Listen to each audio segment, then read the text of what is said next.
No day dawns more brightly than race morning of the Daytona 500. The sun brings light to the day and life to a dream. Boys who grow up to be men, but want their toys to grow up too.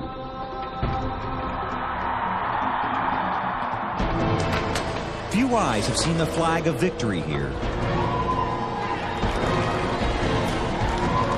But on this day, the past is simply history. Previous wins are old glory.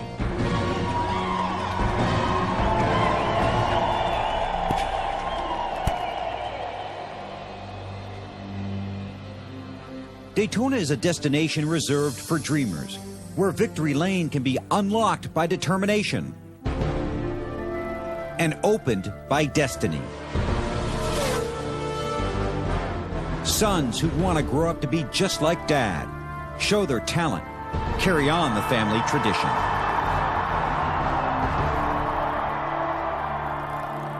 This is their Sunday best because they hope this is their best Sunday.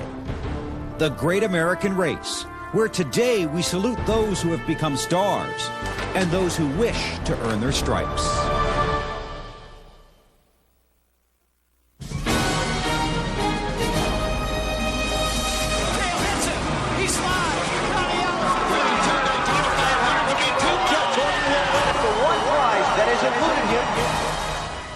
NBC Sports presents the 44th running of the Daytona 500.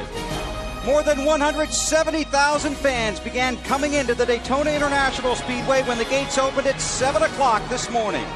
They joined the thousands of Daytona diehards that have been camped out in the infield for days.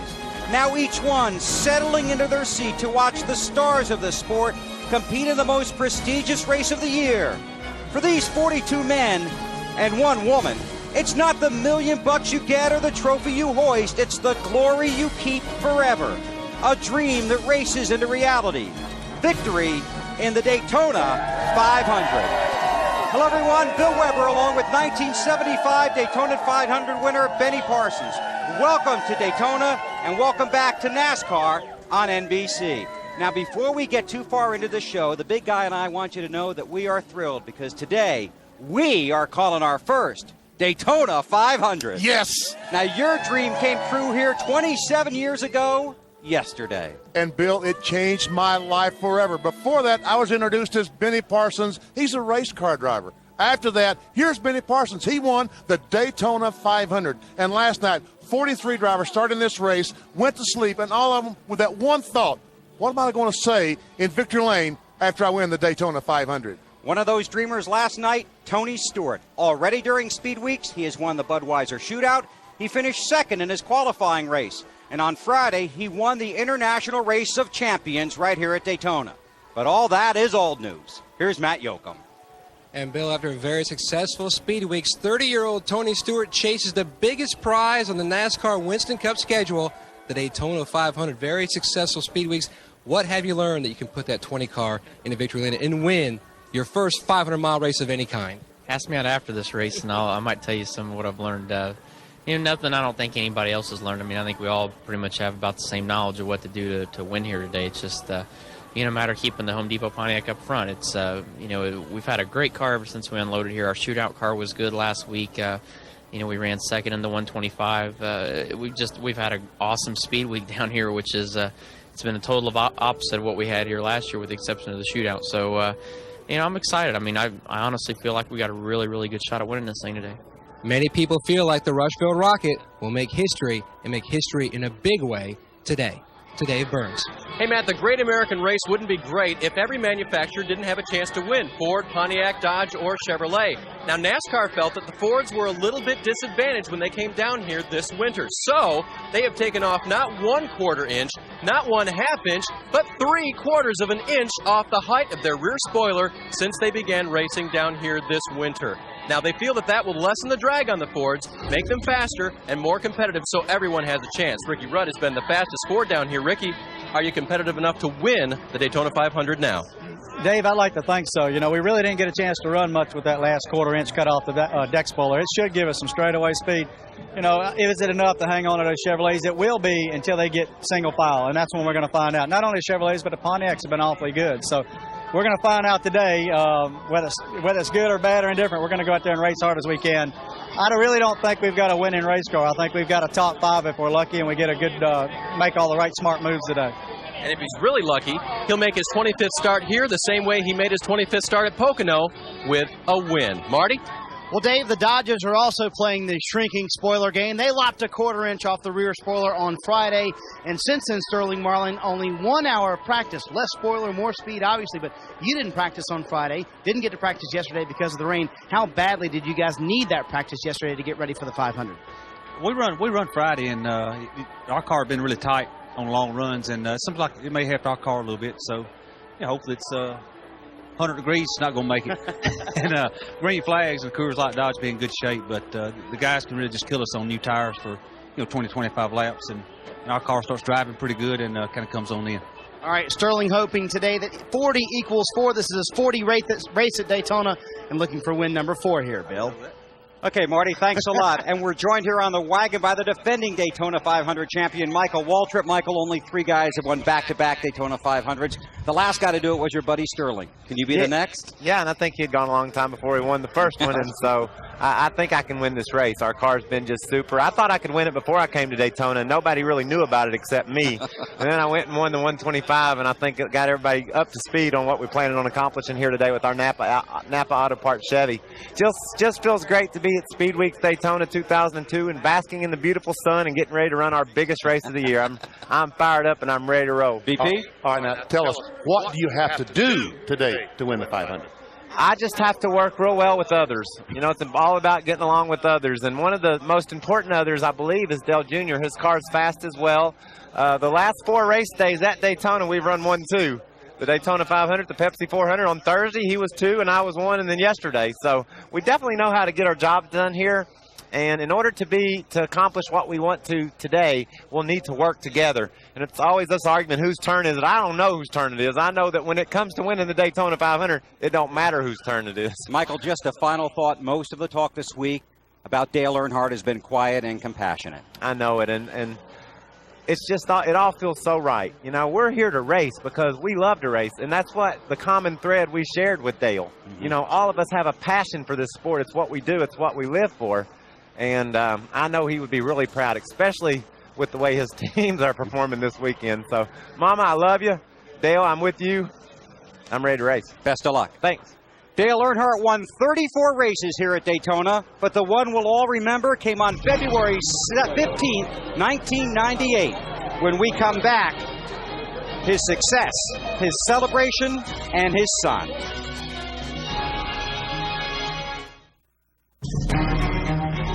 The 44th Daytona, no other beat. Brought to you by Pontiac. Can you handle a Pontiac Grand Prix? By Castrol Syntec Full Synthetic Motor Oil. Protects you in ways other oils can't. And by Best Buy. For the latest technology, turn on the fun at Best Buy.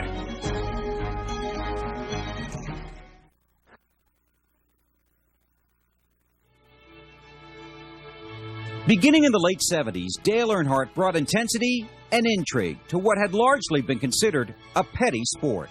He drove his car, he drove himself, he drove his sport to victory lane. He made black and white colorful. Like so many other tracks, Daytona International Speedway was his, with one exception. For 19 years on that stubborn Sunday in February, this track was his highway of heartbreak, until 1998. That's when his black and white Chevy finally ran down the black and white flag in the Daytona 500. No victory meant more to his fans, but it meant the most to Dale Earnhardt. That's 20 years of hard work and a lot of friends along the way. It really helped me. I can't thank everybody enough. It feels so great to be in victory lane. Richard Childress and all the guys, they're crying and they're carrying on. They're having a great time. This is where it's at. Been here a lot. This is the greatest time I've ever had in victory lane right here. This is it. What a day and what a night. Interviews and celebration. It was vintage Earnhardt in his most victorious moment. And as Michael said, most of the talk this week about Earnhardt has been about celebration, not sadness. It's been about success and about style. Now, back on Thursday, February 7th, Teresa Earnhardt unveiled a statue of Dale outside of the track near Daytona, USA. It is Earnhardt in victory lane here at Daytona holding the 500 trophy.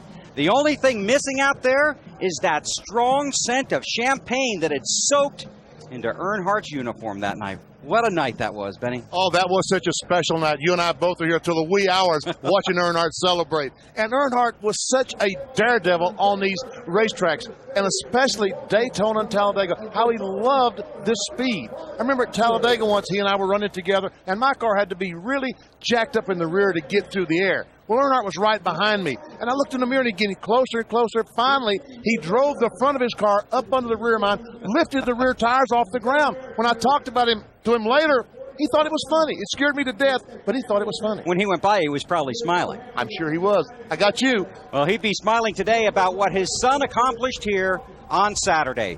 Driving a car from Richard Childress Racing with a 3 on the side and his DEI teammate Michael Waltrip right behind, Dale Earnhardt Jr. drove to victory in the Busch race at Daytona. Then the celebration was on. Only twice since the Busch Series was formed in 1982 as a driver won the Saturday race and got on to win the Daytona 500. Dale Earnhardt Sr. was a 7-time winner of the Busch race here at Daytona. Dale Earnhardt dared to race without respect. He just wanted to win. He was extremely passionate and pursued his passion with hunger along with hope. He was rewarded with personal and professional success. Today, his 27-year-old son follows in the same path, only with a slightly different attitude.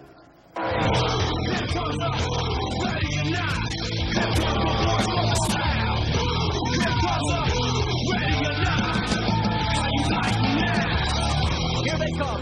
Final lap of the Pepsi 400. It's going to be Dale Earnhardt Jr. using lessons learned from his father to go from 6th to 1st and score the victory in the Pepsi 400.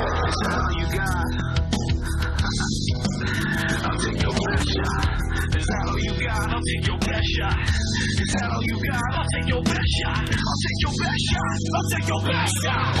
Here comes the boom. Ready or not. Dale Earnhardt Jr.'s Daytona domination has seen either a first or second place finish in his last 6 Daytona starts. Very stout. Now, you won the Busch race yesterday. If you win the Cup race today, the Daytona 500, you would be only the 3rd guy to pull off that feat. Now, you told me the first item on your agenda was the Busch race. You accomplished that. What about today, Dale? Well, we definitely got a car that can do it. We come in here as one of the favorites, so that gives us a lot of confidence. I know I worsened my odds by winning the Busch race yesterday, but that's just a great event for us, a happy day for RCR, DEI, myself, everybody that put that car together to bring it here and do so well. And now it's time to have some more fun. I mean, we got a great car, been having a good time all week, running up front. We finished second in the shootout and second in our 125, so we're trying to bump it up a little bit and whoop some ass and try to win this thing. Now, you and I have talked several times during speed weeks about how proud your father would be and how prolific of a plate racer you've become. Yeah, we've been I've been coming here for a long time in the July race and watched a lot of races here and watched all the 500s at home until I came here in my rookie season to run my first one. So I've watched real close and paid attention, and it's paying off. But I love racing here. I love winning here. Coming across, you get the checker flag. You get a feeling here like no other. And hopefully, it works out for us today.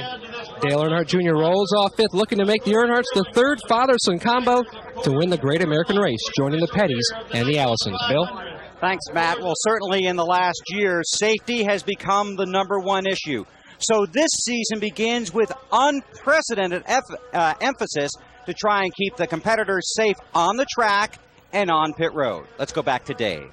Bill, last October, NASCAR mandated the use of this Hans device or this Hutchins device as a head and neck restraint to keep the drivers' heads from moving forward severely in an impact. Now, the seat manufacturers have stepped up as well, and their traditional aluminum seats have gotten a lot stronger. NASCAR Busch driver Randy LaJoie tells us that the seat he manufactures is 60% stronger this year than it was just last year. But if you want to lead in safety, you have to go high-tech, and NASCAR is doing that. For the first time at this race, they are allowing the use of composite seats. Ricky Craven and Kyle Petty will be in a seat like this today inside their race car with a soft interior molded to their body and a hard Kevlar shell. Very strong, very lightweight. And drivers will all have one of these down next to their left. This is an incident data recorder. When cars crash, it records real-time data that NASCAR can download into their computer. And already this weekend, in Craftsman Truck Series races and Busch Series races, there have been wrecks, and officials told me this morning they've had 100% success downloading the data into their computer. More data, better safety in the future. Bill? Thanks, Dave. And everyone over the wall today, helmet and fire suit on pit road. Safety is priority one. It really is, Bill. And since last February, it is fantastic to look inside these race cars and see what NASCAR has told these guys to do and how they've reacted and how much safer the cars are than last year. Enjoy the Daytona 500. Thank you, Bill. I'm going to. He's on his way to the booth. When we come back, we'll introduce you to the front row. A couple of California kids that are out for a Sunday drive. And then Jeff Gordon takes a dive, not on the track, but on the deep blue sea.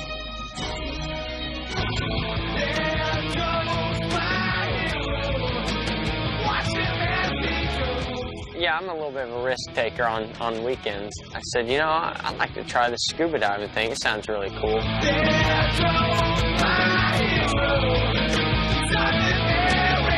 You know, you need to take a break. You know, you need to get away. I think it helps me to be more focused when I do get back into that position.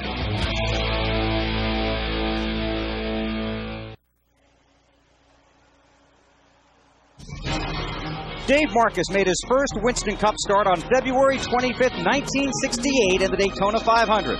This morning he got up knowing today will be his last Winston Cup start. Number 882. When the checkered flag flies, Dave will retire. He's one of only 3 guys with more than 800 starts, along with Richard Petty and Darrell Waltrip. The last of the throwback independent owner drivers, he posted 5 wins and 180 career top 10s. He starts 14th in his 33rd Daytona 500. He turned 61 years old on March 1st. And this morning, he received a standing ovation from his fellow competitors in the drivers' meeting. Best of luck to Dave Marcus. Jeffrey Bodine won the Daytona 500 in 1986. Today, he makes his 555th career Winston Cup start from the 35th starting position. He has spent the last 9 days working on his car and rooting for his country, because Jeffrey has contributed to the design and helped secure funding for the Bodine bobsled that is being used by Team USA at the Winter Olympics in Salt Lake City.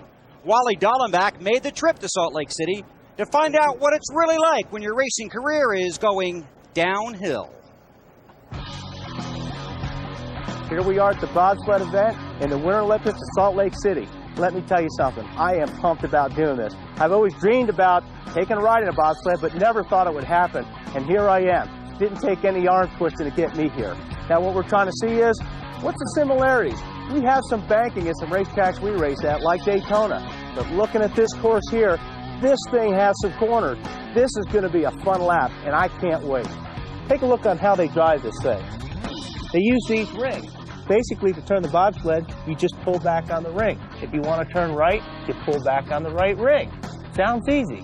Why don't you let me drive one of these bobsleds?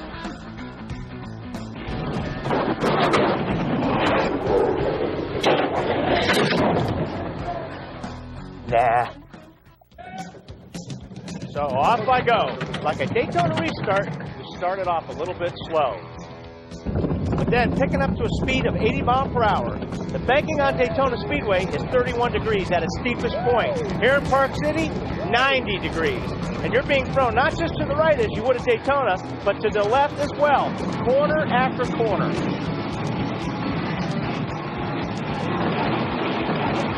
On curve, there's no similarities. Driving a race car, that is unbelievable. You get pushed so hard through the bottom of the sled in those turns. amazing. I'm trying out for the next Winter Olympics as a bobsled driver. And while he began practicing for that earlier this week on the go-kart track here in Daytona, I have 4 words for you. Don't hold your breath. With the exception of the first Daytona 500 back in 1959, no rookie has ever won this race. But one could today. There are 5 Daytona 500 rookies in the starting field, including 2 on the front row. There's the pole sitter, Jimmy Johnson, 26 years old, a car co-owned by Rick Hendrick and Jeff Gordon. Jimmy has a grand total of 3 Winston Cup starts. Next to him, last year's Rookie of the Year, Kevin Harvick. Last season, he won 2 races and finished 9th in points. In fact, last year, Harvick did just about everything except compete in the Daytona 500. They are 2 California kids racing and running wide open. I'll give Jimmy anything he needs, whatever he wants. I mean, I feel like if I have a problem, I can go tell it to him and the whole world won't know, and I think that's the way it's been for ever since I've known him. So whatever he needs, I'll give him. This is on tape, right? Yes.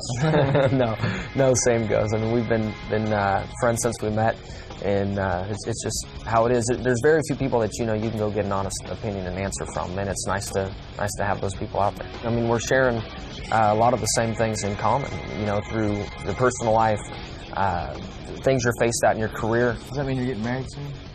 I don't know. Does it? Is there an answer to that? You had to, didn't you? You were waiting for that, weren't you? No, it itself up perfect. Yes, he sure did. They're calling you guys, obviously, the next generation of NASCAR Winston Cup drivers. Are you different from the generation we're watching race now? Oh, I think we're a lot different. I mean, it seems to me like I'm racing against my dad. That's not a knockdown to anybody. It's just how me and my dad were. Everything he told me I couldn't do, I wanted to go do it. So I don't know if I'm just, he always called me a punk, and I think I'm a punk. So they get mad at me, and it just makes me want to make them mad and see how far I can push them. You agree? I've got to learn my way through it.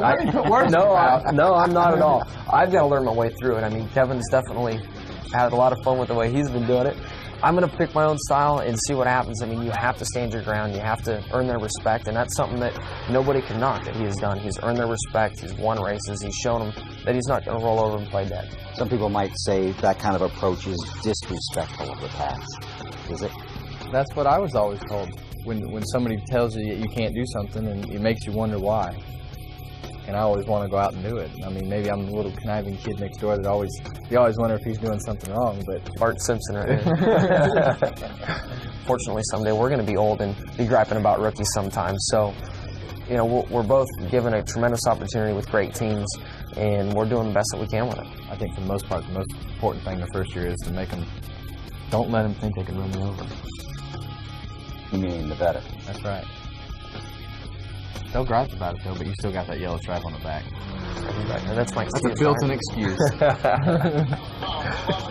And Kevin Harvick begins his sophomore NASCAR Winston Cup season, but you're a rookie here in the Daytona 500. Can you describe what it means to you to not only be on the outside of the front row, but just to be in the big race? Well, I could give you the normal laid-back, politically correct answer, but damn, I'm excited. We're on the front row of the Daytona 500. There's an extra buzz in the air. Everybody's been sitting at home for a couple months, and I don't know about these first few laps. It's probably going to be pretty exciting. So I'm so overwhelmed with excitement. I don't really know what to do. I'm just kind of floating along, just happy to be here. Harvick hopes to join Lee Petty as the only drivers to win this event in their first appearance. To Marty. Well, Matt, when everybody talks about favorites, they say Gordon, they say Earnhardt, they say Stewart. No one says Johnson, as in Jimmy Johnson, and nobody expects you to win this race. What do you expect of yourself today? Man, I got a great race car. All the practices have showed that, or has shown that. We know it's going to come down to handling, especially if it stays long green flag run. So if I don't have any friends to help push me along, it doesn't matter if they're long greens, because they're gonna need to follow a good car to get to the front, and our car's handling really, really good. So we'll just see what happens, man. I'm excited. We're at the Daytona 500 on the pole. Got Lowe's behind me, Hendrick Motorsports, and at the start of this race, I got the 24 car behind me. I hope it stays that way for a while and we get strung out and get some miles under us. Yeah, Billy told me that's his job. Keep that 24 behind him, and we'll go to the front. I'll take care of you, is what Jeff told him. Thanks, Marty. Now, all of us at NBC know exactly how Jimmy Johnson feels, because we're looking forward to our first Daytona 500, and then we'll see you in Chicago. Next week, the Winston Cup Series moves to Rockingham, and the coverage moves to our friends from Fox Sports. And we're joined by Larry McReynolds. And Larry, we want to wish you guys the best. And we want you to know that we were digging around in the trailer. We found the key to the Hollywood Hotel. Hammond must have dropped it somewhere. So I'll hang on to this. I'll give it to you after the race today, okay? All right, great. First, my guys told me not to come up here without a little something to keep both of us honest. So we'll just keep that at bay right there. But, you know, you guys did a great job in the second half of the season, continuing to raise that bar for us and continuing to raise that fan base. And I know you guys are looking forward to a little off time, and we're looking forward to going back to work next week at Rockingham, going for 22 straight weeks, and then handing it back to you guys for Chicago in July. Best of luck. All right, thank you. We'll be watching. They'll have the coverage until July, and then NBC comes back in Chicago. Now, here's a little-known fact about Jeff Gordon. He gets car sick, unless, of course, he's driving. Coming up, a rough ride for the reigning champ.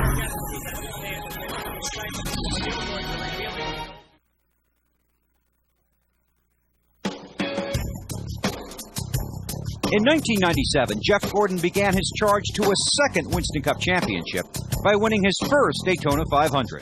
The race finished under caution, with Gordon leading a Hendrick Motorsports sweep of the top 3 finishing positions.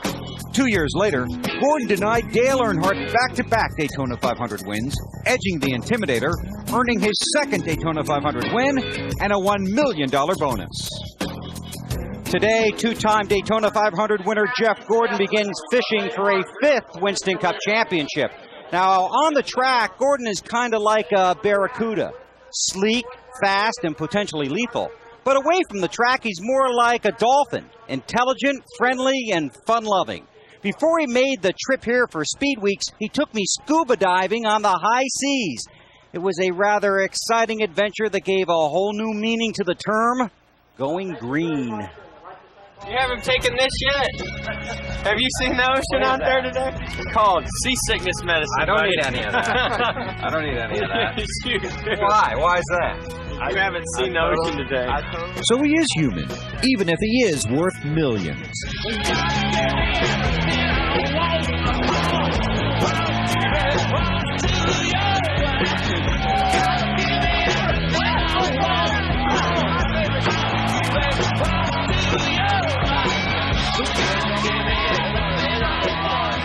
Yeah, good friend of mine, Dave Oaks. Hey, Dave, how are you? Jeff Gordon. Hey, Jeff, nice to meet you. How are you doing? We're doing great. You guys got a bumpy day today, I'll tell you. He said a little rough. Hey, once we get down there, man, it doesn't make any difference. Our 3-hour tour off the coast of West Palm Beach, Florida began under sunny skies with casual conversation. Of course, Joe would never take me below 60 feet, but... That would get your advanced class. Of course, Tiger's done that already. Oh, here we go. More Tiger Woods. Jeff Gordon. Me and Tiger. He's always getting on me. Hey, if I had, played like 15, 20 tournaments a year, maybe I could get my nitrox in my advanced course too. Just about a mile from shore, the ocean turned gnarly, with waves at 6 to 9 feet. The seemingly endless 45-minute trip to the dive site was like having an ill-handling car at Bristol. Emphasis on the word ill.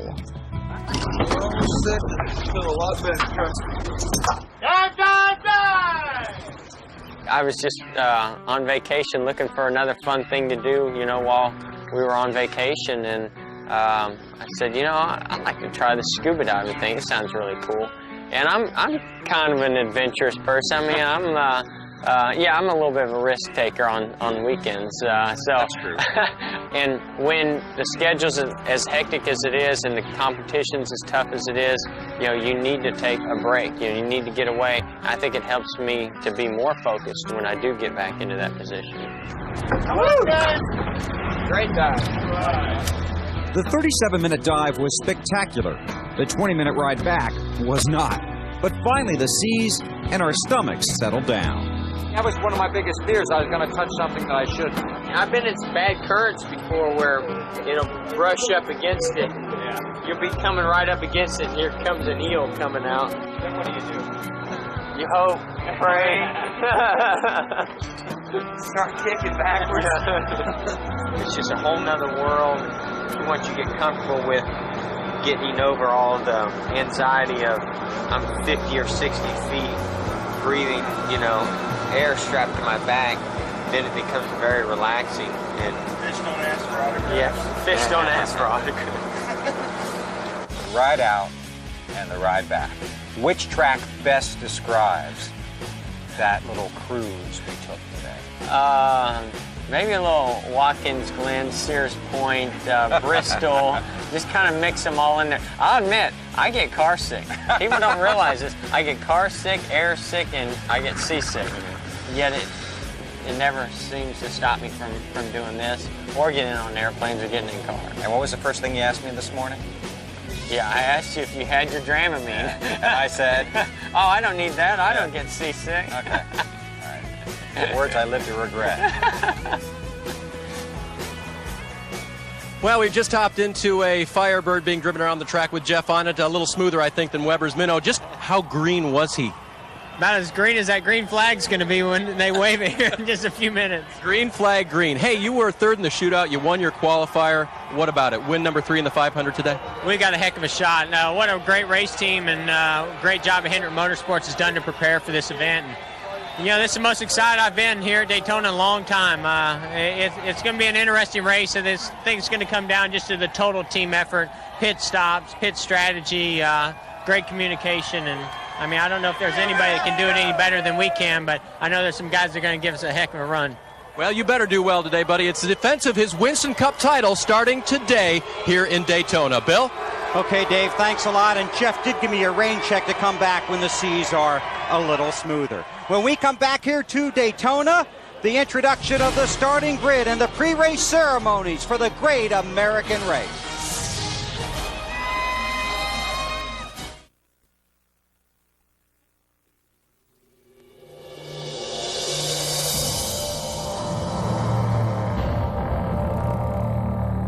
It's not hard at all to understand why it means so much to so many people. 2.5 miles to victory. When I was a kid, it was all about the Daytona 500, the most awesome event that you want to be a part of and win.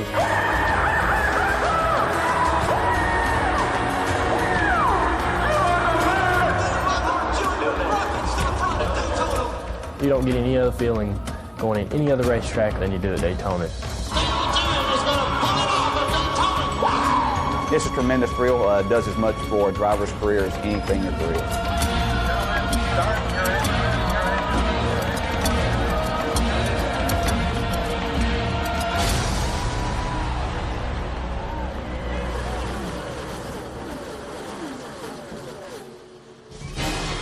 NBC Sports is proud to welcome you to the Daytona 500, live from the Daytona International Speedway in Florida. It started in 1959, and today it has truly become the Great American Race. Earlier in Speed Weeks, the Daytona 500 qualifying races were run on Valentine's Day. That's a day where normally you expect to see guys trying to make a pass.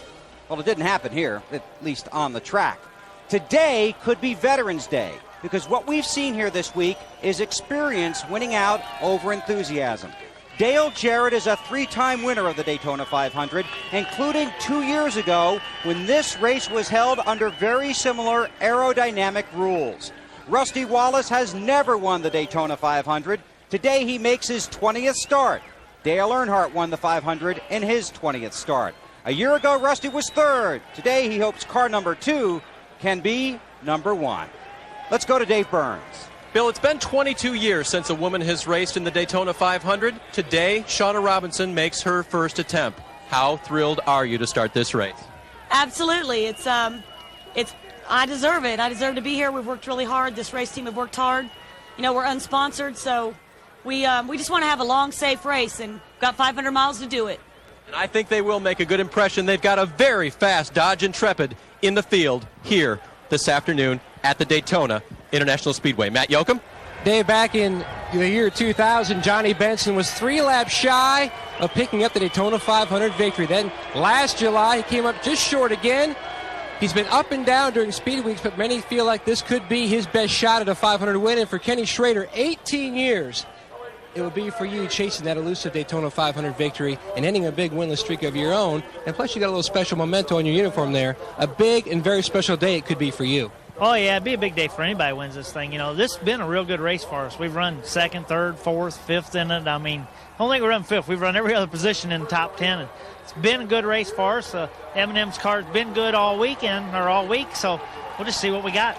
He's trying to break a winless drought of 339 races since his last victory. To Marty Snyder.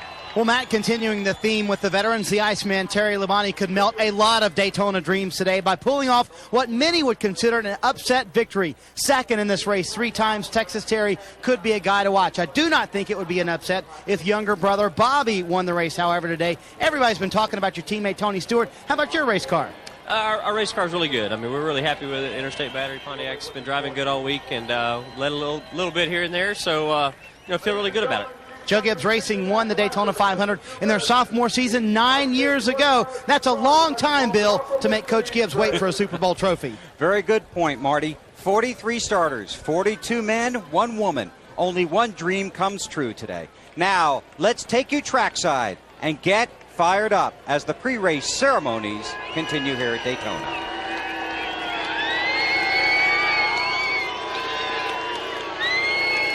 Ladies and gentlemen, would you please rise for the presentation of colors by the City of Daytona Beach Police Department, and please remain standing for the invocation by the Reverend Hal Marchman.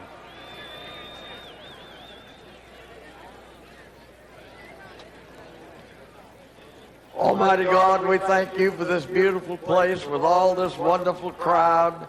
And we thank you for the people who make this possible. And we pray for the drivers and for all who are involved this day. Shalom and amen.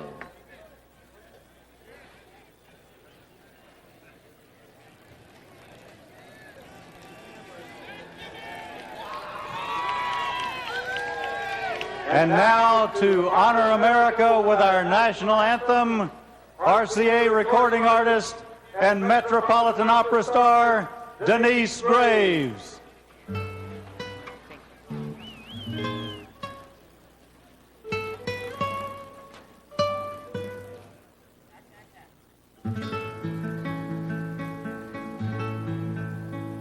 Oh, say, can you see?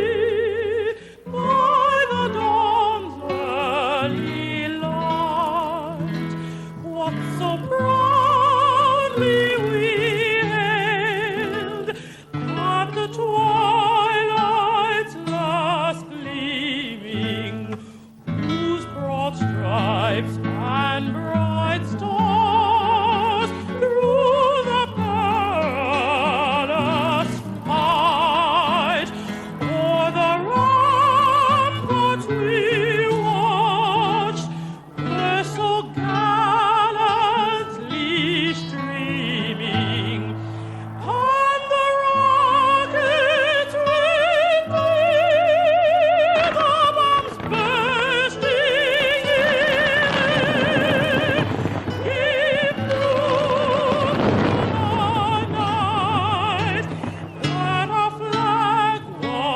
still there.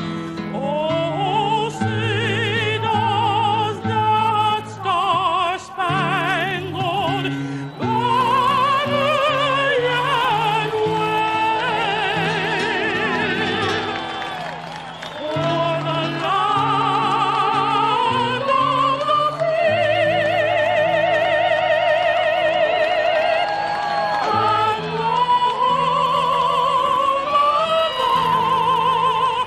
free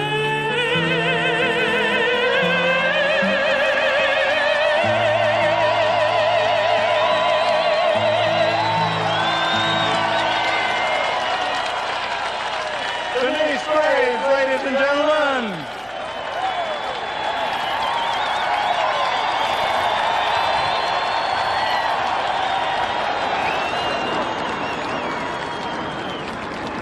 And how about a hand for the majestic Eagles, Phoenix and Sequoia from SeaWorld Orlando. And for those 4 F-16 Vipers who were flown today by the 78th and 55th Fighter Squadrons out of Shaw Air Force Base, South Carolina, with flight lead Major Jack Dennison.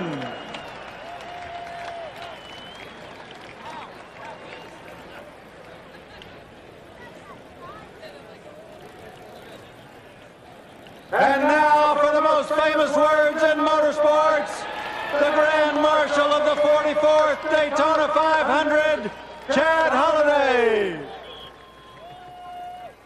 Representing the employees of DuPont, drivers, start your engines!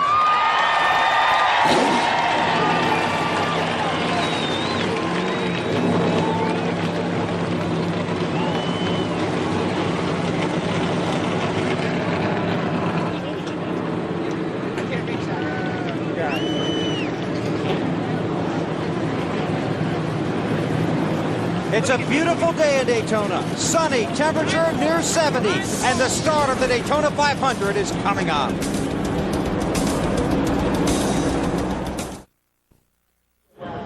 NBC Sports welcomes you back to the Daytona 500, where 43 drivers are getting ready to race.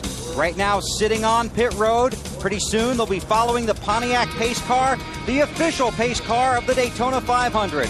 It's the special Firebird Collector's Edition, and there is somebody special at the wheel.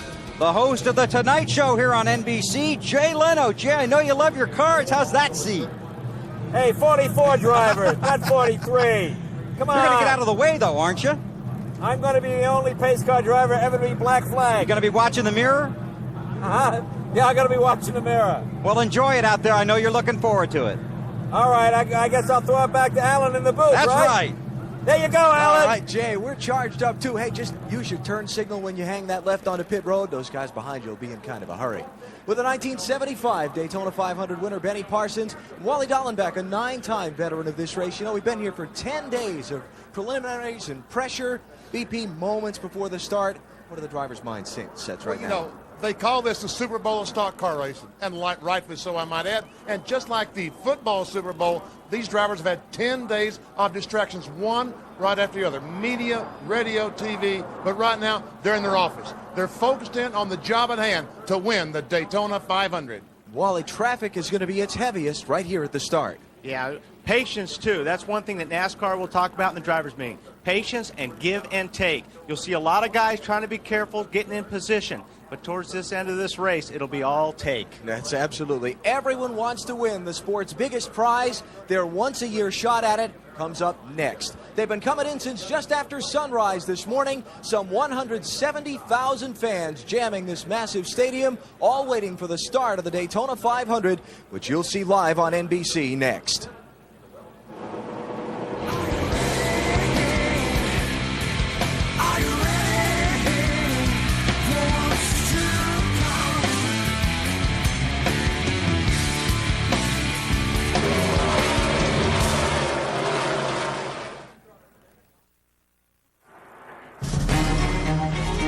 The 44th Daytona 500 is brought to you by Team Monte Carlo.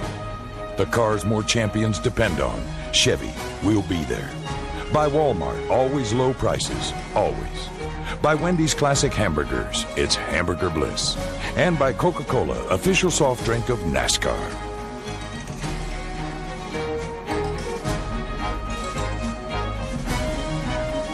In the final start of his long NASCAR Winston Cup career, Dave Marcus given a ceremonial lap at the head of the field behind the pace car now. Then he'll drop back to his starting spot for the Daytona 500 in 14th position.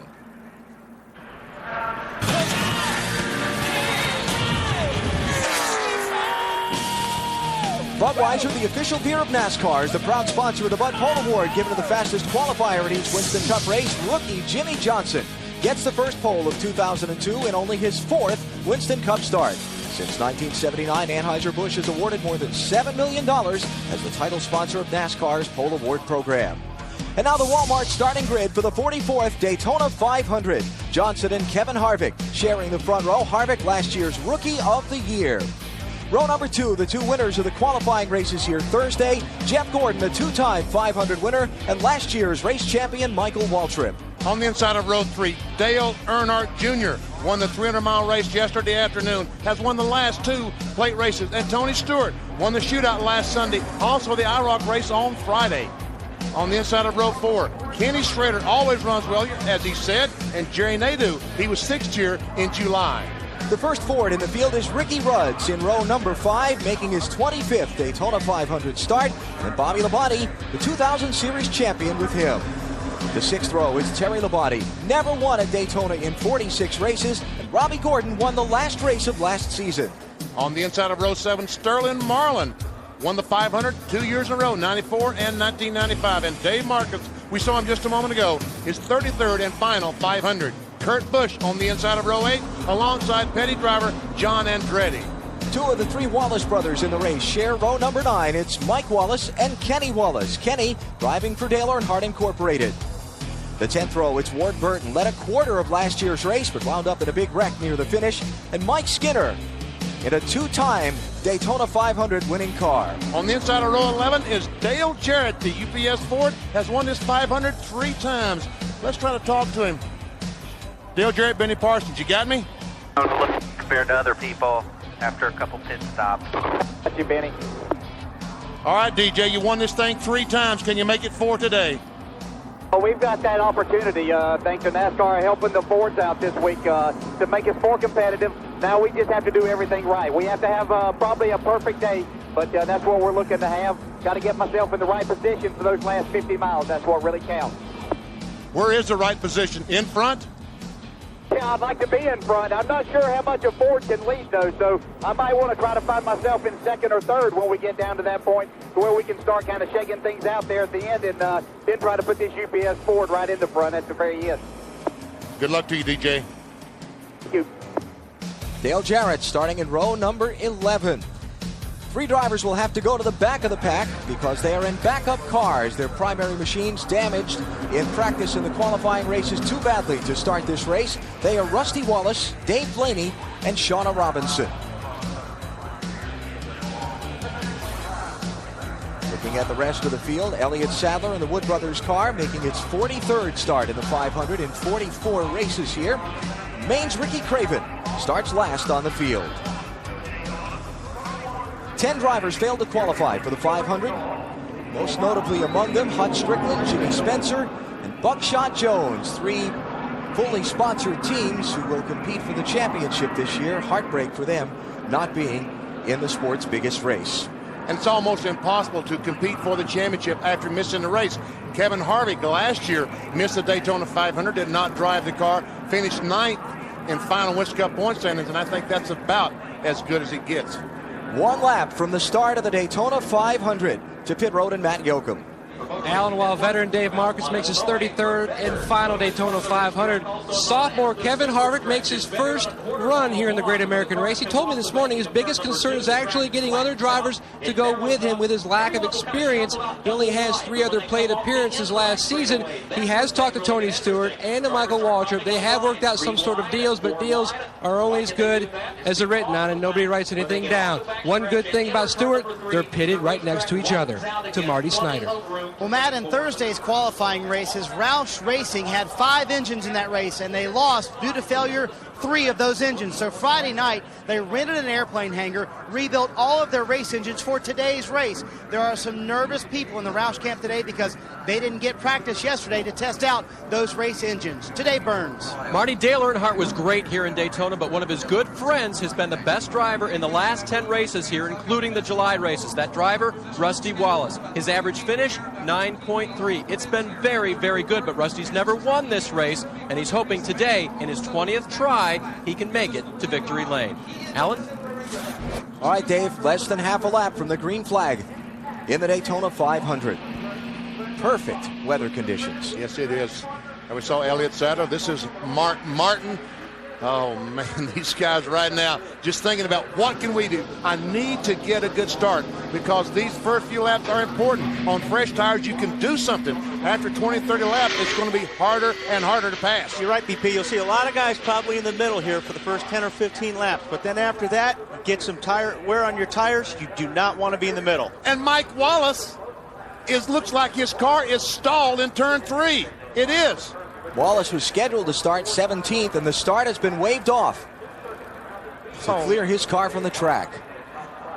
Marty, what's going on? Well, they had problems cranking it at the beginning when they gave the command to start the engines, Benny, and he said it just shut off and it won't turn over right now, and I believe they're going to go green without Mike Wallace.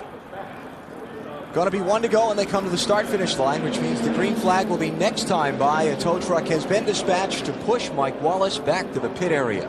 How about that? 10 days of being here, 2 months of preparation. Something goes wrong before you even get the green flag.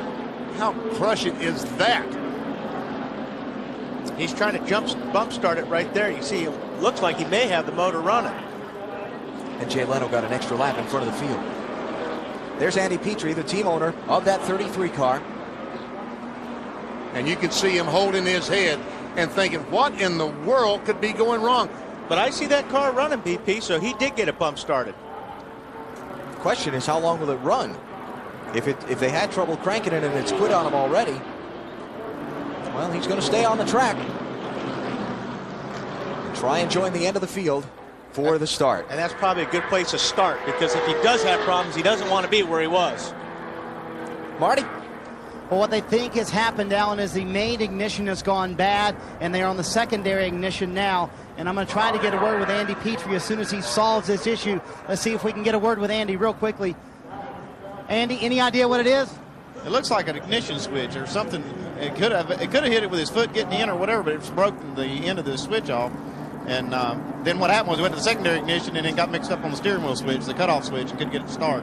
Finally got it going, but man, it's a real tough break right now. They thought it might have been a short earlier, but it does appear to be the primary ignition switch has gone bad on Mike Wallace's car. $1.50 part on a $100,000 race car. They're coming to the green this time. So Mike Wallace goes to the end of the field. Last year, here at Daytona, driving for a different team, he started last in one of these races and came up with a top 10 finish. On the steering wheel, we see Michael Waltrip weaving the steering wheel back and forth. Somewhere on that steering wheel is a switch these drivers can hit that will kill the ignition. Somehow, Mike Wallace, according to Andy Petrie, we see there's a radio. I think on the left side is a kill switch, and all they got to do is touch that, and it kills the engine. And somehow, Andy Petrie thinks that Mike Wallace touched that while trying to start the car. It'll take 200 laps around the 2.5-mile Daytona Speedway to make up the 500-mile distance this afternoon. The winner gets $1.3 million at least from that $12 million pot. Jay Leno takes the pace car to pit road. 170,000 are on their feet. We are ready for the start of the 44th Daytona 500.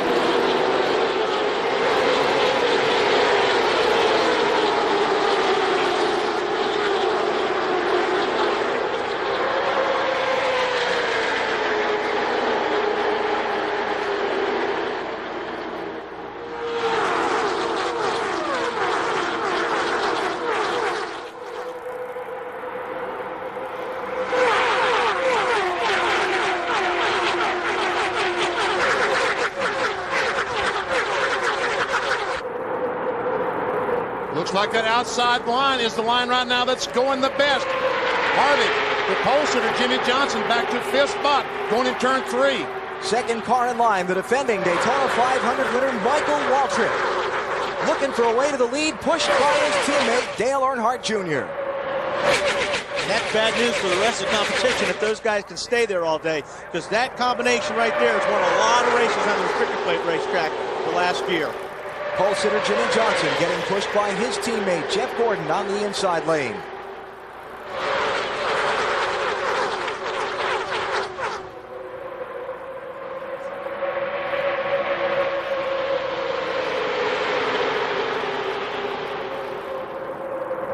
Michael Waltrip not able to make a move. Tony Stewart going to try and get a push from those Hendrick Chevys, see if he can make a run on those front four.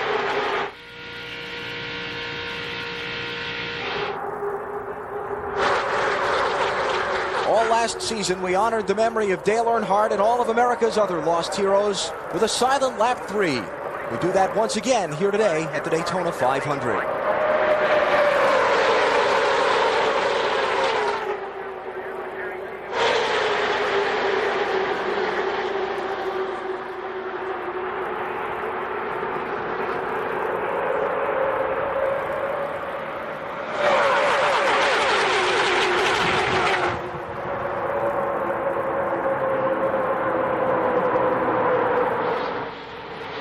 Tony Stewart is off the pace, the winner of the Bud Shootout. Finished second in the qualifying race, off the pace in turn 3. And a lot of people's pick to win this Daytona 500. It's only lasted 2 laps for him. And you can hear the motors off right there. There's no running of that engine. How about it, Matt? Benny, Greg Zipadelli asked Tony on the radio, is it the motor? Is it the motor? He says, yep, it broke. Wow. Tony Stewart, one of the dominant cars all week, is out. Here comes Michael Waltrip for the lead. He gets an outside position on the 29 car of Harvick. Coming off turn 2. Who's Junior going with? My money's on Michael. Yeah, that's a pretty good bet. Teammates at Dale Earnhardt Incorporated. They finished first and second in the last 2 straight Daytona Winston Cup races, each winning one and finishing second in the other. Oh, Junior, when the 25 car pulled up behind Dale Earnhardt Jr., he got that Bud car very, very loose going in turn 3. Yeah, that was awfully close. It could have been even a little bit of contact there. That's Jerry Nadeau right behind him in the black car, the 25. Robbie Gordon behind Nadeau. Inside lane, Ken Schrader in the yellow car moves up behind Kevin Harvick.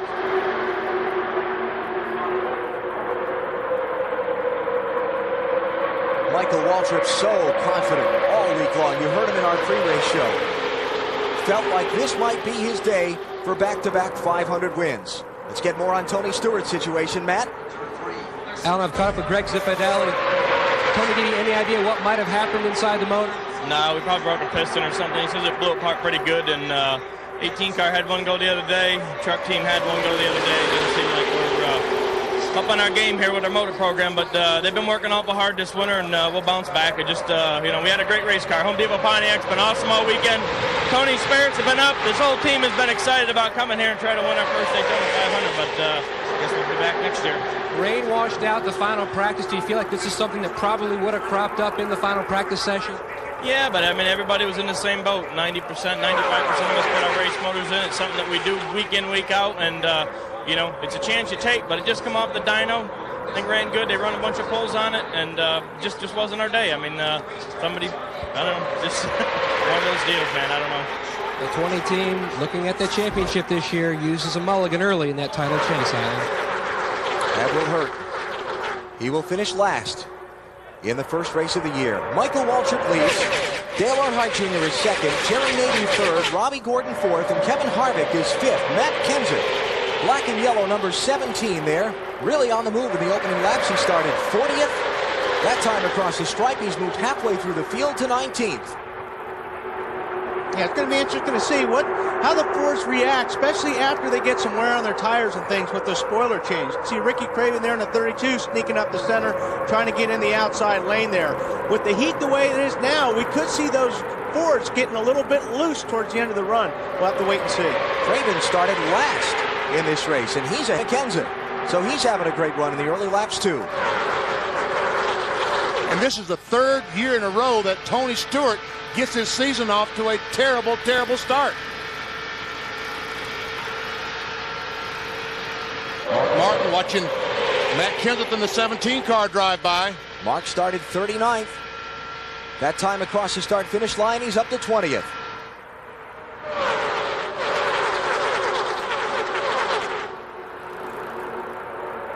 Dale Jarrett in the middle of that picture. Jeff Gordon fading back. Remember that Gordon started third on the inside of row 2. And he's back to 15th the last time by.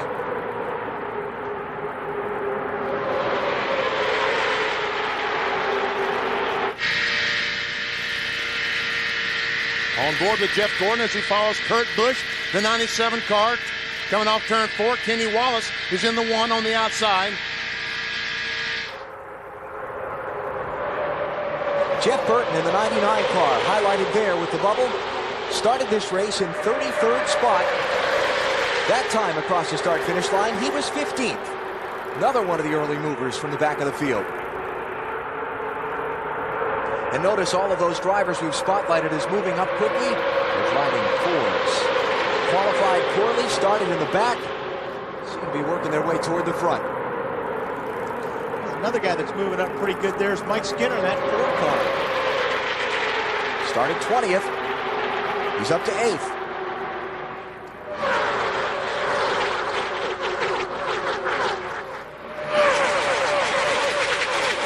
Dave Blaney off the pace. Hartford, Ohio driver.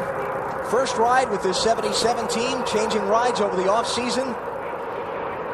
And he's got problems at lap 9. Last time by, he was in 28th position, but the way he's coasting off turn for it looks almost like an engine problem.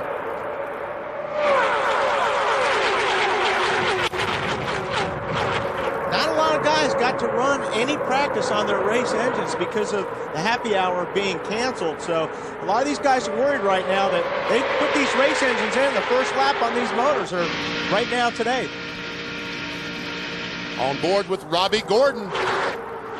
31 car last time by was in the 9th position. And we see the 24 car, Jeff Gordon. He and Jimmy Johnson, the pole sitter, put their race engines in on Tuesday and ran them a few laps just to verify they were okay. And after happy hours rained out on Saturday, that looks like a stroke of genius. And if you're not familiar with the NASCAR term happy hour, that's the term for the final practice before the race. And you remember we were talking to Tony Stewart yesterday during the Busch race, and I asked him, Tony, you got any laps on that race motor? He said, no, we don't, and we're a little bit worried about that. Hey, Dave, you got Tony down there? We have caught up with Tony now, and Tony, you told us you had no laps on that race motor. Did that worry you going in? It's never worried me. We never got the utmost confidence in our motor department at Joe Gibbs Racing, and whatever happened was a freak deal. The part that makes me feel bad is there's so many of these guys that you see behind us that have worked all winter to get this car done, and their families and their wives and their kids have been letting their dads and their husbands go to work 10, 12-hour days to try to get this car where it was this week. And I told them right before the race, no matter what happens, guys, you guys gave us a very, very good race car here, and it's a tough way to start the year, but I feel worse for the guys than anything because they've poured their hearts and souls into making this car what it is. That's the word right there. Tough. Very tough way for Tony to start. He was a favorite, guys. And we use the Super Bowl analogy, and Tony Stewart's season started out just like a quarterback throwing an interception on the first series. It's a little better than last year's exit of the race, I guess, where he ran in contention and then got taken out on a big wreck at the end of the day. I don't know. Yeah, it's better not to rack out. Yeah. Fourth, make it 5th place here. Mike Skinner in the gold car getting shuffled out. Sterling Marlin is up under him. 97 car is Kurt Busch. Las Vegas youngster moving into 6th. Jerry Nadeau to 7th. There's Ken Schrader racing Skinner for 8th. Schrader down low. And look how quickly that these guys start falling back as soon as they get side by side. Schrader goes by. Now Robbie Gordon follows. Here comes John Andretti. Kenny Wallace. And look at Craven in the middle. Wally, that's not worked too well to get by Todd Bodine in the 66. And Rusty Wallace is going to try the middle. Oh, boy, he slid that right there in front of that Kmart car. Wow. So Ricky Craven continues to move forward after starting last. He's up to 14th, and Jeff Gordon, he slides back. He started 3rd. He's fallen back to 13th spot. The Daytona 500 is underway. Caution free so far, but Tony Stewart is already out of it.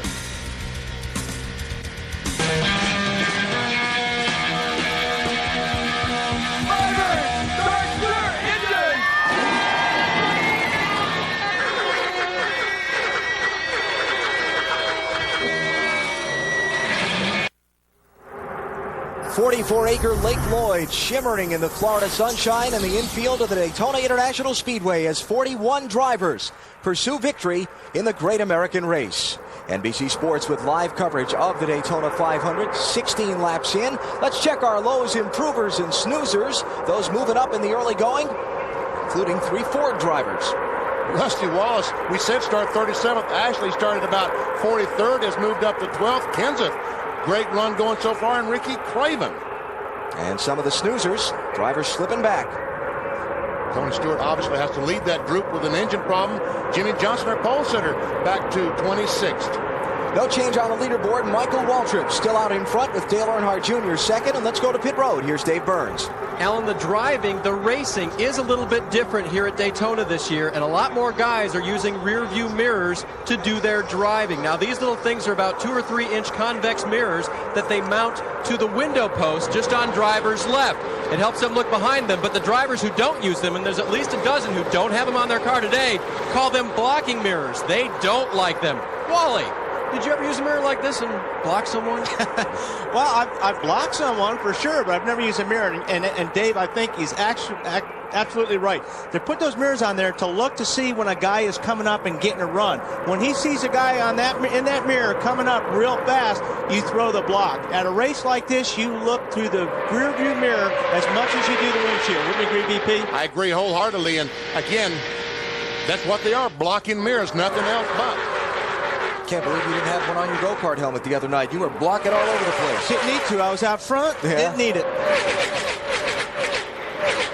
About to complete 50 miles of this race as Michael Waltrip crosses the start-finish line with the race lead. Waltrip has led all but the first 3 circuits of the event. Kevin Harvick paced those. Look at the running order on top of the screen, and what we've seen now that we've put 50 miles in and we've put those laps on these sets of tires is the race is thinning out. Yeah, it's gone Indian file, hasn't it, Alan? And as I said, I'm real interested to see what happens with the Fords right now, because without that little extra rear spoiler, yes, it makes their cars a little bit faster, but it takes a little bit of downforce away. Downforce, let me try to explain it real quick. It's like if I'm sitting on a bicycle and Benny's sitting next to a bicycle, Benny's bicycle is going to get into that racetrack a lot better than mine. It's got more downforce, and that's what we're talking about downforce. I resemble that remark. Matt, what's going on with the 15 car? Well, Benny, while Michael Waltrip continues to lead, one of the main reasons why he went to the front, his car was running a little warm. The water temperature was starting to climb, so he went to the front to get some clean air, not the turbulent warm air, to try to cool that water down a little bit. He says his car is just a tick loose, just like the Twin 125 qualifiers on Thursday. Bill? Matt, at the beginning of this race, Jeff Gordon and Jimmy Johnson both had good starting positions, but once they threw the green flag, they didn't have any friends. So when the field started moving forward, no one would help the 24 or the 48. They've fallen back in the pack. Gordon just radioed in, "I've lost the draft." He told his crew a few minutes ago, "The car is tight. I'll just have to ride for now." He's waiting for the pack to catch him from behind.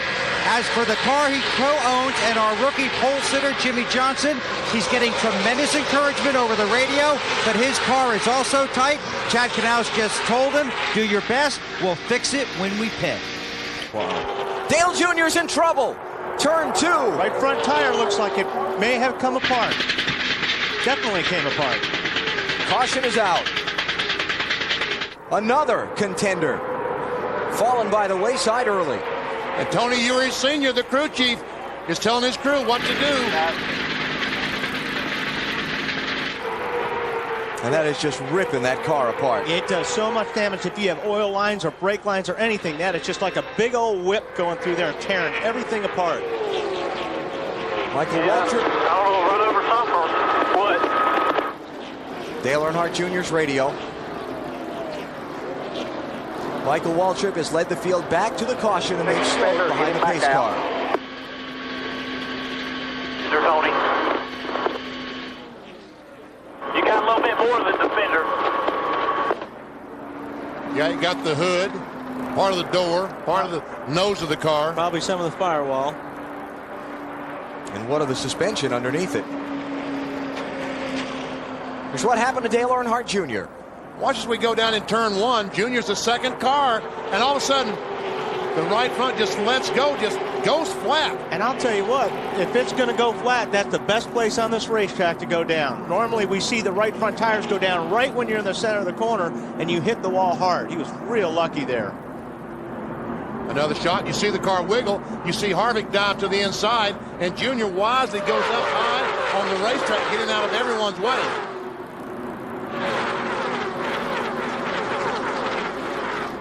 On board, Michael Waltrip. Oh, what was that? There's debris on the racetrack, and that's probably what cut the right front tire on Earnhardt's car. Matt? Benny, Michael Waltrip came on the radio and said, either something fell off my car or I ran over something, and that something is exactly what Dale Earnhardt Jr. ran over, so we probably need to pit just to check our tires as well. Marty. Dale Jr. did think he ran over something, Matt. He said he thought he felt something, and that's what caused the right front to go down. This is such a heartbreak for these guys. He was having fun in the race car, very reminiscent of his father, who had such bad luck in this race so many times. He came in as a favorite. It will end in disappointment. Everybody's on pit road for stops. First ones of the day, Dave. And Bobby Labonte is in. His car was just a tick loose. They're going to make a chassis adjustment to take care of that. 4 tires for the former Winston Cup champion here in the Daytona 500. Matt. They are going to work on the left side of Michael Waltrip's car. No chassis adjustments. They just pulled a piece of tape off the left front of the car. The left side tires are on a little bit slow on the left front. 29 car just ran into the side of Mike Skinner. Mike was coming into his pit. Kevin Harvick in the 29 was leaving his pit, and there was definitely contact there. Bobby Labonte got boxed in trying to leave his pit stall when Shauna Robinson was trying to get to hers. And Michael Waltrip had a terrible stop. Every car that was on the racetrack running was in the lead lap. So they were in the lead lap. They can all make a pit stop. They all came down pit road at the same time. And let's face it, this pit road will not accommodate 40 cars at one time. We'll try to get a look at the right front of Kevin Harvick's car to see how much damage there is. If there is some damage, that could hurt him, but we're not sure how much damage there is to the nose of that car. So we'll reset the order as they came off of pit road in a moment. Some contenders finding early trouble in the Daytona 500.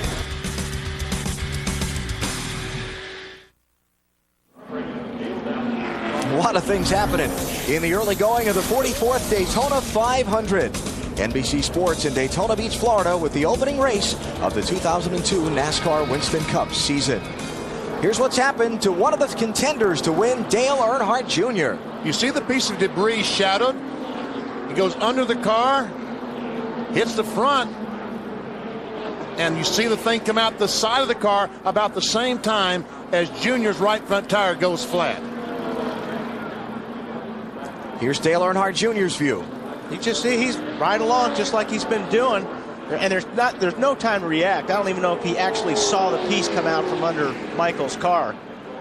But the question is, did it come from Michael's car or was it on the track? Right there. And then the tire goes down, and boy, you know that right away. That steering wheel starts shaking in your hand, and he did the best thing he could. Just try to keep it straight, let these guys behind him get around. That puff of smoke there you saw just before the piece of metal came out. So don't know, again, whether it came from Michael's car or whether it was on the track. And right now, with the damage that he has to his car, with all this damage, Dale Earnhardt Jr. will not win the Daytona 500, but they'll try to get the best finish they can. Marty? Benny, here's what's left of that tire. The inner liner did not stay up. It's pretty badly damaged. Over here, Dale Earnhardt Jr., they're putting on a piece of a right front fender. They had a whole nose that they wanted to put on if they needed to. They just cut part of that off instead, and they're now going to replace the right front fender on Dale Jr.'s car. But indeed, their shot to win this race is pretty much over. Kevin Harvick got some damage trying to leave pit road. Yeah, I was watching Kevin's pit stop, and just as he was leaving the pit, Skinner, the 4 car, is trying to dive into his pit, and here's the contact, and did quite a bit of damage right there. You can see on the right front, right in front of the tire, aerodynamically, that hurts. Ricky Rudd has been on pit road as well several times for repairs under this caution. Matt Kenseth is off pit road first.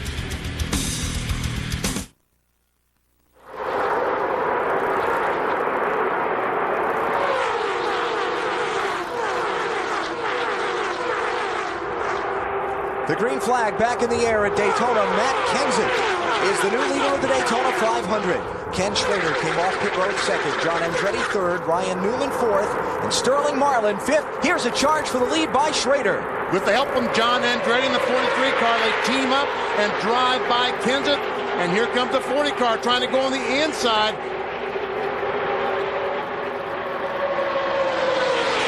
Robbie Gordon in that orange and black 31 up in the mix. Oh, he somehow got between the 12 car of Ryan Newman and the 7 of Casey Atwood.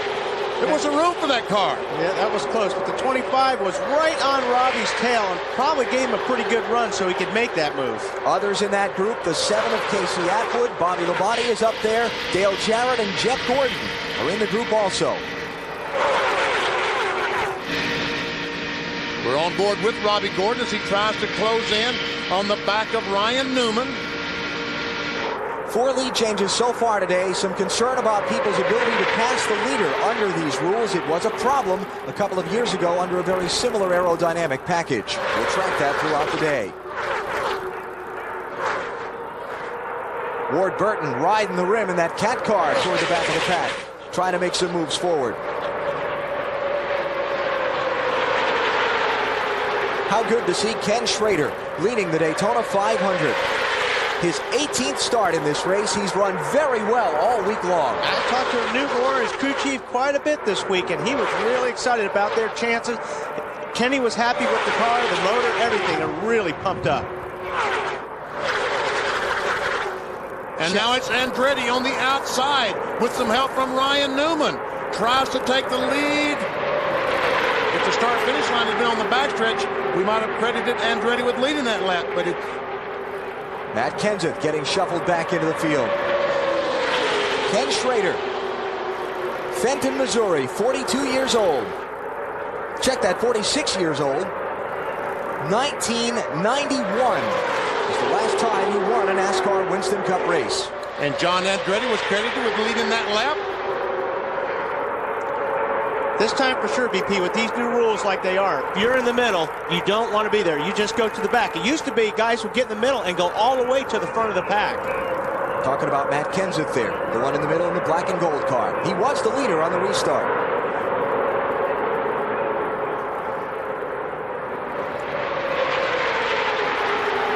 John Andretti driving the Petty number 43. Of course, Richard winning the Daytona 500 7 times.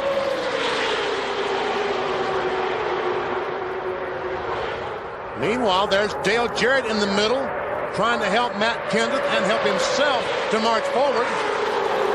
Ken Schrader led that lap, by the way, by a nose. Jarrett goes 3 wide down to the inside, changing lanes, diving underneath Kenseth.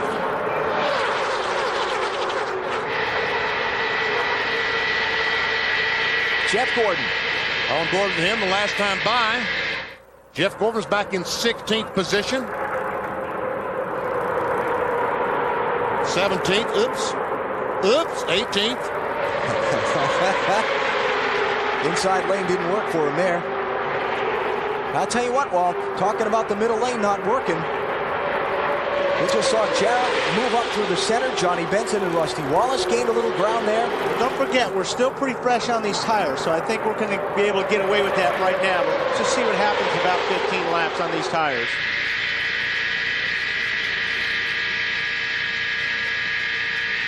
Todd Bodine in the 66.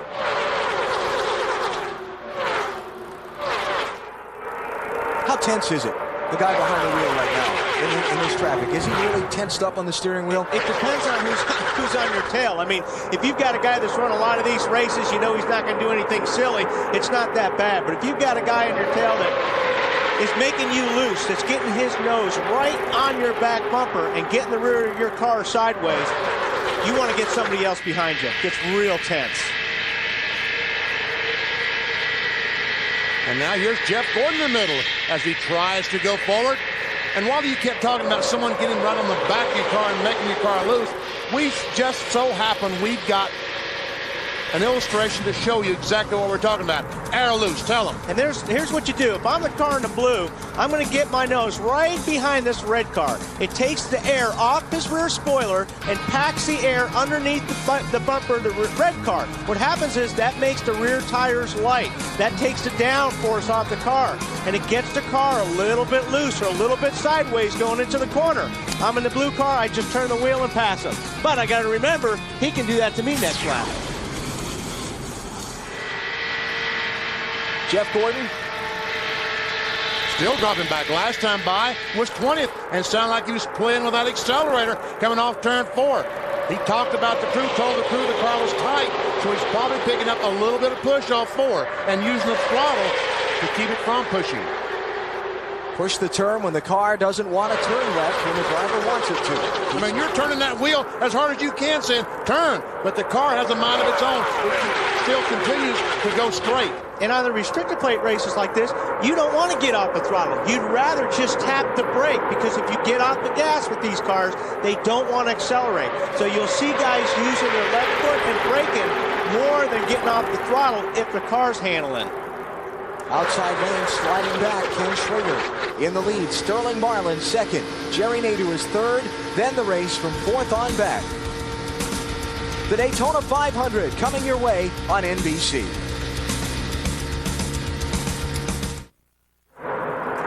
Five-car lead draft in the Daytona 500. Ken Schrader, Sterling Marlin, Jerry Nadeau, Dale Jarrett, and John Andretti. But the real story is the 8-car. Dale Earnhardt Jr. Hey, we said his chance to win was over. This is unbelievable. Junior has started at the back. He's now up to 13th, and watch him as he goes by Robbie Gordon with a beat-up race car. Marty, what are they saying in the pits? Well, Benny, there was no suspension damage in the wreck. They did put the front piece of the nose on. Junior has said nothing, but Tony Eury Sr. says he does not think the car is that bad. We've seen some strange things in the Daytona 500. I think this would perhaps be the strangest if he pulls this off somehow. Running behind somebody with that body damage is one thing, but if he got out front, that would be a whole nother, wouldn't it? The pressure on it. And I'm not going to say anything. I'll tell you what, that's hard to believe. Yeah. Hopefully that tape's going to stay sticking, because they basically have that nose taped on there. Earnhardt Jr. 10th right now behind Jeff Gordon.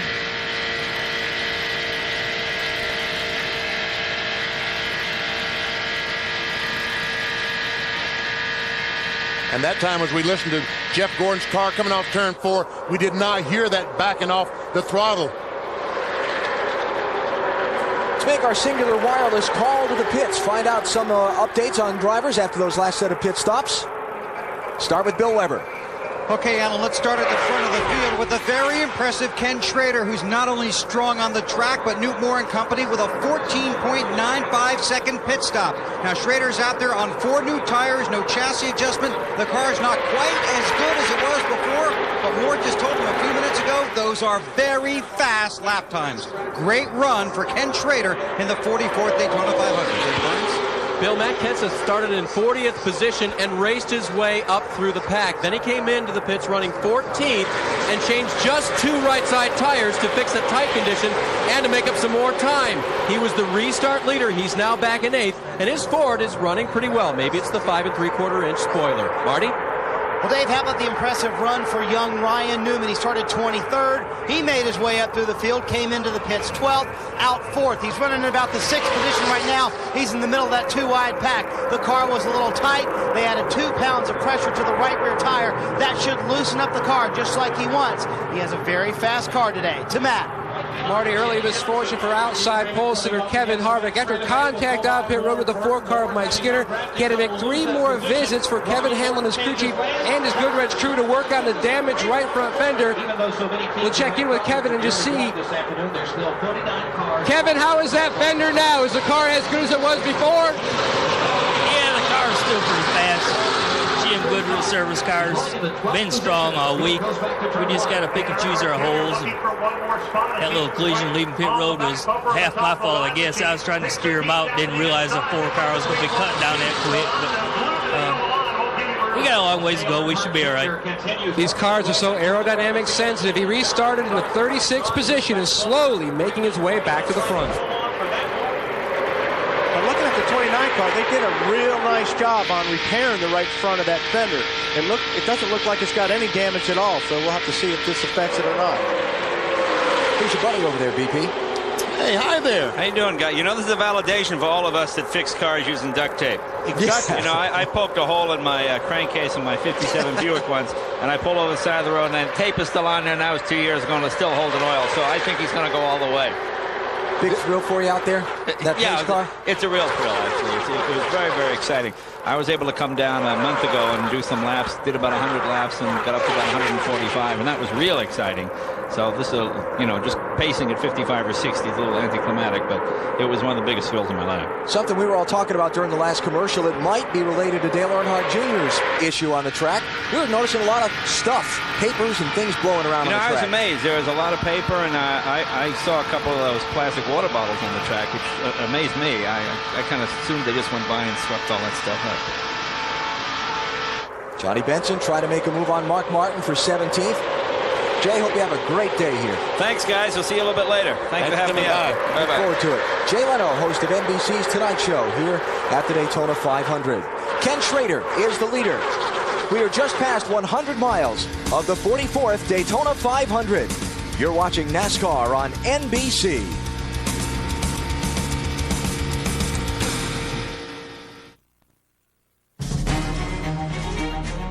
The 44th Daytona of NASCAR, to you by Budweiser, with the crisp, clean, refreshing taste you'll find in no other beer.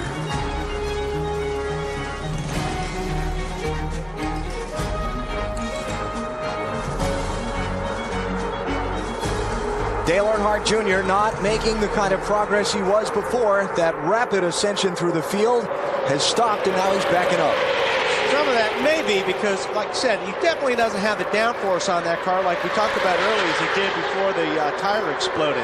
You can get away with that a little bit when you're on new tires, but as those tires get old, that car gets moving around a little bit. That's where it may hurt him a little bit when it comes to not having that downforce. It was lap 21 if you're just joining us. A piece of debris either came off of or out from under Michael Waltrip's car when he was leading and Dale Jr. was running second. Jr. ran it over with the right front tire. Went to pit road to repair all that damage. You see Dale Earnhardt Jr. very, very high. Let's go inside, see what kind of miles per hour he might be getting. Go ahead, BP. Had to back off the throttle over there as the car picked up that push. Down the front's ready, 186 as he closes in on the back of Matt Kenseth. 187, 188, 189 miles per hour with a beat-up race car. But I think you're right. He's got to push there because you can hear him get off the gas and the car went right up to the wall.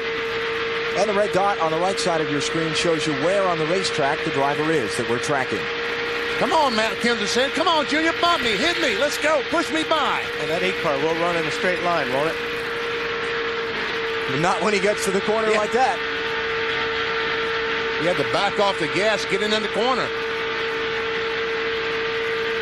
The DJ's going to slide in that hole. So Dale Earnhardt Jr. losing another spot. Well, actually, Dale Jarrett was inside of him, so he just slid up in front of him, and they hold positions. Check the Coca-Cola family of drivers and see where they're running in the Daytona 500, just after 100 miles.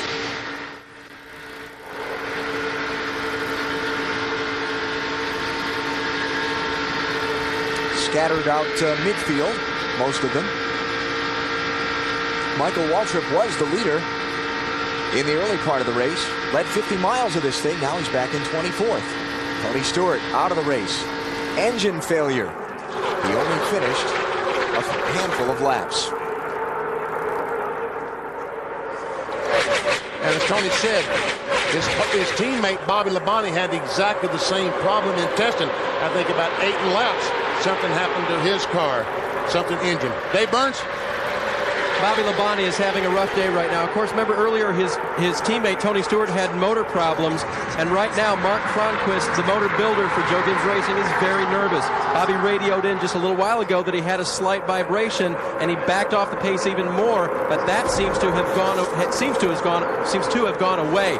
He got into trouble here on pit road because he got blocked in by Shauna Robinson, who had been blocked out of her pit by Matt Kenseth. So a long day for Bobby Labonte so far. Marty?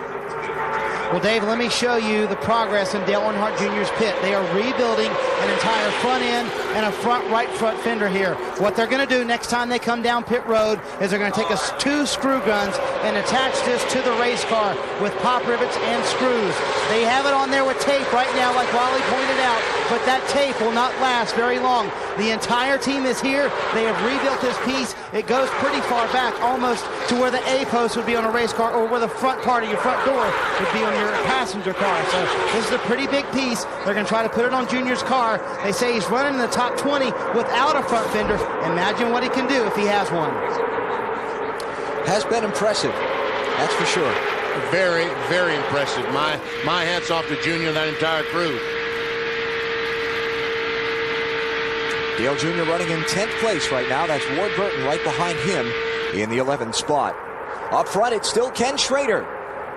There's the gap between 1st and 10th. Got a Pontiac, a Dodge, a Chevrolet, and a Ford in the top 4 spots. Maybe not for long. Ryan Newman and Rusty Wallace, the Penske teammates, tag teaming in their Fords on the outside, the blue and white cars. Sterling Marlin in the 40 car moved up in front of those guys, so they decided to go with Sterling, try to get by the 25 car of Jerry Nadeau, and it looks like they may succeed. Oops, might have spoke too soon. Jeff Gordon creeping back into the lead picture.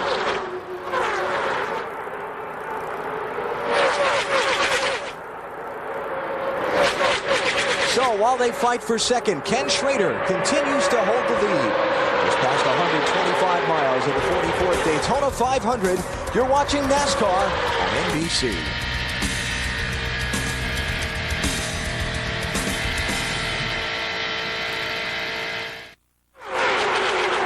Ken Schrader leads the Daytona 500 over Jerry Nadeau and Sterling Marlin, Ryan Newman, and Rusty Wallace. UPS delivers our laps led board today. Schrader has been out front more than anyone else. Matt Kenseth leading 4 laps, mostly under caution after the only yellow of the day so far. Bill Weber.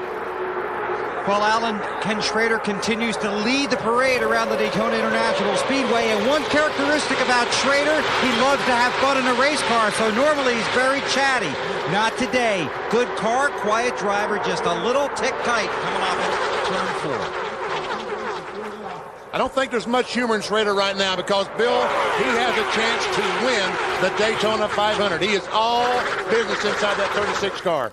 You know, we've talked about new school and old school drivers. Ken Schrader knows a lot of people don't think he can get it done at age 46. He feels like he's still very capable of winning anytime he straps into the race car, and he would like nothing better than to prove that to the world by winning the sport's biggest race. It's a funny thing about guys like Schrader and Michael Waltrip who are jovial outside the race car. People don't think they take their racing seriously. How much tape he's got on the front of that car, BP? There's a lot of tape on the nose of that 36 Pontiac right now, which is also helping the car handle because it's giving a little bit more downforce in the front, but not much opening. That is a huge advantage if you can get away with it. The less tape you can run on the nose of the car, basically the faster it will go.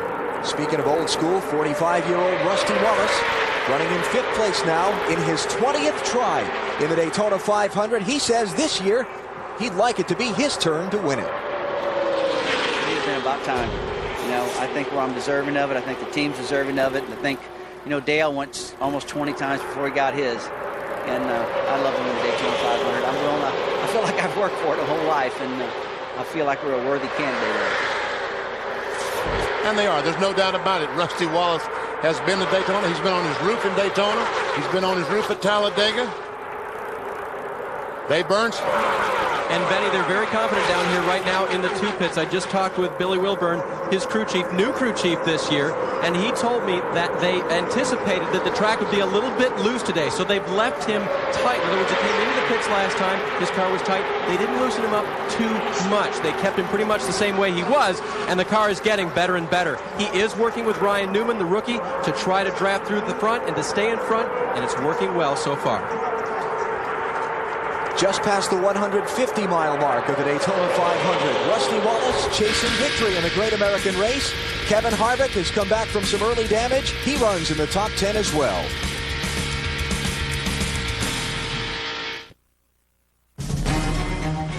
The 44th Daytona 500 is brought to you by Autotrader.com. New or used, buying or selling, it's the ultimate in automotive classifieds. By Dodge, you can take life as it comes or you can grab life by the horns. Dodge.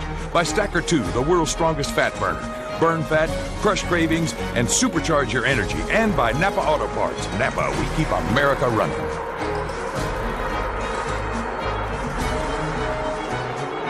Ken Schrader leads the 44th running of the Daytona 500, heading up a 7-car lead draft. Schrader, Jerry Nadeau, Sterling Marlin, Ryan Newman, Rusty Wallace, Kevin Harvick, and Bobby Labonte. Now rounding out that lead group. Wasn't it just a little while ago we heard Labonte was worried about his car? Dave, things seem to be a lot better now. He's running a lot better. In fact, the vibration is gone. He's a little bit tight off of turn 2. But Jimmy Makar, his crew chief, said to him, maybe you just got in some dirty air, made it feel like your car was really out of sorts. They don't think it is. They think they might have not the same problem as their teammate, Tony Stewart, and he has gone back to the front. You know, these guys keep talking about pushed or tight or whatever. Once again, we have an illustration to show you exactly what we're talking about. Let's go inside our race cars. We go down in the corner. The green line is the preferred line. Now go inside and see what the driver's going through. He turns that steering wheel, and look how much effort he put into turning it, but the car will not turn. You see as he comes off the corner, he drifts up the racetrack. That's a little bit exaggerated, but that's what we're talking about by tight or push. I don't know if that's exaggerated or not here, BP. That looks about right. So when he says tight, he's not just talking about what it's like when it's time to pick up the dinner check. Exactly. His wallet is closed tight. BP buys dinner a lot. I got to give him credit on that. He buys dinner for you? Yeah, all the time. You know that, Alan? BP, we got to talk. Jeremy Mayfield in the 19 car driving for Ray Evernham this year. Right behind our pole sitter, Jimmy Johnson. They're back in the 27th position. Matt Kenseth, 17 car, black and gold at the bottom of the track. He was the leader when we went back in the restart. And that was back at lap 27. He is falling way into the field. 28th place right now. See Jeff Green and Kyle Petty in the 45 car going by Jeff Green. What about the 48 car, Bill? What about a pole sitter? Well, most of the kids here today, Benny, are out of school. This 26-year-old kid is going to school today. He's learning some lessons on the track. As far as the handling of the race car, still just a little tight. I talked to Chad Knaus. He said it was tight. Then they pitted, tried to loosen it up a little bit. It was tight and getting tighter. So now they're going to try and loosen up the 48 car when rookie Jimmy Johnson pits in about between 10 and 15 laps. All right, Bill, thanks. I'll tell you what, those pit stops are going to be important. You know, it looks like these pit boxes on pit lane are huge, but when you have 40 cars coming at the same time and you're dodging guys, changing tires and things like that, these pits are tight, and you've got to be so careful getting in or out, especially so you don't hit a tire or another car. And we saw the caution flag, and all these guys made a pit stop. We'll see a bunch of cars pit on the green flag at the same time as well. Let's go down the pits and Matt Yoker. Well, Benny, just to add further on what Wally was commenting on about pit road, earlier in the race, the 97 car, Kurt Busch, slid right on through his pit in what was Tony Stewart's pit. The number 77 team, which had the first option to moved there. If Tony was still there, there might have been some bad news for the 20 team. Luckily, no car was there, but anything can happen down here. And pit road is a dangerous place. Make no mistake about it. And another thing is, getting these cars down to the slow speed you need for pit lane speed is very, very difficult. These cars are hard to slow down. From 190 miles an hour, no less. Pit stops are coming up shortly, so let's take a break. We'll be back for the visits to the pit lane. Ken Schrader leads the Daytona 500. The 44th Daytona 500 being run on a glorious Florida afternoon before some 170,000 plus fans. Talked about pit road being a dangerous place. One of the safety innovations NASCAR has made since the end of last season, requiring everyone who goes over the wall on pit road to wear a helmet and a fire suit. That is a great idea to see the Goodrich crew. And here's the reason why. This was at Homestead last year. Ward Burton starts to leave his pits. He makes contact with Casey Atwood and goes right through Ricky Rudd's pit, hitting 3 guys and injuring all 3 guys. Watch this. John Bryan, Bobby Burrell, but luckily all 3 of those guys are back at the racetrack pitting that 28 car this week with helmets on. Good move. And they are getting ready 4 green flag pit stops. Everyone was last on pit road under caution at lap 23, about 55 laps on fuel. So we ought to see the leaders coming in the next 4 or 5 laps. See the white car there, Shauna Robinson. The leaders have just gone by her, put her lap down along with Stacy Compton. And in this traffic the leaders are going through, Bobby Labonte's taken advantage. He's just moved up to 4th around Ryan Newman and Rusty Wallace. Well, not so fast. He was at the start-finish line last time. How about that? But he got hung up behind Stacy Compton in the 14 car. He mentioned that Mike Wallace was on pit road a while ago. They changed the battery on the 33 car. He's back out, but he's 5 laps down to the leader. Mike Skinner running on 7 cylinders. In the 4 car, he's now 2 laps down in 40th spot. Bill Weber. Look for Ken Schrader to pit next time. His car is a little loose when he's in front, and I talked to New Morris crew chief. I said, the longer you go on those tires, you're going to get a little loose, aren't you? He goes, nope. When he was in traffic, he was tight. When he's out front, he's loose. Also out front, using a little more fuel. Ken Schrader should pit next time. When he gets on here, he'll have a big advantage. He should have very little pit road traffic. Let's see who follows him. And we see him waving to Jerry Nadeau, and that's a signal. I'm going to make a pit stop next time by. Now, will Nadeau follow? And how do you adjust the car for that? If you're out front, you're loose, and if you're in traffic, it's tight. So what do you do? New told him to stay out front. Yeah. And he comes in, and no one comes with him. Wow. His teammate Johnny Benson will come in behind. Schrader has to slow down. 4 tires, guys. Good and smooth. Let's compete here. Where that orange cone is on the upper left is where the pit road speed limit begins. They have to be at 55 by then. Dave? Johnny Benson's car has been tight all day. It remains tight. They're going to make a chassis adjustment to try to fix that condition. 4 tires for Benson. Up to Bill.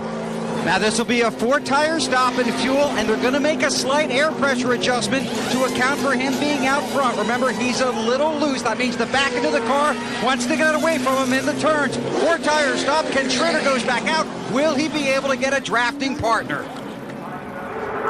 Johnny Benson goes with him. Now Jerry Nadeau, black car on the left, is the leader. Shauna Robinson's in the white car on the right, a lap down, but Sterling Marlin is getting a draft from her.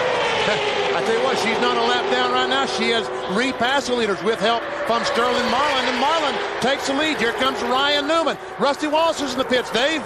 Rusty Wallace's teammate Ryan Newman wanted to come in too, but it was too early. Ryan could run about 5 more laps than Rusty on fuel. He had no choice but to come in and see if anyone could come in with him. He is alone on pit road. Will not have a drafting partner when he goes back out. 4 tires full of fuel, wedge adjustment. He was still a tick tighter than they wanted him to be. Boy, that's going to be tough for Rusty, especially if this pack catches him when he's by himself. They will just blow by him. Now it's important for Schrader and Wallace that the race stay green until everyone else has made their pit stop. If the caution comes out now, they're going to be trapped behind. Now here comes the pack, and they are running, and they're running fast. And there you see Rusty Wallace, and here comes Kenny Schrader, the yellow car. Can they get hooked up? Can they run together and stay in front of this pack? Now, Schrader's running a lot faster than Rusty, so he'll blow by Rusty. And the pack and he may have timed it right where Schrader will be okay, but I don't know about Rusty yet. We'll have to see. John Andretti, Terry Labonte, Jimmy Johnson, Jeff Green making green flag pit stops while we watch the leaders. And here comes Jerry Nadeau, the 25 car. He's on the inside of Sterling Marlin trying to take the lead. Ryan Newman decides to go with Nadeau. And here comes Jeff Gordon into that picture. 24 car up to 4th. Tell me when Jerry's coming. Tell me when Jerry Nadeau. About 2 laps, okay. Rusty trying to break. And I'm impressed with Shauna Robinson in that 49 car. We saw the leaders go by her, put a lap down. Guess what? She repassed them. Bill Elliott, Jeremy Mayfield, Casey Atwood. 45 on the spot, but he can't do it by himself. All 3 on pit road right now, as is Jeffrey Bodine. Marty. Jeremy Mayfield is in. They have been fighting a tight problem for most of the day, guys. They have not been as good as they thought they would be today. They're going to pull the fender out just a little bit on the left front, and a 4-tire change for the Dodge team. How about Mark Martin? 6 cars sneaking into the picture. Where did he come from? And Rusty's got to stay in front of these guys, BP, in case a yellow comes out, or he will be a lap down. Oh, baby! Close. No, that was so close. And Shauna looks like she's out of fuel in the 49 car. Shauna, what happened? I'm out of gas. Out of gas. Rookie team. Costly mistake. That's going to cost a few laps for sure.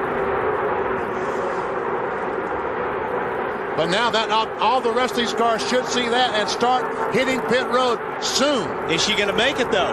Do you chance it and stay out, or will she make pit lane? Here they come.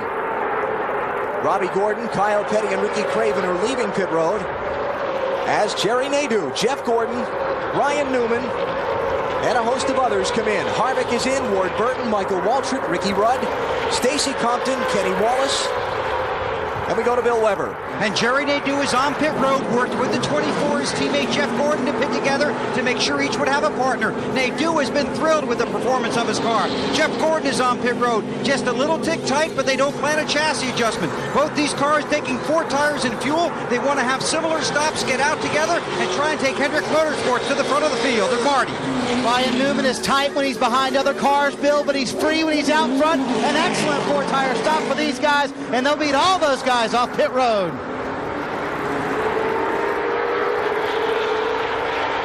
Dave Marcus, does he run out of fuel? Looks like he has to me. And he might bring out a caution. Shauna Robinson has made it back to pit road. But we'll keep an eye on Dave Marcus. Here's Dale Earnhardt Jr. in. Marty? And Alan, they will not put on the front nose piece that they made because we're under green flag conditions. He said it has a very, very bad push. They are going to change 4 tires. They are going to make a wedge adjustment as well. They really wanted to put that piece of the nose on because that will make the car better aerodynamically. They're going to put on as much tape as they can to patchwork together what is already on the right front of the race car, hoping that it holds on. And when they do get a caution, they're going to put on this front nose piece. They go back to the right side to make sure that tape is down pat, and a little bit of problem on the left rear tire, and a long stop for the Butt team. Some of the leaders who've not yet stopped are coming in now. Dave? Shauna Robinson has now refired the car. They were putting fuel in to prime the carburetor. She tries to get it out. They will push it out. Meanwhile, Bobby Labonte is in. His car was just a little bit loose. They're going to take a pound of air pressure out of the left rear tire. They will change 4 and try to send it back out of here. The 2 right side tires are on. 2 left side tires being put on now, and Labonte is gone. Matt. Dave, the 40 car of Sterling Marlin is in, as is the 88 of Dale Jarrett. They made a chassis adjustment on the 40. He's been fighting a tight condition all day, meaning when he goes to turn the car continues to want to go straight, and the 88 service is done as well. Caution is out for Dave Marcus's stalled car in turn 4. There are a couple of cars who have not made pit stops yet, but most everybody who was on the lead lap will be okay. And those 2 cars that have not pitted, the 97 and 99, they're not in great shape because you know they're almost out of fuel. When the pace car picks them up, if they drive up on the bank, the fuel is going to run away from the pickup, and they might run out of gas on the caution flag. Jeff Burton is the leader. He and Kurt Busch have not yet made those pit stops.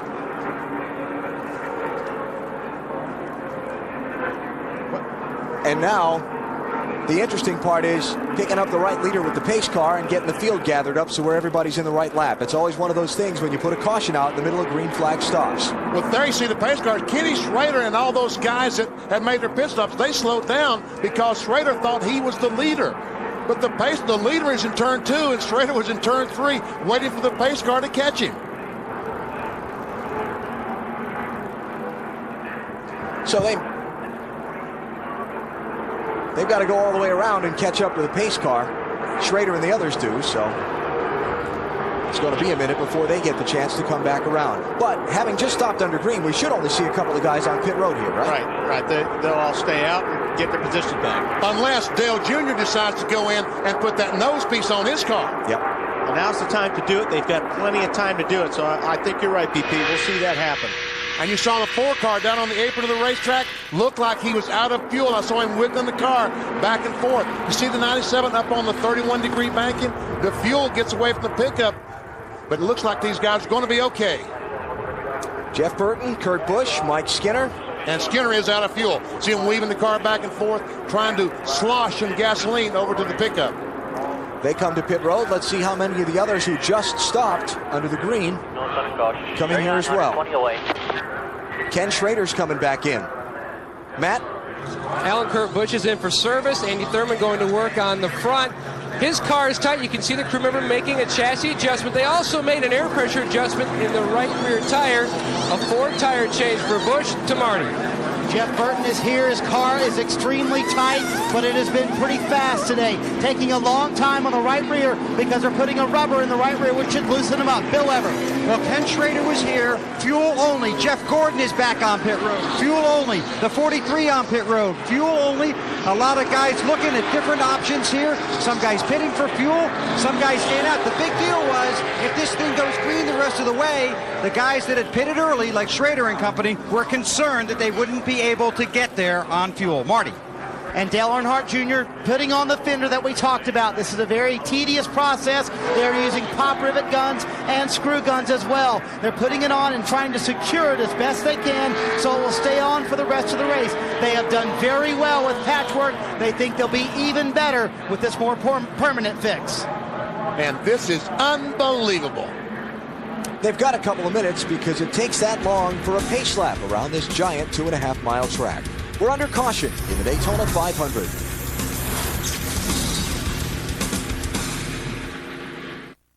The second caution of the Daytona 500, giving this massive crowd a chance to stretch their legs and chat amongst each other during a rare moment of quiet. Listen to this. Get out of the way. Get out of the way. Drop it. Go.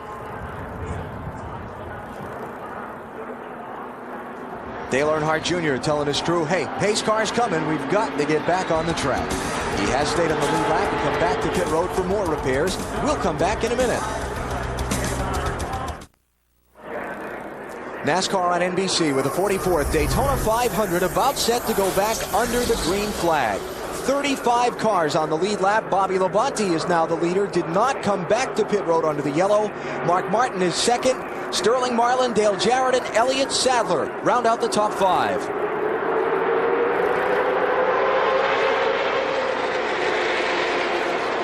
First car to the inside of the leader is Ricky Craven. He got trapped a lap down by that caution flag.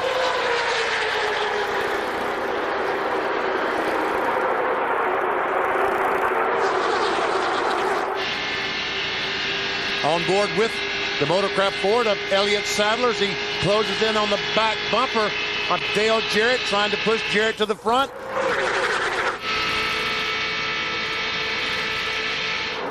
Bid for the lead. Here comes Mark Martin. And Sterling Marlin makes it 3 wide. Marlin to the lead. And Bobby Labonte is where he does not want to be, in the middle. The leader last time will be lucky to be 10th this time by. And there's nothing you can really do about it when you're in that situation. Those lines move on you. You may be in line saying, okay, I'm great, I'm great. All of a sudden, these guys start splitting you behind you, and they put you in the middle. Well, actually, he was 9th that time by. You were close.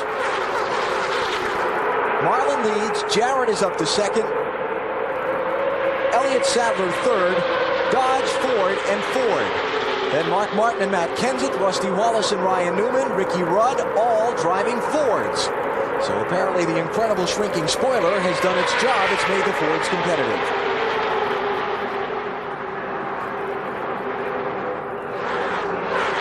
Dave Marcus's car brought out that last caution, stopping on the racetrack. They have taken it behind the wall.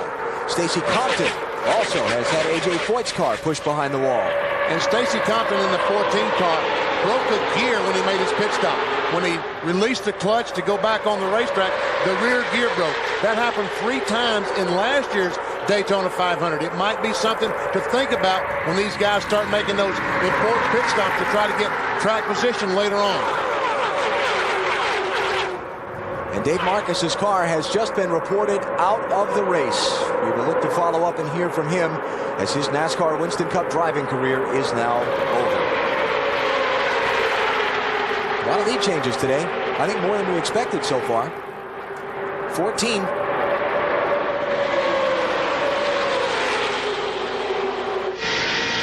Michael Waltrip, last year's winner of the Daytona 500, trying to work his way back as he pulls alongside Jeremy Mayfield. That's 11th and 12th they're racing for. Elliott Sadler getting shuffled back a little bit. Matt Kenseth by him to third. Rusty Wallace in that outside lane. The 2-car. Now, if you saw the 17 car there, he almost got stuck in the middle, but he used that blocking mirror we were talking about, BP, and he put a block. Is that Ricky? Yeah, Ricky Rudd behind him, okay. But he was right there, and he saw Ricky was having a run, and he turned the car down left and blocked Ricky.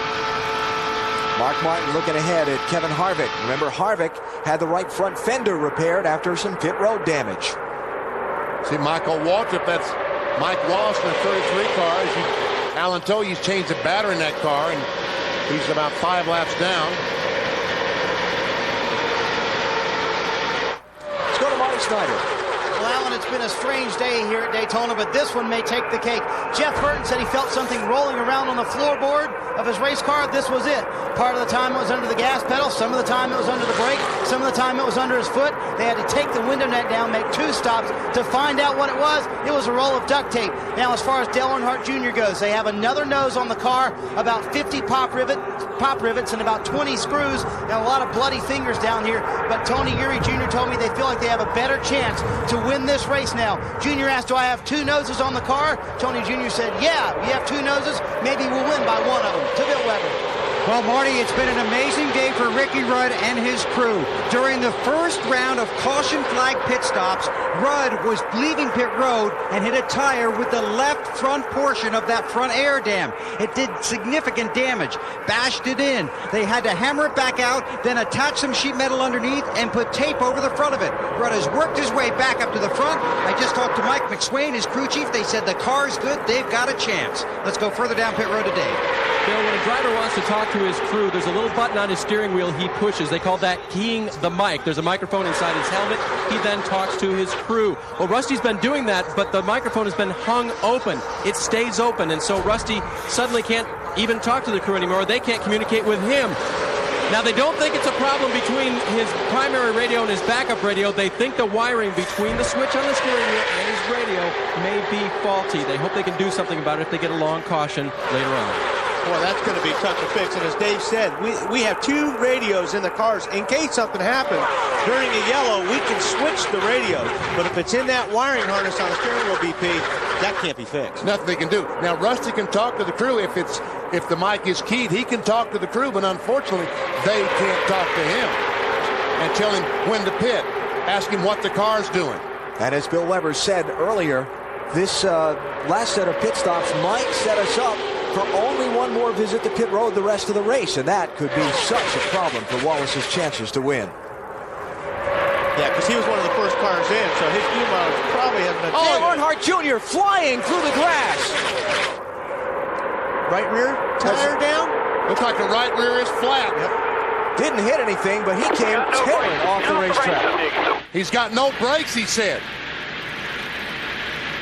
Wow. No wonder he was flying through the grass. Well, it just happened, but some bitch blowed a tire or something, broke it down, something. Caution is out. Brake, so.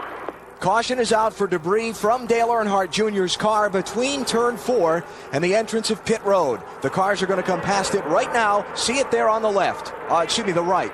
Driver's left. The other right. I knew what I was thinking from the driver's perspective.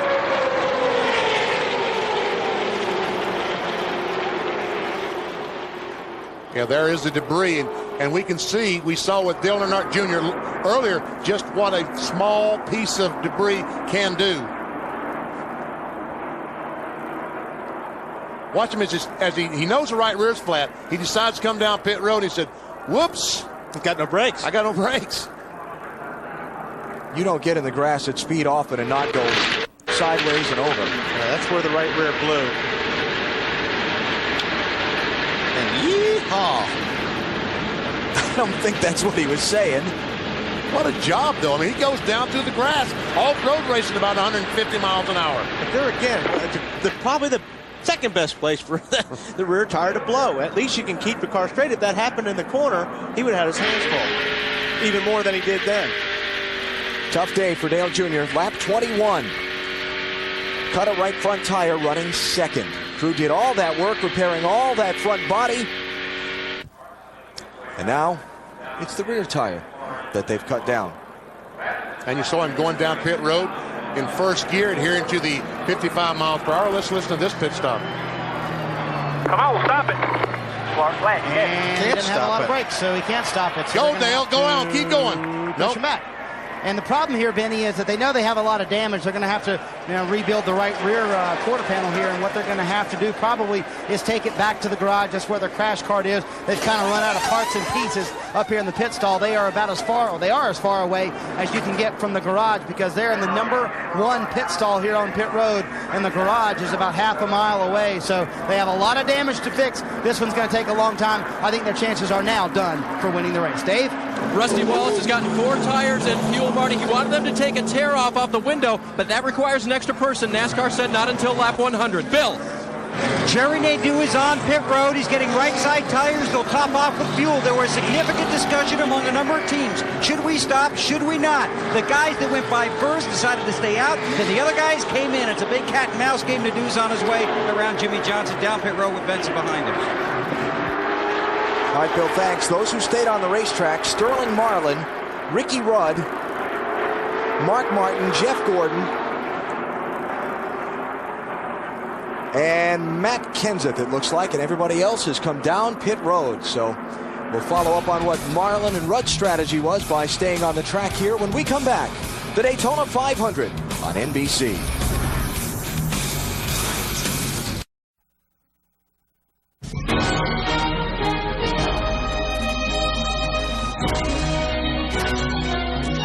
It's been a tough day for favorites to win the Daytona 500. Tony Stewart out with an early engine failure. Dale Earnhardt Jr. cutting a tire at lap 21 while running second, the first of 2 problems he's had today.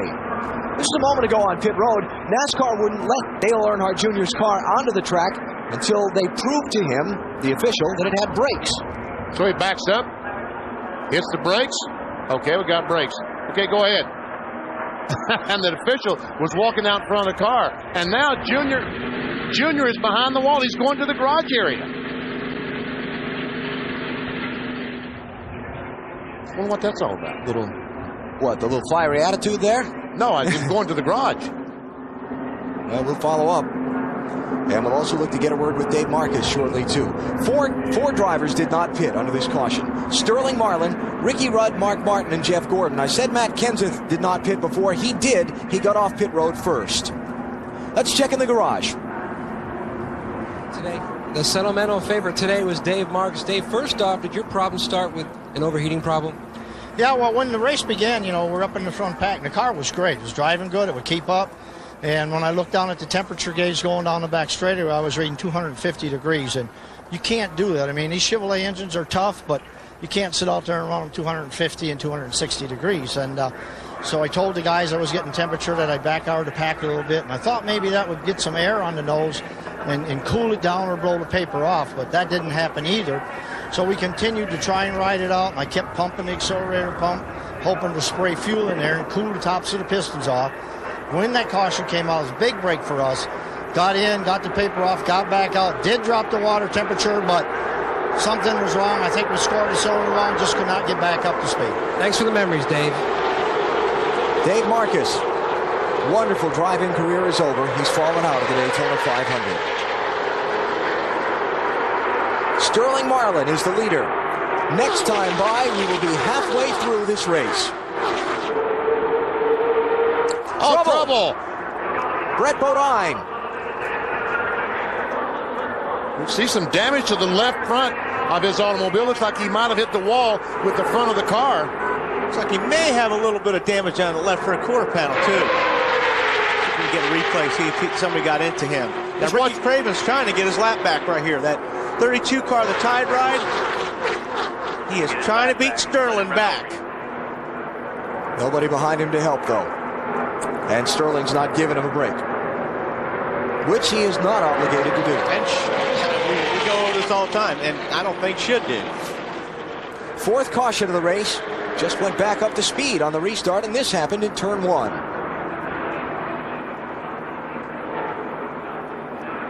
Looks like that Kenny Wallace gets in the back of. Yeah, you know, though, Benny, I saw some smoke from Brett's car before Kenny hit him. First, yeah, it looked like. Would that be a shifting point? Let's see.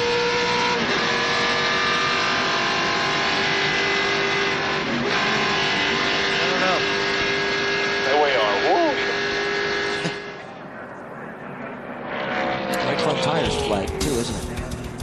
Maybe that was the cause. We'll follow up in a moment. Right now, we're back under caution in the Daytona 500.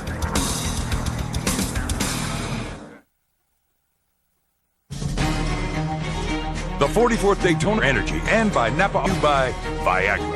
Ask your doctor if Viagra is right for you. By Ford Trucks, the official truck of NASCAR is built Ford tough. By Sprint PCS, the clear alternative to cellular. And by Best Buy. For the latest technology, turn on the fun at Best Buy.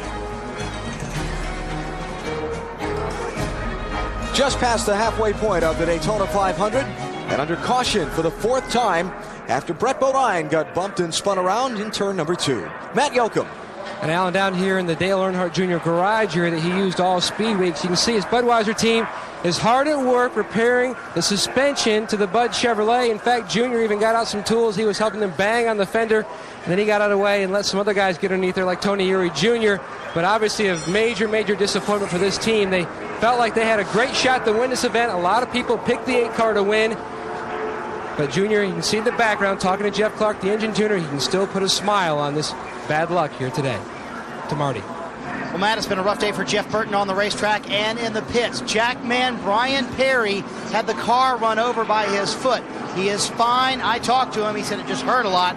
He might be broken. They're not quite sure. He was taken to the infield care center to have x-rays done, but they think he's going to be just fine. He said, I feel good. It just hurt a lot when it happened. Hey, Marty, what was that again? Had a bad day on the track and a bad day on pit road. And the car got ran over by his foot? Yeah, well, the car ran over his foot. Okay. I wonder why you guys were laughing while I'm talking about some poor guy's broken foot. Speaking of a bad day on pit road. Hey, by the way, we did ask Dale Earnhardt Jr. to come on camera and speak with us. Matt Yoakum says Dale Earnhardt Jr. refused, said he was not talking right now. I think the quote was, I ain't talking now.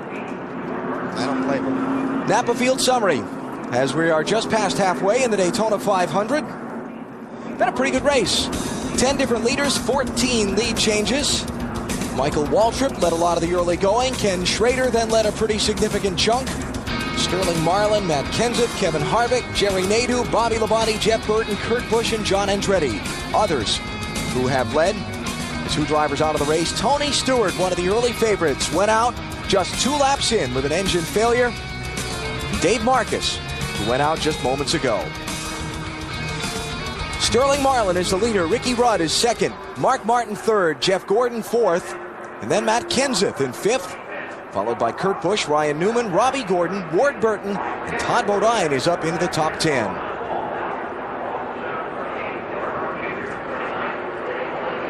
Set to go back on the restart. Lap down cars to the inside. Ricky Craven, Shauna Robinson, Robert Presley. The bubbles over the lead lap cars as we go back racing. Green flag.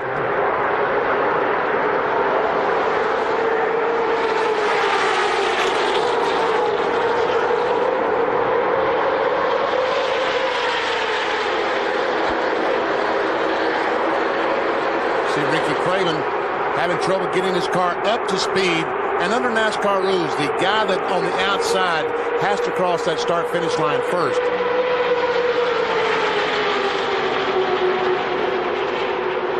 Craven started 43rd in the race, had pushed his way up into the top 15 in the opening laps, but then got caught a lap down in a series of green flag pit stops. When the caution came out right at the tail end, he wasn't able to get back in front of the leader before the pace car picked up the field.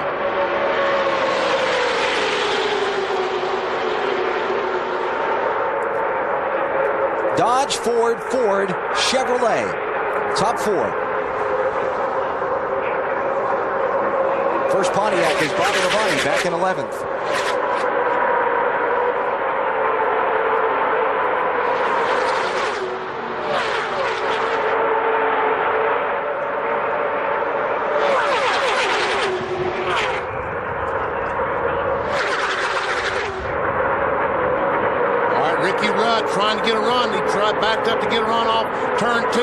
he get enough run on Sterling Marlin? Doesn't look like it.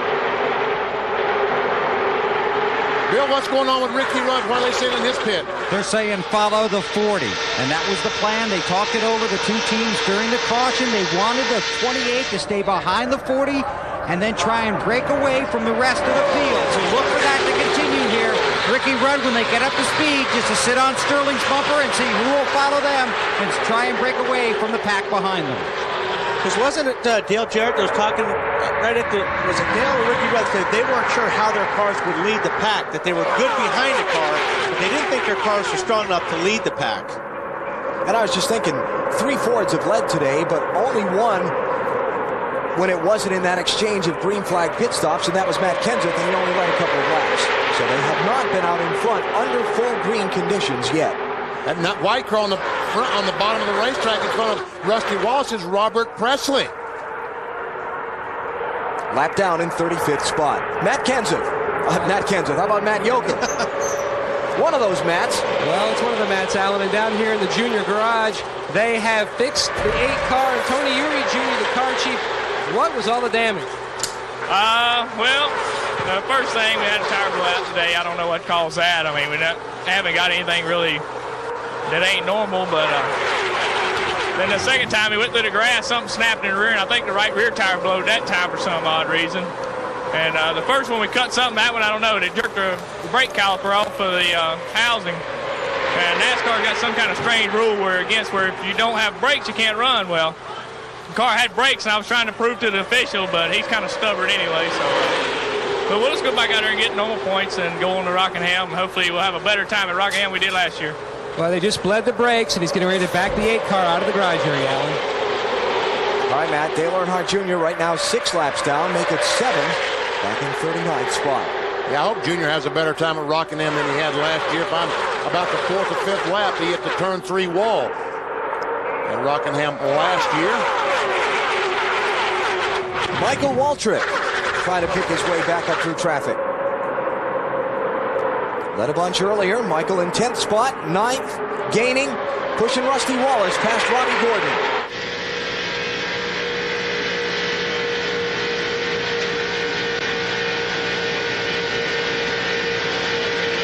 Gap to leader Sterling Marlin for Michael Waltrip.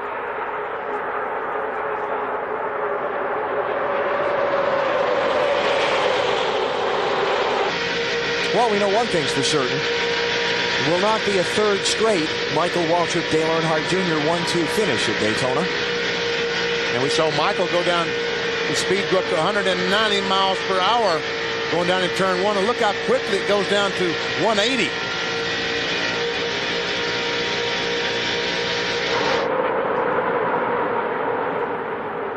Kevin Harvick, that 29 car, outside pole sitter, trying to push Michael Waltrip by, on board with Kevin Harvick. Ward Burton in the 22, Todd Bodine in the 66. Yeah, those guys are in the high lane. They don't want to be there because they've got a lap car in front of them, and they'd like to get around that car of Robert Presley as soon as they can, because they feel that they're not going to get a whole lot of help if you got a lap car in the way.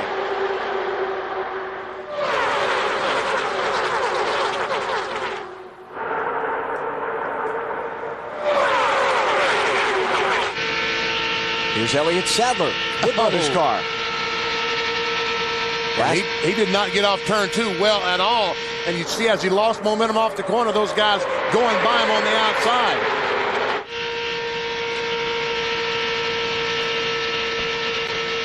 Dale Earnhardt Jr. a couple of minutes ago came back out of the garage, radioed his crew, said, "Hey guys, it's alive again. Let's go back at it. Watch this." He was in a hurry.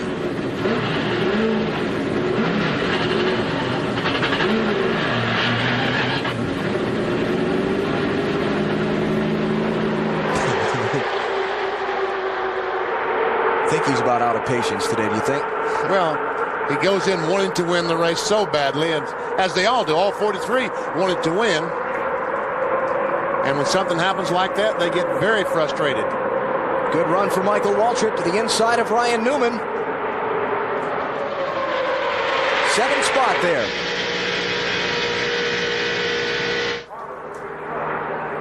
Matt Kenseth trying to push Jeff Gordon back. Look at the Roush freight train there. 6, 17, and 97. 3 of Jack Roush's cars running together. And nobody lined up that 24 car. Jeff Gordon has no friends in that little deal. Hey, you beat people often enough. When you need their help, you'll find you don't get it as much. This is the second time this has happened to him in this race. Remember, he started third but couldn't find any friends at the beginning of the race, and that's when he and Johnson fell backwards. Same thing happening again, guys. Oh, comes off right up against that wall off turn 2. Good day for Roush so far. Right now, 3rd, 4th, 5th, and 24th.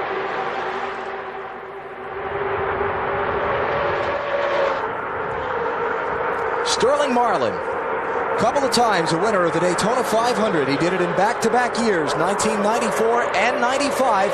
He's the leader at 113 of 200 laps. You're watching the Daytona 500 on NBC.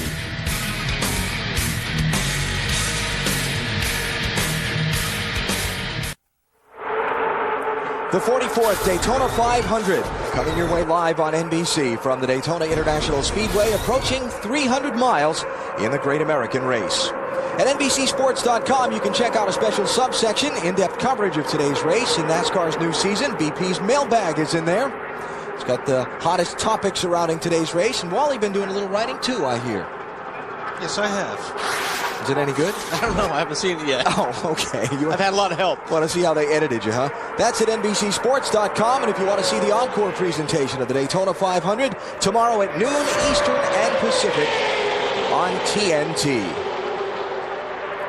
These guys in single file are just trying so desperately to get away from the rest of that pack. And you've got 3 guys at the head of this field that are some of the best drafters there are in the super speedway. I mean, Sterling, Ricky Rudd, Mark Martin, these guys normally don't make any mistakes. And they are going to just stay in line. They're just trying to get away from that pack. Michael Waltrip trying to work his way back to the front. The defending 500 winner showing in 7th spot. That 15 car is Michael.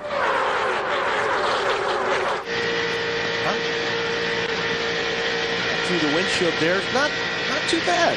Finishes pretty good. Saw in the Busch race yesterday, later on in the day, and boy, that sun comes right up over there by them grandstands BP, and it was very difficult to see out of those cars. The problem with this shot, all those cars in front of you. That's what's wrong with this shot. Michael Waltrip wants to see nothing but blue sky and black racetrack and nothing in front of him. Right now, Michael Waltrip is in 7th position. You can see he's moved up steadily since the restart. And again, the field beginning to sort out single file as we put a few laps in on this set of tires. You know, we've seen all day that the leader is very difficult to pass. When Shauna Robinson was in front of these cars, the pace dropped off 2 or 3 miles per hour, down to 181, 182, and they still couldn't pass. And a lot of the guys think one reason is because of the negative air pressure in the carburetor. You see the air goes up across the car, and there is the cowl opening where the air goes in for the carburetor. But as you get behind the car, that airflow leaves that other car and misses the cowl, misses the windshield. You lose the positive air pressure going inside. It becomes a negative, and therefore robs you of a great deal of horsepower. And we have not seen very many passes for the lead, certainly not in the final laps of races this week. Will we see some today? And I think that the Shauna Robinson thing, to me, was the most telling thing of all. And I think we've seen, like in the 125s, they're going to have to make a plan and gang up on the leader a lot earlier than just 1 or 2 laps before the end. They're going to have to do it 5 or 6 laps in it because it takes that long to get things lined up and try to make that pass. Well, they're ganging up on Ricky Rudd right now. He's been shuffled from 2nd, farther back into the top 10. It's all going on behind Sterling Marlin, the leader of the 44th Daytona 500. Next time he crosses the start-finish line will be at 300 miles.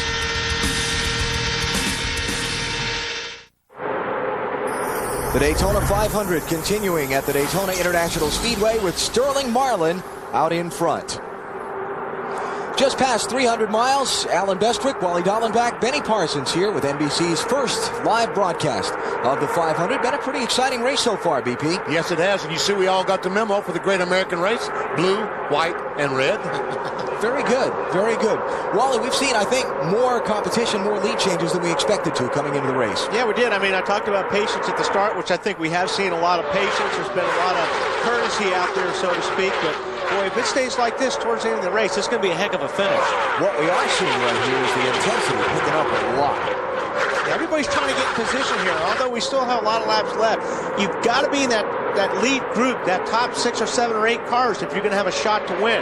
That's where everybody's trying to get right now, in that lead little group. And just a moment ago, Dale Earnhardt Jr., the 8 car, was back on the racetrack right in front of Michael Waltrip, and it looked like those guys were going to run up to the front. But Junior made it by the 17 car. Kenseth, Michael was not able to, and you see they're still back there side by side, although Michael has the drafting help from Jeff Gordon. Now it looks like they're going to be able to get by. Yeah, but see, you see the 8 car keeps moving high, and I know he's trying to follow that draft, but that's not helping Michael. The only way he's going to help Michael is if he stays down in front of Michael so Michael can pick up on his draft. But if Dale moves up the racetrack like he did there, it's not really going to help him. Michael Waltrip to 3rd. Let's take you through the field, get some updates on teams' races and their strategy from here to the finish. We start with the leaders, Sterling Marlin. Here's Matt Yoakum. Right now, Alan, I talked to Lee McCall, Sterling Marlin's crew chief. Marlin trying to get another Daytona 500 win, but right now they're on a gas conservation run. And he's also just saving the car, knowing there's a lot of race left in this Daytona 500 today. And Matt, that Mark Martin is running very well. In fact, he stayed out on the last opportunity to pit. I checked with his crew chief, Ben Leslie. I said, why'd you stay out? Everything okay? You can make it on one more stop? No comment. Just a wry smile from Ben Leslie. They're doing very well. Matt?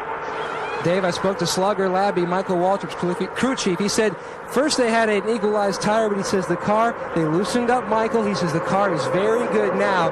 He is very comfortable with this 15 car. Today.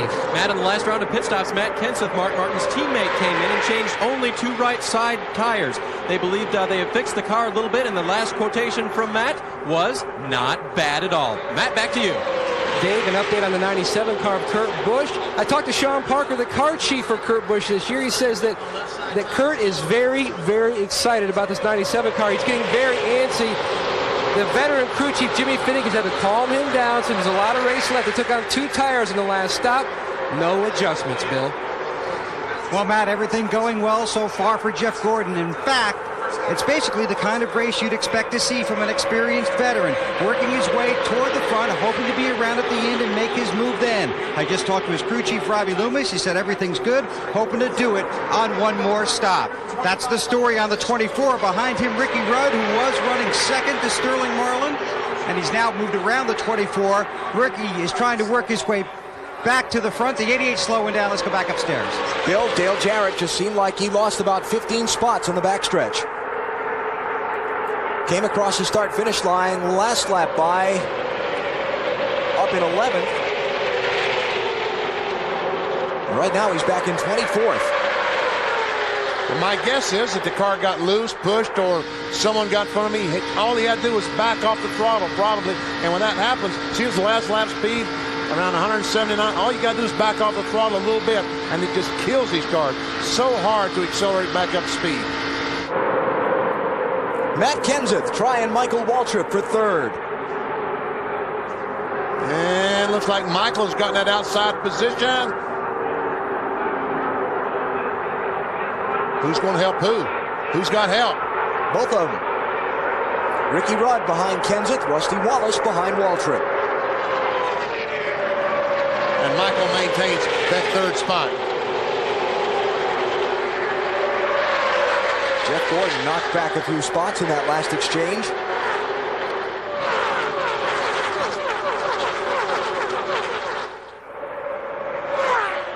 Man, did you see somebody bottom out there? Rudd? I think it was Rudd. Looked like Ricky Rudd's car bottomed out badly down the middle of 1 and 2. Just radioed in. He's lost the handle big time. Lost the handle big time. It's the second time it's happened to him in about 10 laps, Benny.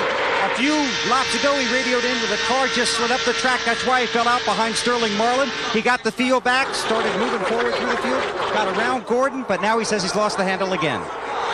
Kevin Harvick sliding around Matt Kenseth. And he's got help with Jeff Gordon right behind him. Rusty Wallace on the outside in the 2. And Jeff pushes and tries his best to get by, and Harvick gets through. Is Gordon able to clear Rusty Wallace? No. Oh, Ward Burton's on the outside of 97, and luckily the spotter did his good job. The guy up here told Kurt Busch that someone was on the outside of him. He did not come up and pin him against that second turn wall.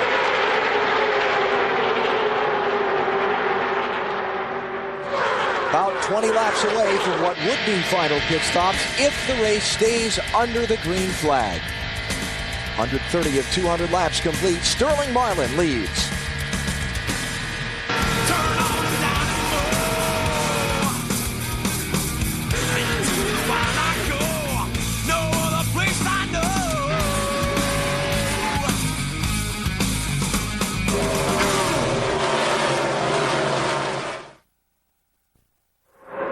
Tonight, NBC's coverage of the Olympic Winter Games continues. You'll see the presentation of that disputed gold medal in figure skating to Soleil and Peltier. That's part of NBC's coverage of the Winter Olympic Games. Should be a great moment tonight at 7 Eastern Time. Sterling Marlin still continues to lead the Daytona 500. You know, his first race was in 1976. Did not get his first victory until 1994. That was a Daytona 500. He said that is by far the biggest thing that ever happened to him in his racing career was winning the Daytona 500.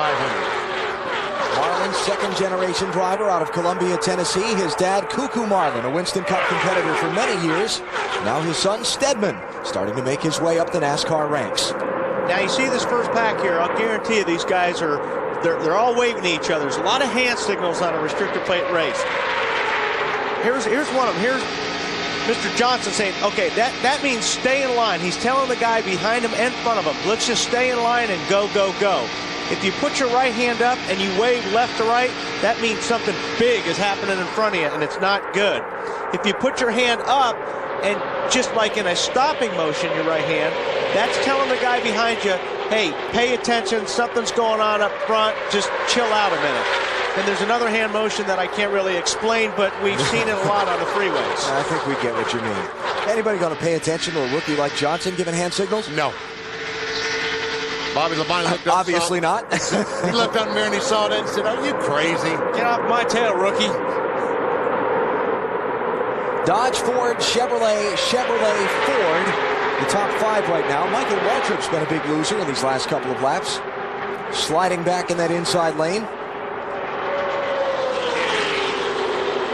We talked about the incredible shrinking spoiler in our pre-race show, the adjustments NASCAR's made to try and make the Fords more competitive this week. They're doing pretty well right now, though, again, haven't seen one lead yet. Well, if they get lined up, and they're in the right place right here about 4 or 5 laps to go, you will see one lead because I think they'll all stick together. Us against the world kind of thing. Yes.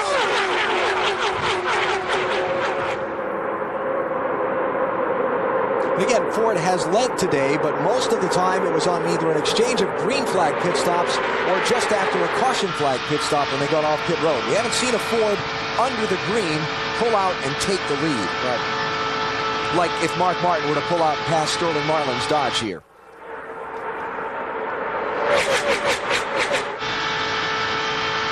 Now, we should be about 10 laps away from final pit stops. Bill Weber down on pit road. About 10 laps or so till we see what could be some pretty critical stops, huh? Going to be very interesting to see what happens down here. Obviously, some guys are going to try and push it because they don't want to run out on the back end of this next stop, Alan. But it's about 10 laps away, as you said. It's going to be how you set up your car for the end of this run as well, because that's when it's going to be most critical. Trouble! Mike Skinner, Shauna Robinson off turn 2. Caution is out. Okay, now about that pit strategy. Oh, that's going to make it interesting, isn't it? Yep. Oh, man, That completely changes things. 5th yellow flag of the Daytona 500 as Sterling Marlin brings the field back to the caution. Nobody able to get a lap back from the leader. All right, that's 138. 62 to go. Stop with 61 to go. Yep. Caution shouldn't be a long one. Everyone's driven away from the turn 2 scene. The Jack Roush cars. The Jack Roush cars might be in pretty good shape. If they're up. If they're not up, come on in. Because the 99 car and the 97 were the last cars to pit before. Our crack pit reporters, I'm sure, can find out how many laps they ran. Let's take a look at what happened to put us under caution off turn 2.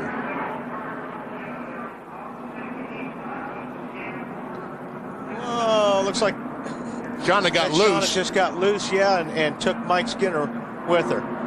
And the problem with these cars on a racetrack like this, if you get the cars real close to each other going through the banking, the car on the bottom gets the air taken off its spoiler. See right there? She was real close to the 4 car. And what happens when you're that close, fender to fender, there's no air on your spoiler if you're on the bottom, and you loop it. Unfortunately, took Mike with her. But again, both cars have driven away, and they're back on pit road. We see the work being done to the Shauna Robinson Dodge. See, the right front tire has gone flat. When you hit the brakes and stop these tires from rolling, they just like sandpaper that grinds a hole right through the tire into the air. Yeah, there's a lot of asphalt back there where they were sliding. We've seen it be hard to pass for the lead today. Who gets off pit road first on these crucial stops? Dave. Mark Martin's car is a little bit tight. He slid past his marks. They have to push him back. This will cost time. They will be just at their fuel window if they pack it full of fuel. He is a little bit tight. They'll make a wedge and tire pressure adjustment as well. Matt. No adjustments on the 40 car of Sterling Marlin, who was the leader. They feel like, Andy Graves tells me, they will be 3 to 4 laps short on fuel, and he's down and away.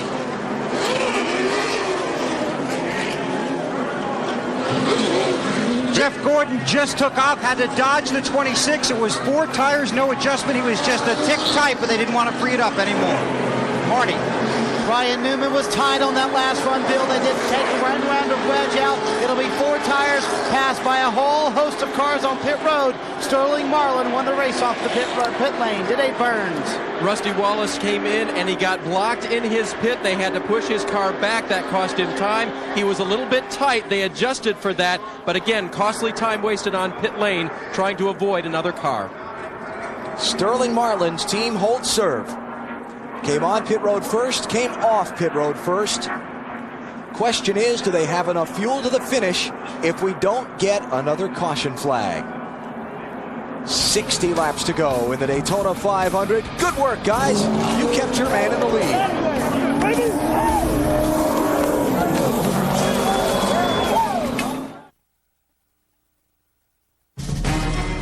The 44th Daytona 500 is brought to you by Pontiac. Can you handle a Pontiac Grand Prix?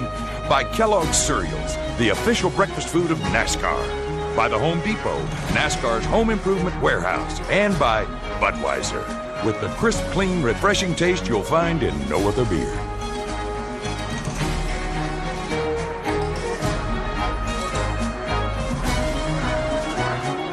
At Daytona, the field coming to the 1 to go signal, and I am shocked nobody's coming in to top off the fuel tank. I am too. I don't know that it's going to make any difference. I don't know that 2 laps under the caution flag is going to make any difference on making it. Well, some of the guys in the back of the field think it is. Terry Labonte, Jerry Nadeau, Joe Nemechek, Jeffrey Bodine are coming in to top off the gas. But all of the leaders have stayed out. Jeff Burton and Kurt Busch, 2 of the Roush cars, ran 61 laps on a tank of fuel earlier, Bill. Yeah, Alan, the guys at the back have nothing to lose, as you know, by coming in. But here's the deal up front. It's just so difficult to pass. A lot of these guys are willing to take the gamble that there will be another caution, or that A, they'll all make it, or B, they all will not. Some of the Fords seem to think they can make it. Some of the Chevys and the Pontiacs aren't too sure. Matt? Bill, that's exactly the same case down here in the 29 pit of Kevin Harvick. I talked to Kevin Hamlin, the crew chief. I said, are you going to come in and go for a gas and go? He says, I'd hate to give up the track position. We're just going to have to wait and see what everybody else does. Well, you know, the Roush cars historically get the best fuel mileage, so they're sitting pretty good right now. And The only thing that's going to hurt them if there's another caution flag, because if there is another caution flag, they'll have to stop and put on 4 fresh tires because the cars are so much better with the newer tires on the car. Dave, what are they saying down in your pits? Well, I'm with Bill Wilburn. He's a crew chief for Rusty Wallace. Now, it seems to me you've been getting about 50 laps out of a fuel run, but you've got to go 59 now. How come you didn't come in and top off? We pitted at 62 to go, and with the caution laps and our fuel mileage has gotten a little bit better as the day's gone on. We've tried to free the car up a little bit. I think we'll be okay. All right, that's a word from Bill. By the way, he's got his helmet and fire suit on. He's still going over the wall changing tires for Rusty. The key word there being think. Just past 350 miles. Sterling got a good start there, didn't he? Sterling Marlin leads. Kevin Harvick is second. Jeff Gordon is third. Kurt Busch is fourth. Elliott Sadler is fifth. Rest of the top 10 are Bill Elliott, Ward Burton, Rusty Wallace, Michael Waltrip, and Ricky Rudd. And now Sterling has the lap car of Robert Presley between himself and Kevin Harvick and Jeff Gordon. Is that going to make a difference? Or will that bite them if they all line up and go by? 32 cars on the lead lap after 350 miles. 11 different leaders, 16 lead changes today. And we've just wrapped up the 5th caution of the afternoon. Bill, talking a lot about strategy. What do you hear? Well, here's the deal, Alan. Before that caution came out, a lot of guys were looking at going 55 laps. So I did a random survey down here, and the feeling was that you really wanted to be inside that 55-lap window to be sure you could make it. In fact, I asked crew chiefs, if you stop with 55 to go, can you make it? And I got a lot of, yeah, I'm really sure, I think. And now they had to stop earlier than that. So it's going to be a real gamble for some of these guys coming down to the checkers if it stays green. Yeah, and that's the big if. That's the gamble that a lot of the crew chiefs are betting on, that it won't stay green to the finish. Look at the run Kevin Harvick has. He's got a great run on Presley. With help from Jeff Gordon, he goes by that lap car.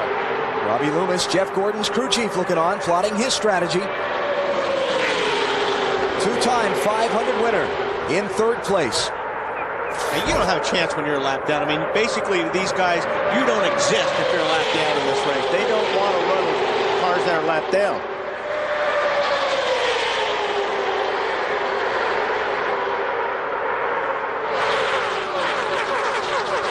AutoTrader.com sponsors our move of the race. Have you seen the move of the race yet? I don't think so. Nope. Think it's still to come? I think it is still to come. Best move we've seen so far? The move of the 40 crew the last time, keeping them out front. I agree. But we think the best is yet to come. It usually is that way in the Daytona 500. Kevin Harvick started second, fell back into the field. Matt, he's back up to second now. Well, he's on the move, but the biggest concern down in this 29 pit, Allen, is fuel conservation. Jerry Haley, Danny Lawrence, and Kevin Hamlin have poured over the computer, then walked away, walked back, looked at it again, walked away because it still didn't have the answer they wanted. How much do you think 1/10 of a gallon would cost you today, and how much do you think it would be worth? 1/10 of a gallon could cost them $1 million. At least $750,000. Winner's share of today's race, $1.3 million. But these drivers aren't thinking about $1.3 million. They're thinking about winning the Daytona 500. Or conserving fuel. It's hard to conserve fuel. I mean, especially in this deal, you got to keep your foot down. If you start cracking off the throttle to save fuel, you got about 40 guys who are going to pass you. Elliott Sadler, back in 5th place, has done a terrific job today. The Wood Brothers car started in 41st position, Dave.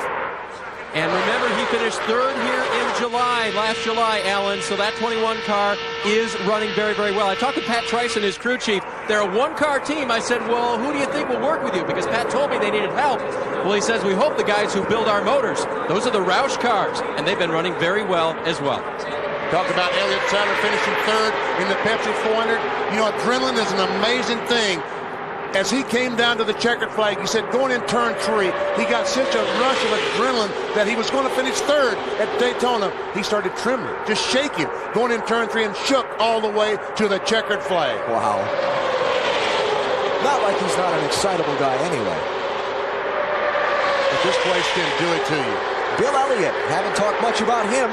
6th place for that 9-car. 2-time Daytona 500 winner. Bill, solid run.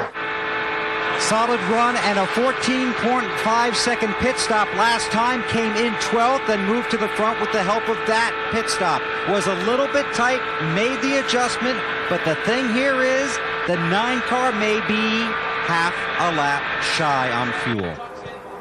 That'll hurt. Coming up on the 3/4 mark of the 44th Daytona 500, Sterling Marlin is out in front seeking a 3rd win in the Great American Race.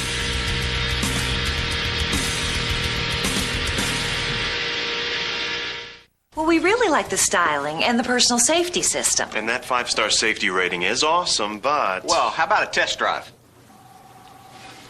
That's a bunch of them. Oh, my goodness. Bust us out there, Sammy.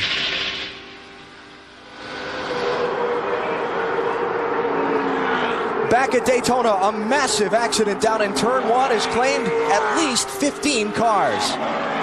It started up toward the front of the field. You see the carnage scattered in the corner. Matt Kenseth, Johnny Benson, Ricky Rudd was in it. Oh, look at that. Kenny Wallace, John Andretti, Casey Atwood. Is that Jeff Gordon? Can't see. I don't think so. I think Jeff Gordon. I think that Kevin Harvick spun. I think that Jeff Gordon was able to get underneath him. I don't know that for sure. Kenny Wallace. Car is on fire, but he's quickly out of the car. Todd Bodine's car there, just barely visible on the left of the screen. Looks like everybody's window nets are dropped. Yeah, down. Gordon made it through.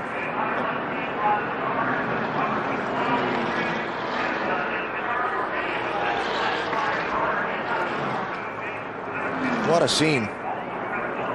Casey Atwood climbing out. Good news. Look at his car, all torn up. At the tracks where they use the restricted engine package, Daytona and Talladega, all the drivers talk about the big one. Harvick is out of his car. They talk about the big one, the wreck that sweeps up a large number of cars. It's just happened 3/4 of the way through the race. Yep. Jerry Nadeau damaged in it. He's just driven back around to pit road. There's Bobby Hamilton. See the Hans device he's getting off his neck, the head and neck restraint. One of the 2 that are approved and mandated by NASCAR. And that's the 2nd car that Hamilton has torn up this week. I think Bobby Hamilton's telling the fire guy, hey guys, my car's on fire. How about come on over? Put it out.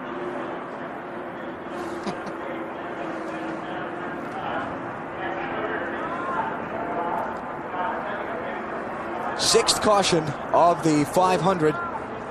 And it was a big one. Let's take a look at what happened. There's Kenny Wallace. Now the car, yep. All right, Jeff Gordon and the Kevin Harvick make contact going down in turn 1. And there we were talking about throwing the block, and that looks like what happened. And the first 4 or 5 cars get through, and then about the 7th or 8th, I don't know, about wherever the 43 car of Andretti, that was the next car to hit. And after that, there's no place for anyone to go. That's right, the track just becomes completely blocked. So take another look. See well, that's kind of a little bit afterwards, but see Harvick slide back up. How did Ward Burton get through that? Wow. And all those cars on the inside, and then the hole closed up. Add Jeremy Mayfield to the list of those involved, the 19 car.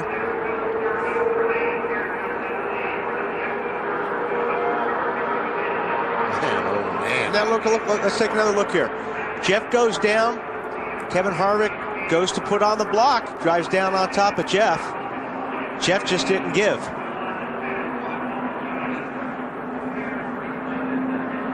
Or if he tried to get out, he didn't get out in time. Yeah. One of the 2. Andretti, a hard lick. Oh, wow. You know, same thing happened in the qualifying race between Tony Stewart. Is that Schrader caught up in it too? Yep, Schrader got a piece of it. Folks, just watch this and listen as you're part of the big one.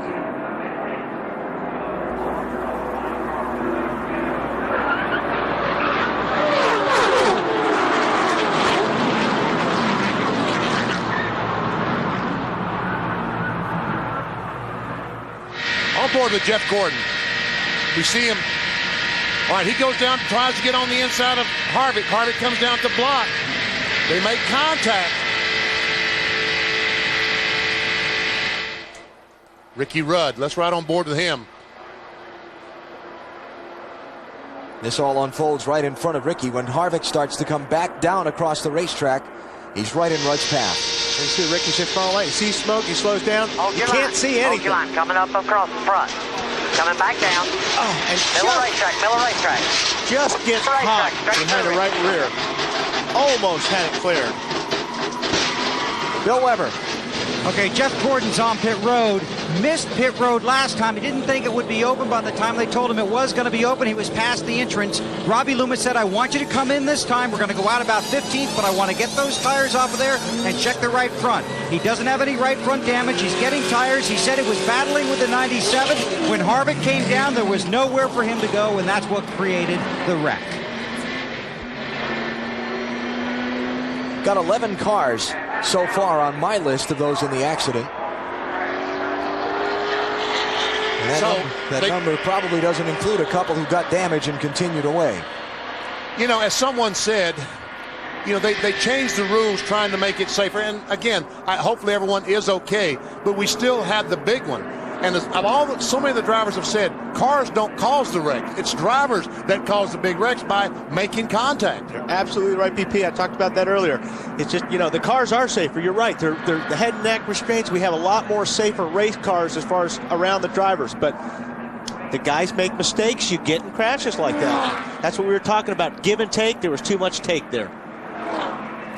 Ken Schrader took his car to the garage. You see the remains of Richard Petty's Dodge that John Andretti was driving. Bobby Hamilton's Chevy. And the cleanup continues. Dale Earnhardt Jr. involved in his third incident of the day. He got caught up in the middle of the big one that happened down in turns 1 and 2.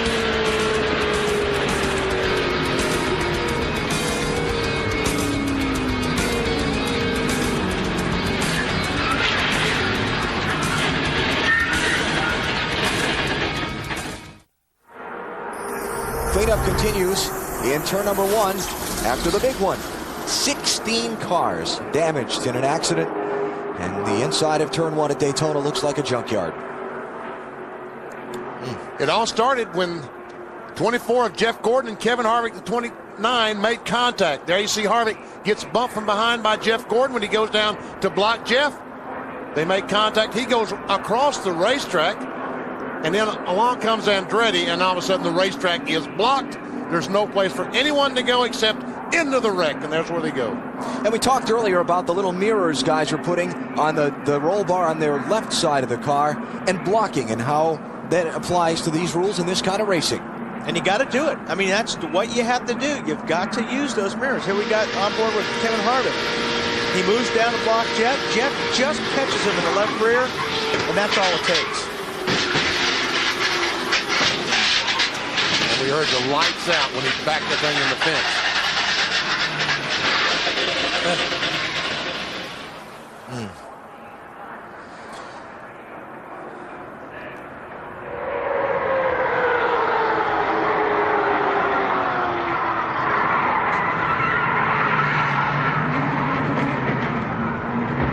Robbie Gordon and Jeffrey Bodine down through the grass.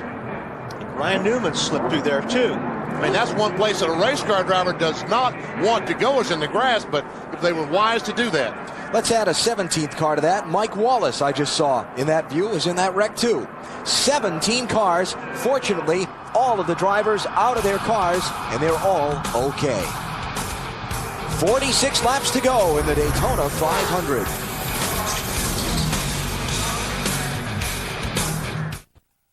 Caution at the 44th Daytona 500 after a 17-car accident down in turns 1 and 2. Here's what Jeff Gordon said after it was over. My right front a little bit. I don't think it's too bad.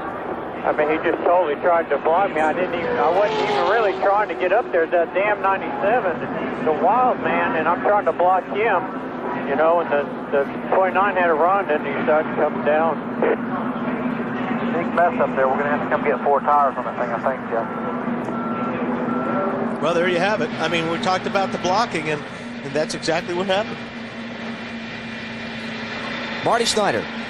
Well, Ricky Rudd had a very good view. First of all, Ricky, what was your view? What did you see happening in front of you? And how much blocking is going on out there? I really couldn't tell what happened, Marty. We've been up front there, and we came in on that last pit stop. And I had a little miscommunication. I couldn't find the pits like I needed to, so we came back out. We were about 10th when the wreck happened. And couldn't see what happened. Somebody had turned sideways, hit the fence, come back down. I drove to the bottom trying to miss it, and he hit me in the right rear quarter panel, turned me head on in the fence, and it was pretty much over after that. I really couldn't tell what happened. It's pretty wild out there. Pretty typical restricted plate racing. A lot of blocking going on.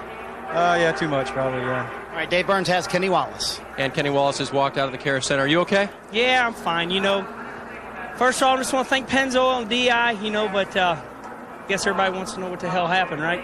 Yes, please. Had a big wreck, and, you know, it's Daytona and Talladega. You know, the same thing happened last year. 50 laps ago, we were all going for it, and I was shooting a 3 wide up the middle, and they just, I guess Harvick and Gordon got together. Did you see the fire in your car? Oh, yeah. I mean, you know, I was just going low, hoping I could miss Harvick, but I T-boned him, and I was bursting into flames. I told my wife it was a fiery crash. It's a bad deal, I know it is, but what are you going to do? Little E's in there laughing. He says it's the first big crash he's ever been through in his life. I'm not happy. He's trying to cheer me up, but I think the only injury I had was to my helmet, just pulling the plug. There's more famous drivers behind me. Get some of them. Well, and that will be Kevin Harvick walking out here in just a second. Thanks, Kenny. We're glad that he is okay. And we'll have Harvick when we come back. Alan? All right, Dave. Got the ranks of the contenders thinned considerably by that crash. Now just 18 cars on the lead lap.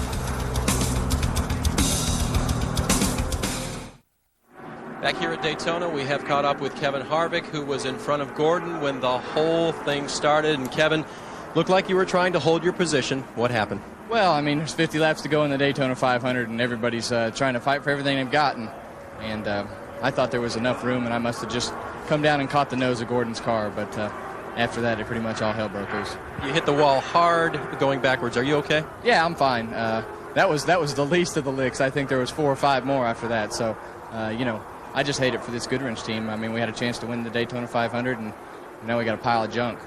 What would you do next time? Same thing. Did you get a clear call from your spotter to come down? No, I mean, it was obviously, I don't know if everything was happening so fast, but there was no clear, there was no anything. It was just, you know, it was just back and forth, and there was a lot of things happening. So I looked in the mirror and thought there was enough room, and he couldn't hit me very far up on the bumper, and it was just enough. I mean, you're pretty much on the edge, out of control. It's just close racing. And in the end, your fault or Jeff's? Well, right now I want to pinch his neck off, but I don't know whose fault it is. I haven't seen it yet. All right, he's going to look at the tape. He'll get a definitive answer when he sees the tape roll. Alan? Okay, thank you. Back under green with 100 miles to go when they come to the start-finish line. And now we have a lap car of Ricky Craven between Sterling Marlin and Kurt Busch. And Busch trying to get by, finally gets a run on the outside. And I think that Elliott Sadler, the 21, 9-car Bill Elliott, I think all those guys are going to go with him and put Craven behind them.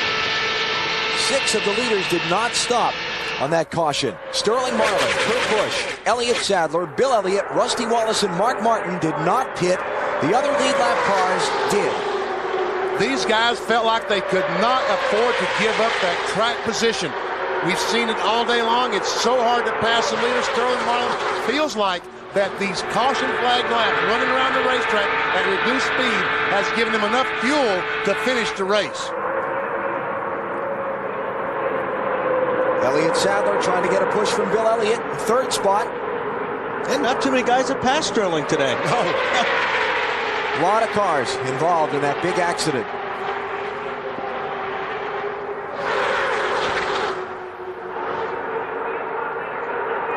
Here's the list. That's the first part of the list. There are more.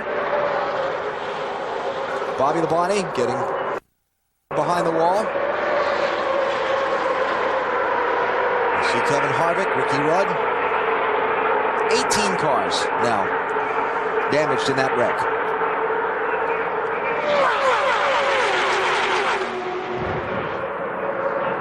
Michael Waltrip trying to make his way back up. He's in 5th place. And he's just moved by Bill Elliott for 4th. So Michael's starting to rumble again. Haven't seen him up front in a while. Not contending for the lead anyway. See Jeff Green there in the 30 car in 7th position. Haven't seen him too much today, but here he is with just a few laps to go, 40 laps to go, a chance to win the Daytona 500. Here comes Michael on the inside of Robert Presley. Michael led from lap 4 to lap 23, has not been at the point since. He's not there yet either, but he's getting there. Certainly looks like he's rolling right now.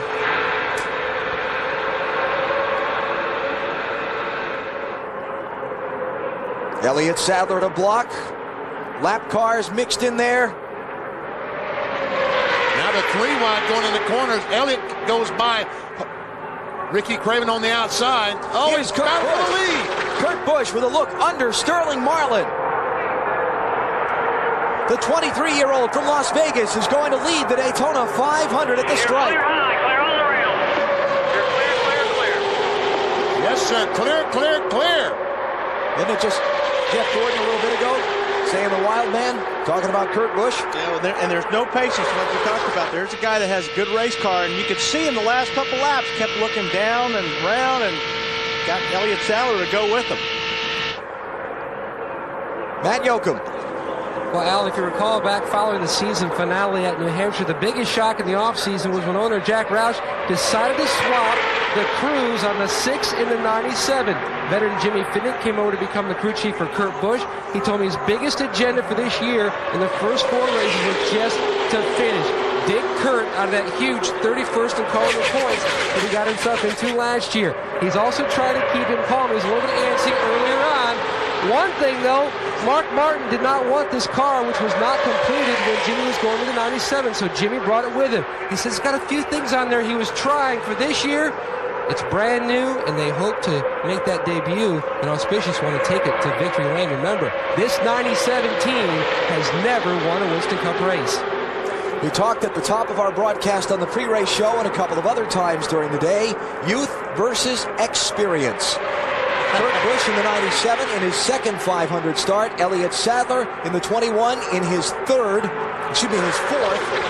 And the defending 500 winner, Michael Waltrip, is working on him. Waltrip, bobbing and weaving. Got the nose to the outside of Sadler for second. Watch that 15. And Walter, you talked about at the very beginning of the show about give and take, and they would give and take early. Right now, there is no give. It's all take. 3 deep in the pack.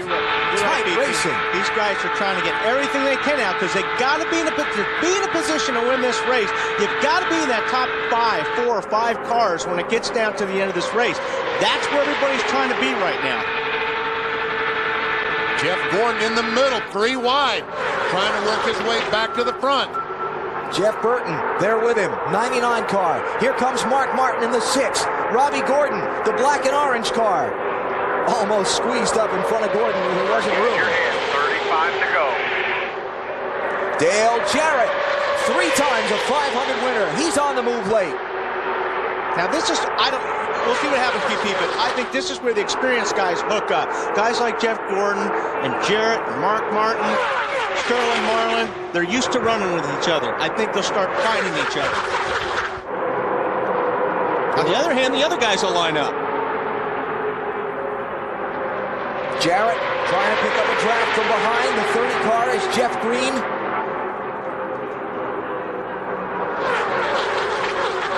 Looking ahead from Robbie Gordon's car.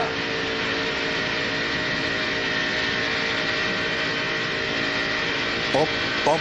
Goes up and bumps the back of the 30 car.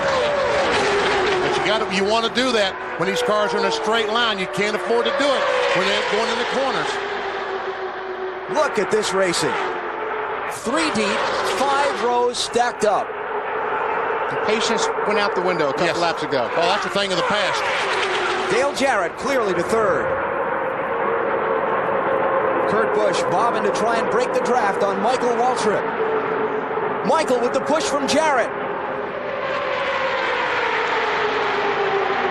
I think Kurt's about ready to get a move put on him because I think wherever Michael goes, Dale Jarrett's going to go with him.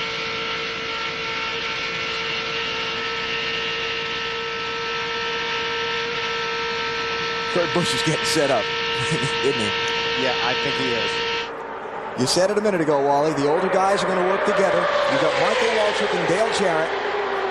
Many years' experience at this racetrack. Lined up behind Kurt Busch in his second Daytona 500. And you know Jeff Gordon's going to go where Michael goes, where Dale Jarrett goes, and where Elliott Sadler goes, because he wants to get by that car of Kurt Busch as well. He also wants to stay with the Chevys. That's something they've been talking about on the radio. Gordon definitely wants the Chevys to try and hook up together. That would be Michael Waltrip in a Chevy, Gordon, and then behind them, Jeff Green and Robbie Gordon. But even though it looks like Michael's setting up Kurt Busch, yet no pass for the lead. Here comes Elliott Sadler with a push from Jeff Gordon. Dale Jarrett getting shuffled back. And Jarrett said, man, how did this happen? That was not part of the equation. Mark Martin.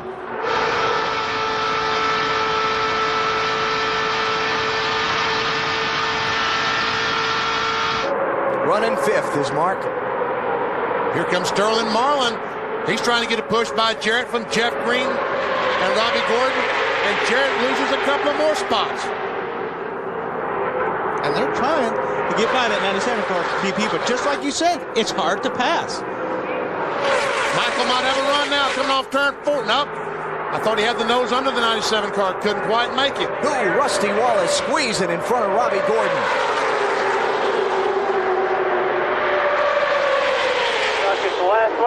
Oh, no, Rusty, careful now. We saw what happened when you blocked going down in turn 1. I think that was Jeff Gordon's radio. Said they're racing like it's the last lap. Hey, track position is everything. It may be the last lap if you can get front. Now, Kurt Busch did not stop on that caution. Michael Waltrip has fresher tires.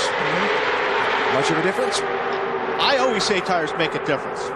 Especially as warm as it is today, I think it will make a difference. But still, it's all your buddies who's going to make the biggest difference on this deal.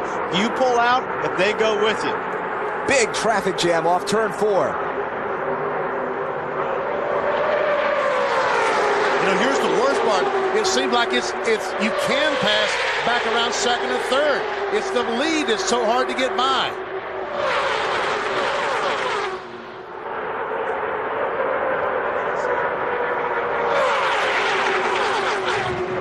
Michael's trying everything he can. And here comes Sterling. Oh, contact! Jeff Green goes up, almost gets in the wall on the backstretch. As Kenny Schrader said, that's a stupid place to wreck in the middle of the backstretch. Nice the road's save. straight. Nice save by Jeff Green. Jimmy Johnson, the pole sitter. Still on the lead lap, 12th spot. Here's Jeffrey Bodine, the 09 car, right behind Jimmy Johnson. Is Jimmy Johnson's car loose or what? Does he have a... Almost looks like he's got a tire going down. Johnson hits Jeff Green. He's in the grass. I think he had a tire going down there. If he didn't, he does. Keeps it off the wall. Left rear flat. Left rear tire's flat. Okay, bud. Caution's out. 7th one of the Daytona 500. And sets a critical decision in the hands of the crew chiefs. Do I stop? Take those tires. No way. No one is going to give up track position now. No one. Some cars farther back, not on the lead lap, trying to race their way to the start-finish line. No one will succeed. And we go under the yellow flag once again. Careful, Jimmy. Something was loose before that. I just thought it was the air. Something's up on her back of this thing. Yeah, Jimmy, the left rear tire's flat. Yeah, you can watch here. I was watching right through here, right there on the bottom. You see his car just starts getting a little bit sideways. He was losing the left rear tire. And right about here, it really went, probably that's where it dropped down on the inner liner. And is that Jeff Green that does a tremendous job What in a saving drive. that car? Yeah. Oh, Johnson goes up and turns the Jeff Green car sideways, and somehow Jeff Green keeps it under control. Nice save by Jeff. That was his second save in a lap, right? Yeah. Yes. On board with Jimmy Johnson and Lowe's car. Listen.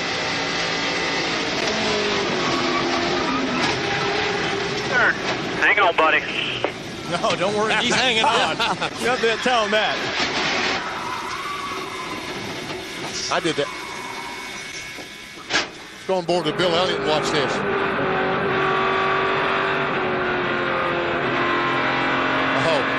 Right now, Bill Elliott is saying that Jeff Green is the greatest race car driver in the world for saving that thing. He didn't come up in front of him. Might have just seen our move of the race. 2 of them from Jeff Green.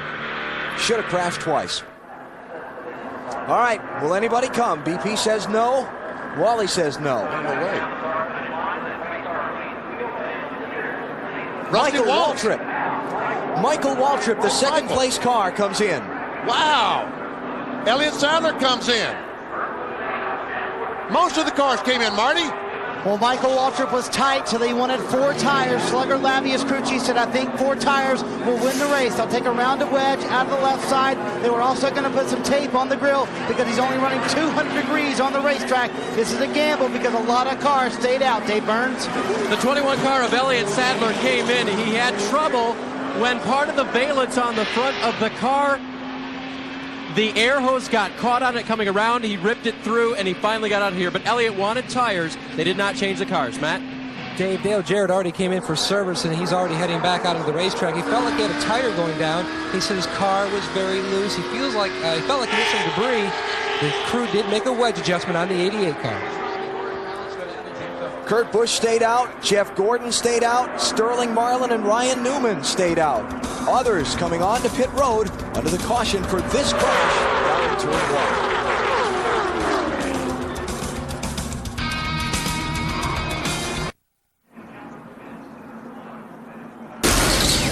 Here's our Pepsi race recap. What's happened so far in the Daytona 500? Just 2 laps in, one of the favorites to win, Tony Stewart. Engine broken, day done. And then Dale Earnhardt loses the right front tire. He gets back on the racetrack, was involved in a crash later. This is Brett Bodine, lap 101, just at the halfway point of the race, getting tagged and spun. He gets away with it okay. And then Shauna Robinson in 49 and Mike Skinner made contact off turn 2. Big story of the day, Kevin Harvick and Jeff Gordon tangle racing for second. By the time it's done, 18 cars are involved in the melee down in turn 1.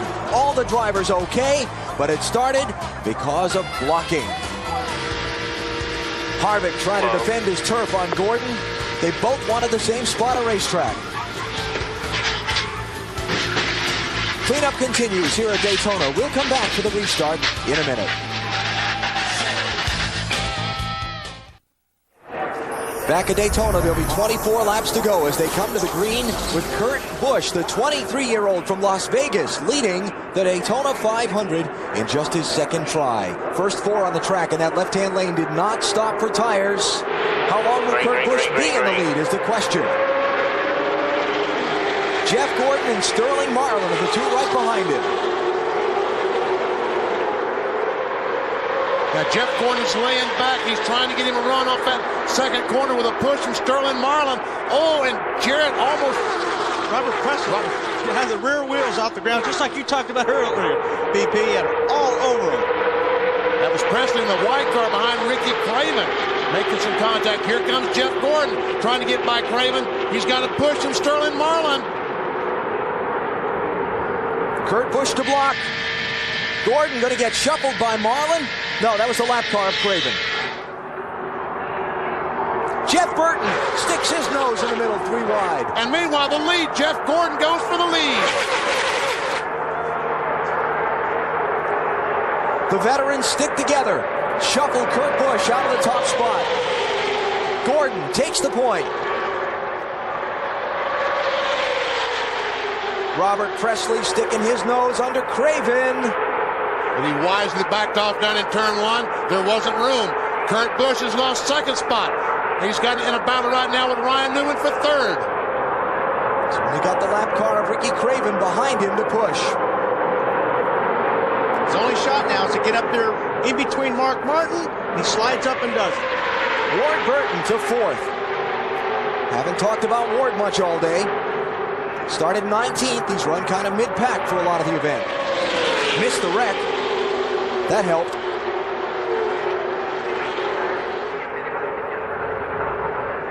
Now, in the 125-mile qualifying race that Jeff Gordon was in on Thursday, he got the lead on the first lap. No one could pass him.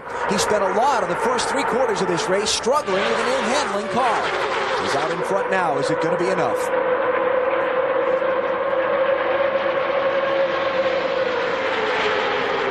Mark Martin there.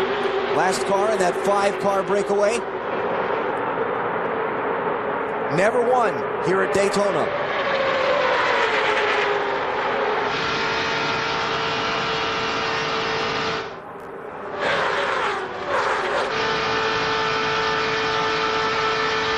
Mark started in 39th place today. Good race for 6th. There it is. Elliott Sadler, 21. Kurt Busch, 97. Look at Michael Waltrip in the 15, pinned way back in this traffic. He was second before coming onto pit road. And Kurt Busch is one dejected little puppy right now.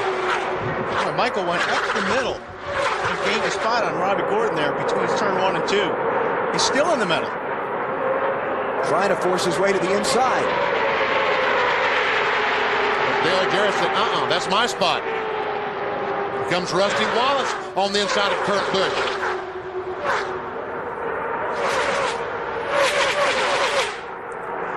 There are 50 miles to go in the 44th running of the Daytona 500, the Great American Race.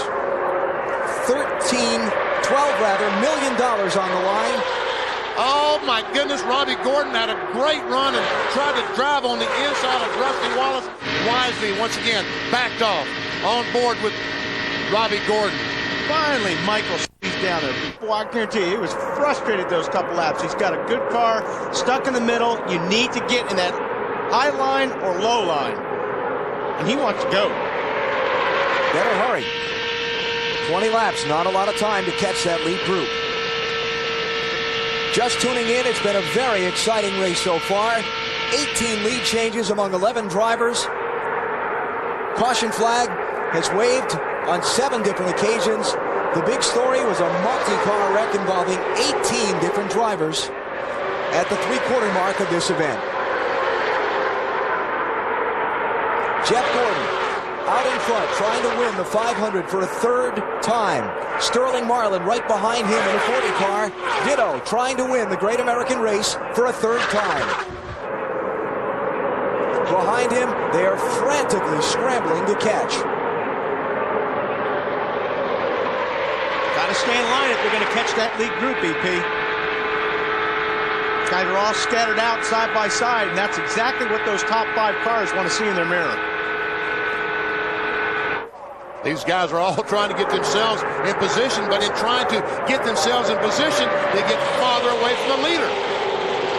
Let's check with some of the crew chiefs in the lead cars. Here's Bill Weber. With crew chief Robbie Loomis, the leader for Jeff Gordon. Your car's been tight all day. Now you're out front. Can you stay there? Well, you know, we don't know. Just Jeff's a great drafter, and he's up front right where he wants to be. We've got a long way to go. We just got to see what happens there.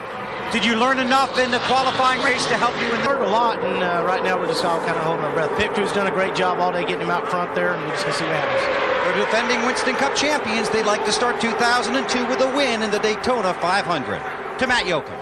Bill, Lee McCall is Sterling Marlin's crew chief. First off, you didn't pit to take on fresh tires. How bad is that going to hurt, or is your car better on older tires? Yeah, our car's pretty good right now. We were a little bit better on old tires, got the car freed up, so, you know, we were good on fuel mileage, so we wanted to stay out and hopefully, you know, gain some track position because, you know, track position's pretty tough right now, and, you know, we're wanting to set pat right now and try to break away from the second group. Coors Light Dodge's been good all day. Lee McCall trying to win his first 500. Sterling Marlin, his 3rd. Marty? Matt, how much will experience mean? Young Ryan Newman up front as crew chief Matt Borland. Matt, he's gotten there. Can he pass 2 more cars?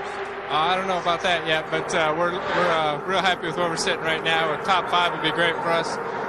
If we got something for him at the end, we'll try it, but we'll just ride for right now, hopefully. Inexperience behind the wheel, but on the radio, experience. Former Daytona 500 winner Buddy Baker is his spotter, along with his car owner, Roger Penske. Today, Burns. Ben Leslie, the new crew chief for Mark Martin, has been studying his monitor like a chessboard. All right, you gave him 2 right side tires. Does he have a move he can make? Well, you know, I don't know. The talent that Mark has, I'm sure he's got something up his sleeve. What it is, I wouldn't have a clue. I'd just like to take the time to thank all the hard work that everybody at Roush Racing, Viagra, Ford, Taurus has done. This week and a half has been a little bit of a struggle, and everybody's pulled together. Hopefully we can come out of this with a real good run. Well, they're going to watch, and about all they can do is wait. The only thing he's told them in the last few laps on the radio, what lap he's on. Alan? Ward Burton, also in the top 5, running 4th. Bill Davis Racing, Dodge. He's been in contention to win this race on several occasions, but bad luck has befallen him near the finish every time. What about today? Elliott Sadler trying to make a move on Mark Martin. He's trying to follow that 22 car. And Ward Burton's getting the move on Ryan Newman. Coming with you. He gets the push from that 21 car, goes alongside Ryan Newman. Oh, man. 3rd place.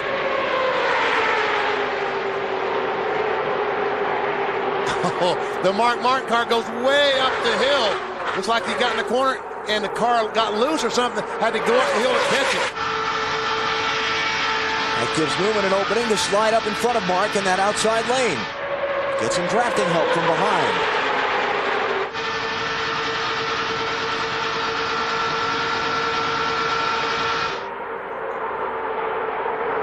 Somebody who made the gamble to come onto pit road under that last caution was Michael Waltrip. This has not worked out for him. He's all the way back in 14th place. How about Ward Burton, Matt? Well, I'll tell you what, Alan, if you watch Tommy Baldwin Jr. down here, each lap it's like he's almost driving the car with Ward, very animated on top of the pit box. I asked him about 60 laps ago when he's running mid-pack, are you guys okay? Because they were anticipating a very stout piece for this race. He says, oh yeah, we learned our lesson last year. We led 53 laps and we were crashed out running 4th, so we knew just to save our stuff until the end because that's when all the big money takes place. Look at Jeffrey Bodine in the 09 car. The 1986 winner of the 500, who many thought's career ended in a vicious crash here at Daytona back in 2000. Only got 5 races this season that he's going to run in this car, but he has shown he can still get the job done. This car is owned by James Finch, and after the Budweiser shootout, they dyno tested, chassis dyno tested a lot of the cars, and James said, hey, how about putting my car on there? I want to see what I have. And the 09 car had more power than any of them. Bodine to 5th. Here comes Michael Waltrip trying to get back into it. Yeah, Michael's got to make his move. Like he's trying everything he can to make his move now. He needs to get with that top group if he's going to have a shot at winning this race again. Rusty Wallace drives on the inside of the 97 of Kurt Busch. Gets a great run. That's Michael Waltrip. I'm sorry, Michael Waltrip. That Napa thing looks like the Miller Lite thing to me every time I see it. Sorry. Defending 500 winner. Trying to rally back. Got a lot of work to do and not a lot of time to do it. Robbie Gordon behind him in the Richard Childress 31. That lead group is starting to stretch it out. Dale Jarrett's pushing as hard as he can on that gas pedal right now. 6 car in line right there. 10 to go and they come back around.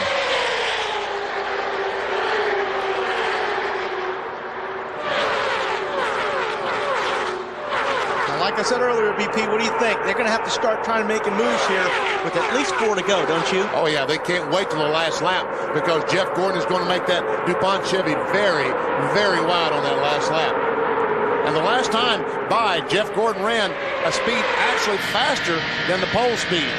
He ran a 48.41. The pole position was 48.43 seconds. Now here's where you got the guys making deals.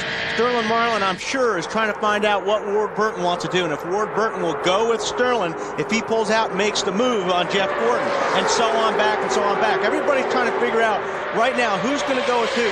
Crew chiefs are talking to other crew chiefs, and spotters are talking to other spotters, and drivers are talking to their spotters and saying, hey, go over to this spotter, that 22 car, Ward Burton, see if he'll go with me if I pull out.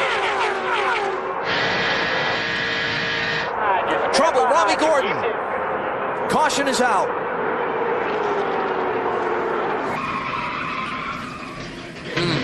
Gordon was 10th, last lap. Here comes Jeff Gordon. Back to the caution flag. Now we will have a single file restart too. And we'll have a restart inside the final 10 laps. And that's what Jeff Gordon did not want to see. Remember, in 2000, Johnny Benson was leading this race. No one could get by him. Caution flag came out with about 8 laps to go, and Jarrett passed him with 4 or 5 laps to go to win the Daytona 500. Jeff Gordon is saying, Robbie Gordon, why did you have to crash and bring out the caution flag?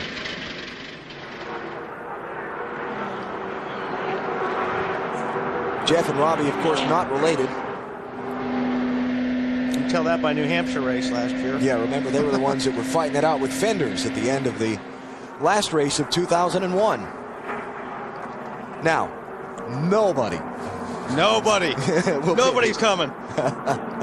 Boy, they blew it. We blew it on that last time. Looks like, you remember I talked about earlier, when the cars get real close to each other in the banking, it makes the car on the bottom loose, and I think that's what happened to Robbie Gordon, PP. He got up there beside Rusty Wallace. There was not enough air on the back of that car to push the car into the racetrack, lost downforce, and looped it. Watch this. He goes in the corner. Rusty Wallace is on the outside. And listen to this. Listen to the engine.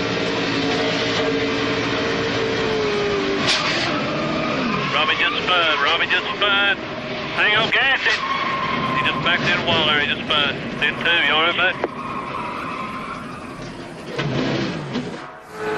On board Bill Elliott. Oh, man, that was so close. That was close. Experience. Look. Oh. And having your eyes closed. Now Kurt Busch is coming down pit road. 97 car is in. I guess they decided at 4 tires that they're going to need 4 tires to try to make a run to the front. Go ahead, Sean. No, Sean, you got a helmet? Wow. Matt? And they are going to take on 4 fresh tires. Remember back in the Pepsi 400, back in the mid-'80s, Alan, Bobby Allison pulled the same move late in the going. With about 10 laps to go, came in for fresh tires and won the thing. And Jimmy Finnick, who won this event with Bobby Allison, remembers that. So they had nothing to lose. Alan? We'll find out where he restarts and gets set for what should be a dramatic finish to the Daytona 500 when we come back on NBC. The Daytona 500, the great American race, has come down to what will be a final, frantic 6-lap sprint to the checkered flag. Jeff Gordon leads. Sterling Marlin is second, both 2-time Daytona 500 winners. But they've got a hungry pack behind them who've never won it before. Ward Burton and Elliott Sadler in 3rd and 4th. Then more experience. The 86 winner, Jeff Bodine, in 5th. And Dale Jarrett, a 3-time 500 champion, in 6th. And this restart is going to be the whole marbles here. Jeff Gordon's got to be careful that Sterling Marlin doesn't lay back and get a run on him on the back straightaway. You ready? Green flag, green flag. If they don't get by Jeff Gordon before they come around the next time, they will not pass it. And Michael Waltrip. Jeff Green is involved. Jeff Gordon's spinning down the inside. Gordon is in the grass. They're racing for the lead at the head of the pack, double wide. Stay below the white line. You got some people out there. There you go. Sterling Marlin, he's got damage. He must have hit Gordon. And here comes Ward Burton on the outside. He's got to run. Track's clear. With Elliott Sadler giving him some help. Here's Jeffrey Bodine trying to help the 40 car. Caution flag is out. This could be the race to the finish of the Daytona 500. You'll see some rubbing here, I'm sure, getting back to the line. This may be it. 6 cars sprinting toward the caution flag. Marlin inside, seeking his third 500 win. Warren Burton trying to get his first victory. 2 Dodges, drag racing back to the caution flag. Who's going to get there first? Marlin by a nose. I think what happened was Sterling Marlin went down to go underneath Jeff Gordon. Jeff Gordon went to put the block on, and he went across the nose of Sterling Marlin's car, and that's what spun him out. The race is not over. They're going to red flag the event. They're going to stop the field, restart the race, and try and settle it. And Terry Labonte, a lot of damage to the nose of that car. And with Sterling, can he last a couple laps under the green? And I believe that's where Jeff Gordon came across the nose of Sterling's car. Jeff Gordon on pit road. He may not be out of this yet if they're red flagging this thing, Bill. Jeff Gordon on pit road. The spotter said we got spun. The car looks fine. He's getting right side tires. This is supposed to be a 4-tire stop. They want to get on pit road and get off of it before the red flag comes out. Left sides will go on. We'll have plenty of room to get out of pit road. They tighten the lugs, check the roof flaps, pull the fender away from the front left tire, and send Gordon back out off of pit road. But he came in while the pit road was closed. So he's going to have to go to the end of the line on the restart. We'll double check that to be sure, but the red flag with the gold cross signaling pit road is closed is out. Now there's only about there it is. 14 cars on the lead lap, and the red flag's coming out. Hey, Jeff, they're stopped back there, so be careful coming off too. The red flag is out over the Daytona 500 with 4.5 laps to go. But who did all this crashing on the backstretch off turn 2? See the debris off turn 2? I think that was pieces still probably coming off the cars from the wreck on the front stretch. I got you. Wow.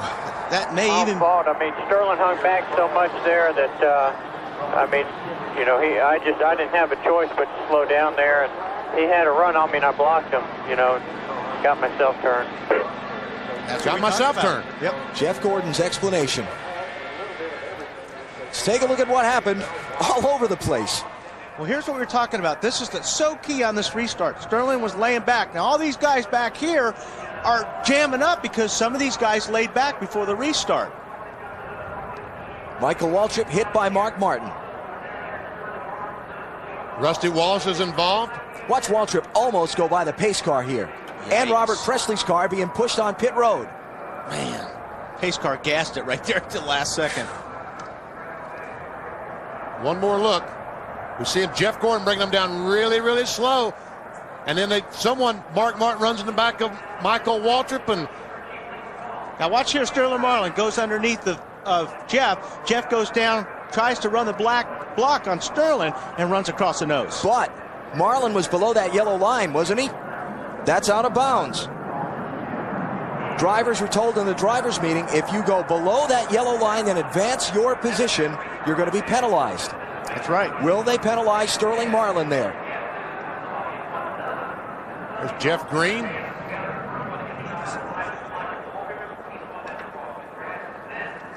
What a mess. On board with Bill Elliott.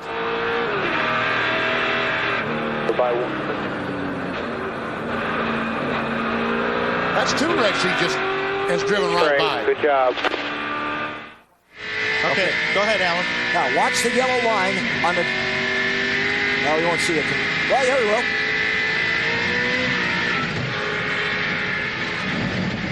He was down there. Jeff does a pretty good job down on the grass. You got some people out there. All right, now watch the yellow line at the bottom of the track. See if Sterling Marlin goes below that yellow line. This line here. If you go below the yellow line and advance your position, that's a penalty. Marlin's inside of Gordon. There's the contact. Well, I don't know. He definitely had the left sides below the yellow line. Now, whether or not he didn't, I don't think the right sides, the whole car was ever below the yellow line, but he definitely had the left sides. That's a tough call by NASCAR. It's a judgment call and a very tough call. One more look.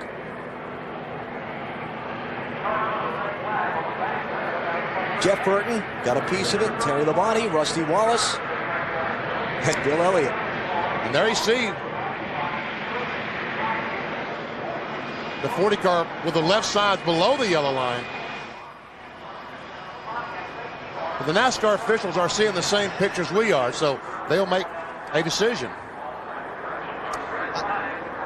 And we'll wait to see what that decision is. I think another problem he's got is that right rear, or that right front tire is rubbing pretty hard on that fender, so it may not make a difference. That's John Darby, the guy in the blue shirt. He's the new Winston Cup director. And the man in the blue sport coat right of the screen with the dark glasses is David Hoots. He is the race director.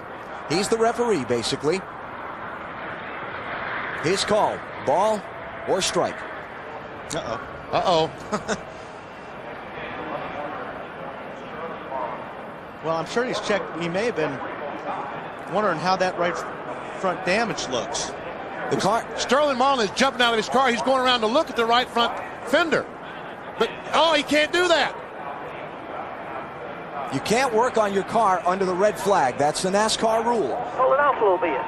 You're not allowed to work on your car under the red flag. Matt? Well, Alan, down here in the 40 pit, Lee McCall, the biggest concern is that right front fender. How is it? Well, we don't know. We don't know yet. We think it's rubbing a little bit, but we'll just have to see when Sterling comes around, and hopefully it's okay. You know, I don't know what happened out there, but it's just been an awesome day for the Coors Light race team and everybody at Chip Ganassi Racing. All the guys back at the shop give us a great car, and guys had great pit stops today. So every how it comes out, we had a good speed week. Sterling looked at it. What did he say? They wouldn't let him look at it, so I don't know. I don't know how bad it is. We'll just have to. Let's see. We might have to come in. We don't know yet. Hey, Matt, Benny. Tell Lee that they wouldn't let him pull it out. They let him look at it. They wouldn't let him pull it out. Lee, they let him look at it, but they wouldn't let him pull it out because you know that's against the rules under red flag conditions. Yeah, I guess. Good answer. I don't know. You know, again, it's just been a great day for the whole organization. Hopefully he can get it out enough. Hopefully he can get it out. But again, you're not allowed to work on the car during a red flag condition. That's right. So, a couple of things that we'll wait to hear from NASCAR on. Sterling Marlin below the line. Watch Sterling jump out of the car here. And is he working on his car under the red flag? That looked like a pull to me. I don't know about you. See the official jump out of the pace car, say, "No, hey, you can't do that." No. Get back in there. Well, we have seen our share of twists and turns over the years in the Daytona 500, but this one just may top them all. I mean, we've had all kinds of things happen here in this last hour of the race. We see the 33 car up there, Mike Wallace. He told me, Andy Petrie told him, Mike, if you finish in the top 5 in the Daytona 500, we'll go to Rockingham next week. Doesn't look like the 33 is going to go to the Rockingham race. Here's another look. Marlin, left side tires below the yellow line.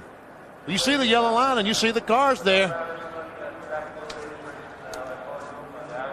The only judgment is that NASCAR has to make here is because he's clearly below the line. Did he advance his position by going down there? Or did he come back up behind Gordon on the track? That's the call. Well, I mean, you're not supposed to be below the yellow line, and Jeff wasn't below the yellow line and got spun out. And the other one is he clearly was pulling on that fender on the backstretch. Clearly. Boy, John, this is a tough. We see Mike Hilton there, the president of NASCAR, on the phone talking to someone. That's Mike just on the left of the screen. I hear Jeopardy music playing somewhere. The referees in race control. Talk about getting thrown in the fire, huh, John Darby? Man, oh man, the first race, and look at how tough, what a tough calls he's got to make. Another look at it from Jeff Gordon's onboard camera. There we see the contact, and now we see Sterling clearly below the yellow line, but the right sides never go all the way below it. But see, what might get him off the hook, he's behind him here. He advances his position after Gordon spins. I mean, that might be what they're thinking. There you go. And there you see the contact.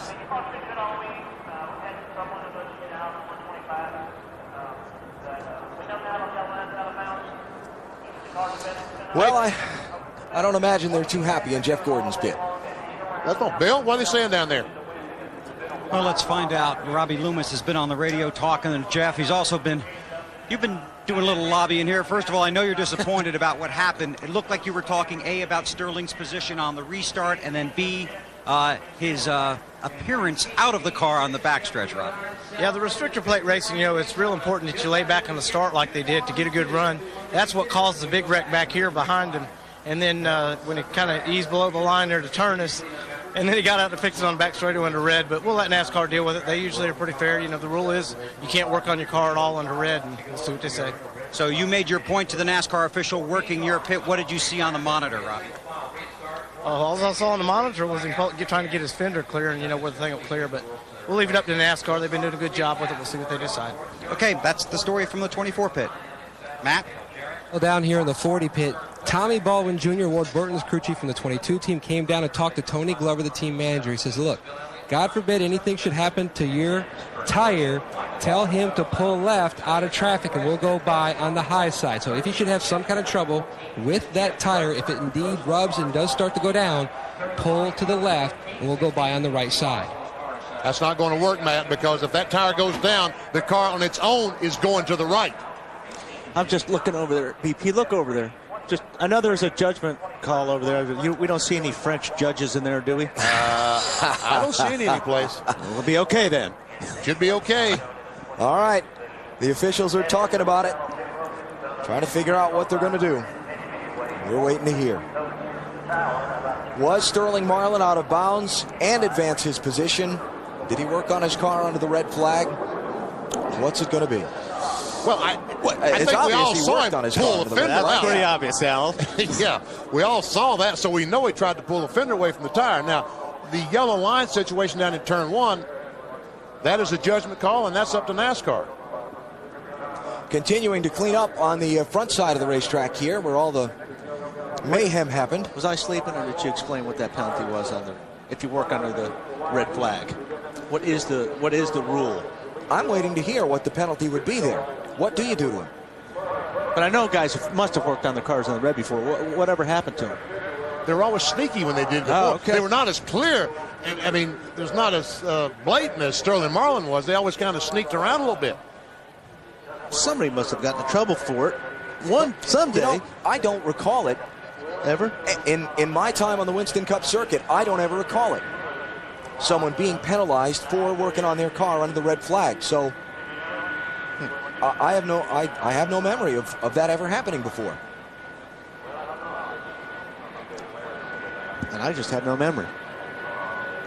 I've got in my hand a card that they give out to all the crew chiefs and all of the pit road officials, which explains race procedure penalties. And I'm trying to scan down it, and I don't see anything on this particular card about the working on the car under the red flag. So we'll follow up with NASCAR here and find out. We're waiting to hear.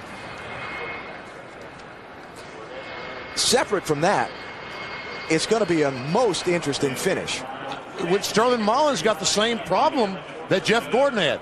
He's the leader. Now they're all going to be laying back, trying to get a run on him. If that tire holds up and if he doesn't get penalized, you got Ward Burton, Jeffrey Bodine, Elliott Sadler, Dale Jarrett, all up there. And you're going to have Jeff Gordon storming from the back of the pack on fresh tires.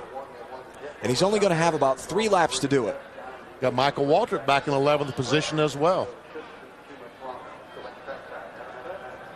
Here's what they were saying down in the Sterling Marlin pits a minute ago. Sterling, were you below the yellow line when you passed Gordon? He run me down there. My left side was below it, I believe. He run me down below it. Team owner Chip Ganassi there. And that was honest. I mean, that's exactly what happened. He had his left side below the yellow line when Jeff Gordon tried to race at the tail end of the longest line, Glove. All right, they just made the call. The longest line or lead lap? The tail end of the longest line. About what I ask an official. That is the message being relayed to Sterling Marlin from his team. For what? There is only one line. Under 10 laps to go, there's only one line. So they're saying that he's got to start all the way at the back of the field. Is that right, Wally? Yep. And what NASCAR's determination on this deal with the yellow line is, since the yellow had dropped, they say that what was happening was the 40 car went down underneath the yellow line to avoid the accident. He was not gaining any positions. Okay. He went down under the yellow line to avoid the accident? He went down to the yellow line. When the yellow was out, Jeff had checked up. Everybody was slowing down, and they decided that the 40 car went down underneath Jeff's car. The yellow was already out at this point now, so he couldn't advance his position anyway. He could race him back to the yellow. They could race him back to the line. They had taken the green flag. They could race him back to the line. So, well, they decided that as the wreck was happening at the start-finish line, the 40 car went down. Jeff was down there. He was avoiding Jeff, and there's one shot. Actually, you can see when Jeff was coming down, he was coming back up the track, and Sterling came back up the track, but that's what they called. And let's make clear, you just walked over to NASCAR Race Control to ask that, and that's the answer you got. Right. So why is he going to the end of the longest line, Sterling Marlin?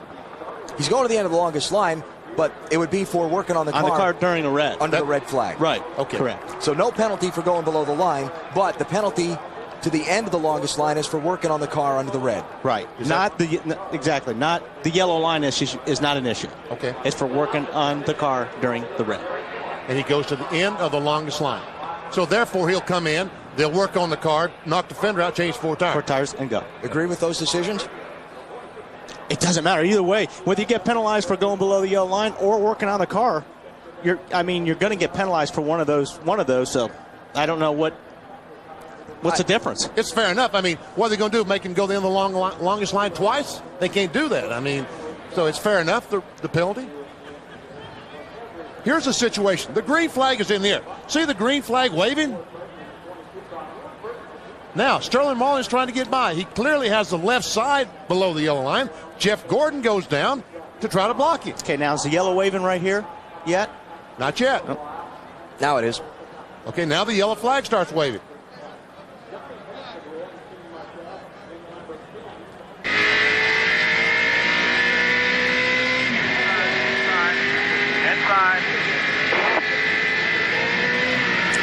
The wreck was happening a long time in that picture, but I couldn't see the flag. I don't see where that's an issue anyway. But it doesn't matter. Well, it's clear that the penalty on the backstretch for working on the car under the red, that was very clear, very obvious. Right. And he's been penalized for that. And that's penalty enough. Yes, well, the whole deal. That's once again, here's Sterling Marlin getting out of his car, going over. The right front fender is rubbing the tire. He grabs hold of the fender, trying to get it away from the tire because he doesn't want to stop. That is an infraction under NASCAR rules. You're not allowed to do anything to your vehicle on the red flag conditions. How about Jeff Gordon in this deal? He get robbed in this? No. I mean, they made contact on the racetrack. And you heard Gordon say that he spun himself out. He took himself out. He blocked. So he's got to go to the back of the line. Marlin's got to go to the back of the line. And Ward Burton's going to find himself leading the Daytona 500 when we go back green with about 3 laps to go. Look at all those wrecked cars. Looks like Martinsville out there. Coming up after the Daytona 500 on NBC, it's the NBA with the defending champion Lakers, Portland Trailblazers. That's after our Daytona coverage here on NBC. Then later tonight at 7 Eastern Time, our coverage of the Winter Olympic Games continues from Salt Lake City, including the presentation of the gold medal to the Canadian figure skating pair that was involved in all the judging controversy earlier this week. I'd just like to say one more thing. Sterling was probably going to have to come in anyway, because that fender was rubbing on that tire hard. There's no way that thing was going to take another 4 laps. I agree. He probably was going to have to come in. And, was it penalty enough? I mean, he can't win the Daytona 500 now. That's the biggest penalty of all. I'm going to tell you what, after what's happened over the last hour or so, I'm not going to make that statement with you, VP. I wouldn't be surprised if anybody that's still on the track ends up winning this thing. I mean, look at all the people who've fallen by the wayside all day long. Started on lap 2. Tony Stewart, one of the favorites to win, gone. Engine failure. Dale Earnhardt Jr., cut tire lap 23. Another favorite to win, gone. It's going to be a heck of a 3 or 4 laps. Sorry, Walt, just still waiting while they clean up the racetrack before they pull the red flag. It looks like they're just about done. They had some of the jet blowers out on the track, taking all the oil dry and the bits of metal and things like that down to the inside of the speedway. And in fact, the word has just gone out to crank the cars up, fire the engines out on the back straightaway. We got 4 guys in the top 7 right now that have not won the Daytona 500. Ward Burton, Elliott Sadler, Mark Martin, Ryan Newman. And the experienced guys, Jeffrey Bodine, Dale Jarrett, Bill Elliott, have a Daytona 500 trophy. Red flag is withdrawn. Yellow flag is now back out. Now you can work on your race car. But you heard, when we heard the restart just a moment ago, and Jeff Gordon was accelerating, trying to get his car up to speed, did you hear the big drop in RPMs when he shifted from 2nd gear to 3rd gear? See, that's one problem with the transmissions at Daytona. You have to have such a low 1st gear to get you out of the pits. So then 2nd gear becomes too much. You can't have the ratios close enough, and you always have a big drop off in RPM between one of the gears. In his case, it was between 2nd and 3rd, and he lost all that momentum when he went to 3rd gear. So they're moving now back around toward the front stretch. They'll get the 1 to go signal when they come to the start-finish line, and it will be a 3-lap race to see who wins the Daytona 500. 14 cars on the lead lap. Hey, BP. There you go. How'd you do that? Well, you led the right ones. The last 4, that's right.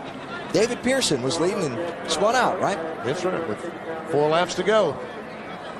Derek Cope, 1990. Dale Earnhardt led by about a mile. Cut a tire down. Cope went on to the victory.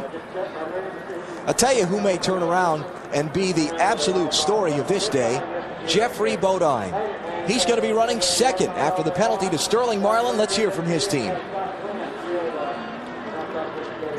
Johnny Allen is his crew chief, and Johnny, you know, Benny Parsons said earlier, you guys had one of the strongest motors after that dyno test the other day. Can Jeffrey get some help and get around everybody? I don't know. There's a lot of conspiring and deal making going on behind this. But I seen the deal the other day, and they said that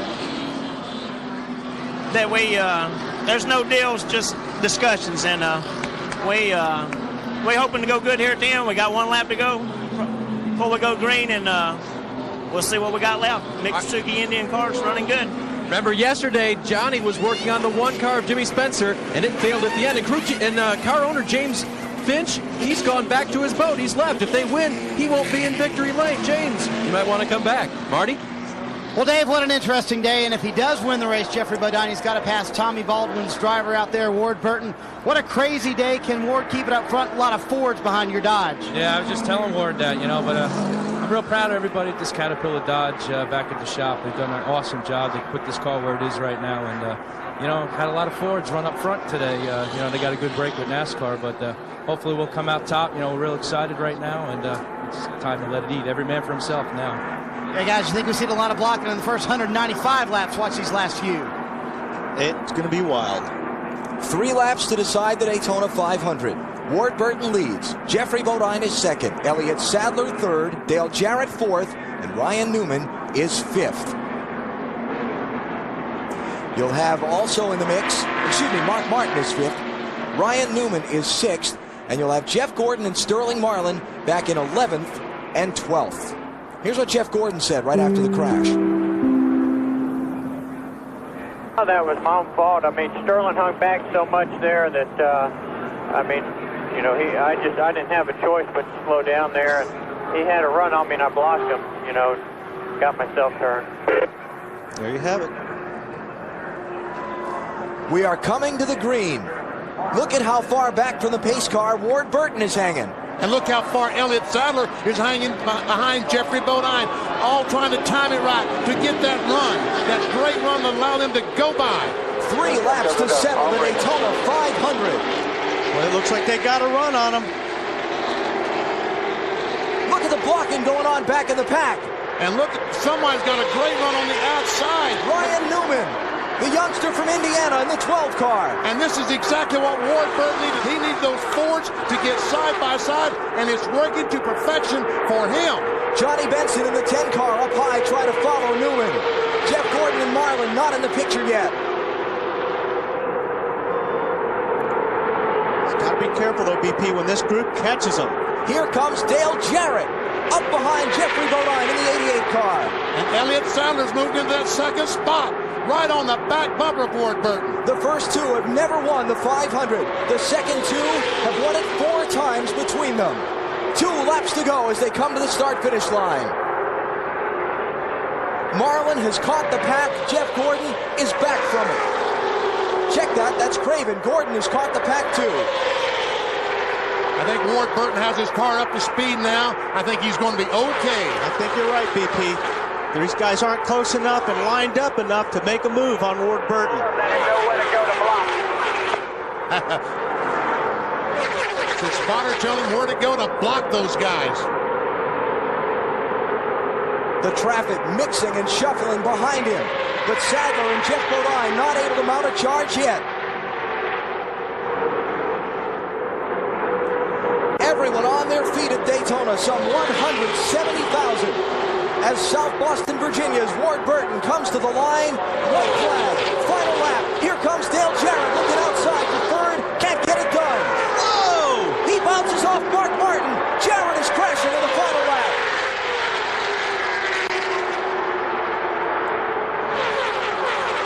Everybody gets by him okay. Elliott Sadler in the 21, the Wood Brothers car, left to try and chase Ward Burton to the checkered flag. And if Elliott Sadler was shaking, finishing third in the Pepsi 400, just imagine what that young man is going through now, about to finish second in the Daytona 500. About ready to faint. I'm telling you. 8th 2 times is his best previous finish in the 500. Now in his 8th try at the Great American Race, it's going to be Ward Burton driving his Dodge to victory lane. Checkered flag is up, and Ward Burton is going to win the 44th Daytona 500.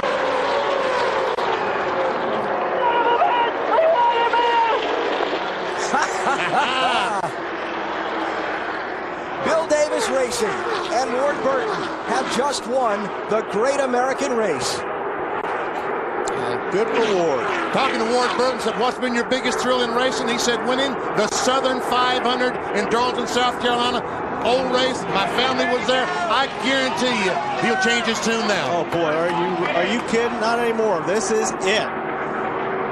The last time Dodge won the Daytona 500, 1974 with Richard Petty.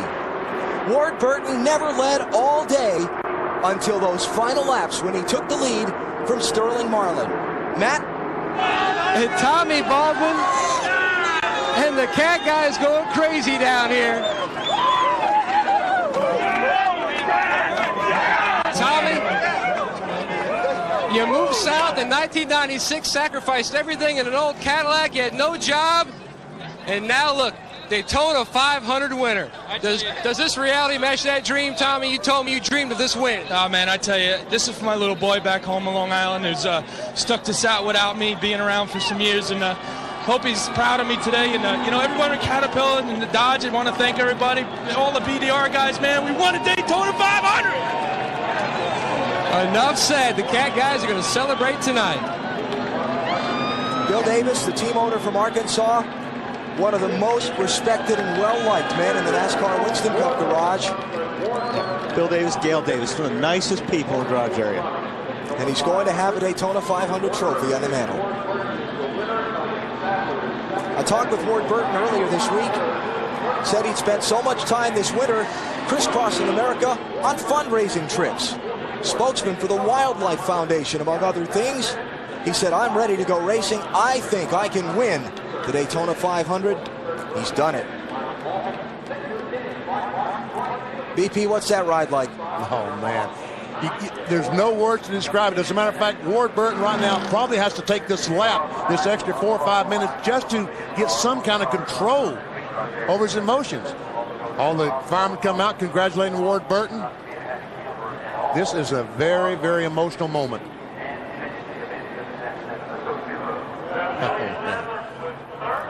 Ward, the oldest of the two Burton brothers on the Winston Cup circuit, started this race in 19th place, and as I said a minute ago, never led all day until those final few laps. When Sterling Marlin went to pit road, Ward Burton took over the lead and held it to the checkered flag. There's Bill Davis. Nice, good-looking man right there. Attaboy, Bill. Okay, Ward, I think you can probably come to the victory lane and talk to these folks now. Elliott Sadler finished second, Jeff Bodine third, Kurt Busch fourth, Michael Waltrip came through that last shuffle to finish fifth, Jeff Gordon wound up ninth, Sterling Marlin eighth, and Dale Jarrett did not finish the last lap. He wound up 14th. You see those NASCAR officials going checking the rear spoiler on the back of the Caterpillar Dodge. They have a minimum height requirement or angle. It's supposed to be about 55 degrees, and obviously he has passed. Let's go to Marty Snyder.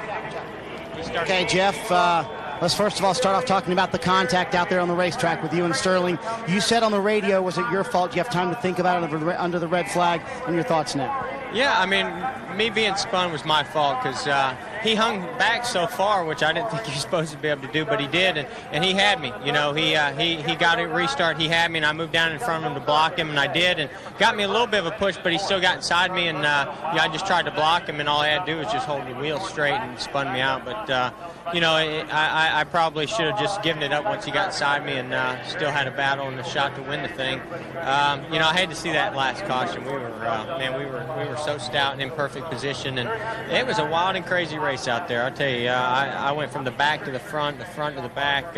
It was incredible. I'm just thankful to come home ninth with the DuPont Chevrolet. I want to thank DuPont, Pepsi, Quaker State Fritos, GMAC. You know, it's just a great effort for us today, and you know, it just wasn't the way we wanted it to be. A very disappointing night for a man who drove a very good race. Matt?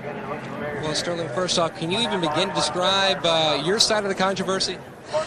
No, I mean, it's a Daytona 500, and you're going to try to win the thing, and you know, laid back, try to get a run on Jeff, and you know, as soon as he got across the line and hooked left and got up his quarter panel, and you know, his deal is he's going to try to block, and if I was in his shoes, I try to block too, and we just hooked together, hooked bumpers, and he spun out, and I went on and got my fender on the tire. So you know, we tried to get it pulled off, but NASCAR didn't like it. Let's go to the rear. Did you question that? I mean, you know, them questioning you, messing with the fender? Well, I seen Earnhardt doing it at Richmond one time, so he got out and cleaned his windshield off, so I thought it was okay. I don't guess it was. I guess not. Sterling Marlin nearly pulls off a win here in Daytona, Alan. Disappointed. At least he could smile about losing the Daytona 500. Man. Ward Burton will add his name to the Harley J. Earl Trophy as winner of the Daytona 500. Something very few drivers who compete in NASCAR Winston Cup racing ever get to experience. And he's going to realize that dream right now. There's his wife, Tabitha, coming into the winner's circle.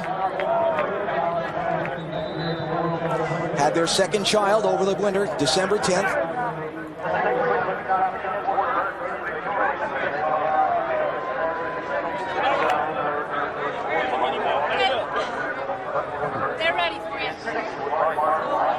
He's just slowly taking his time because he wants to do this right. And savor the moment. Savor the moment. Attaboy, Ward. Just savor the moment. Can't blame him. Probably still regaining his composure a little bit, too. Bill Weber has the pleasure of interviewing the winner of the Daytona 500. Bill? And I imagine he's doing exactly what you guys were talking about. Taking his time, composing himself, thinking about this moment, winner of the Daytona 500. Putting on the cap. Have to adjust that, of course. It will be you won't need to see him get out. No matter where you're watching, you'll be able to hear him get out. And here it is, the 2002 Daytona 500 champion, Ward Burton.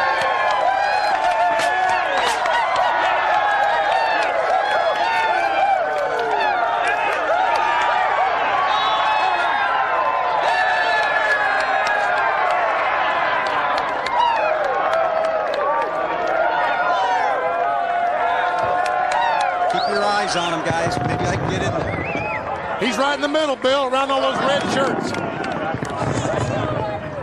A lot of people from Dodge, Caterpillar, and his family.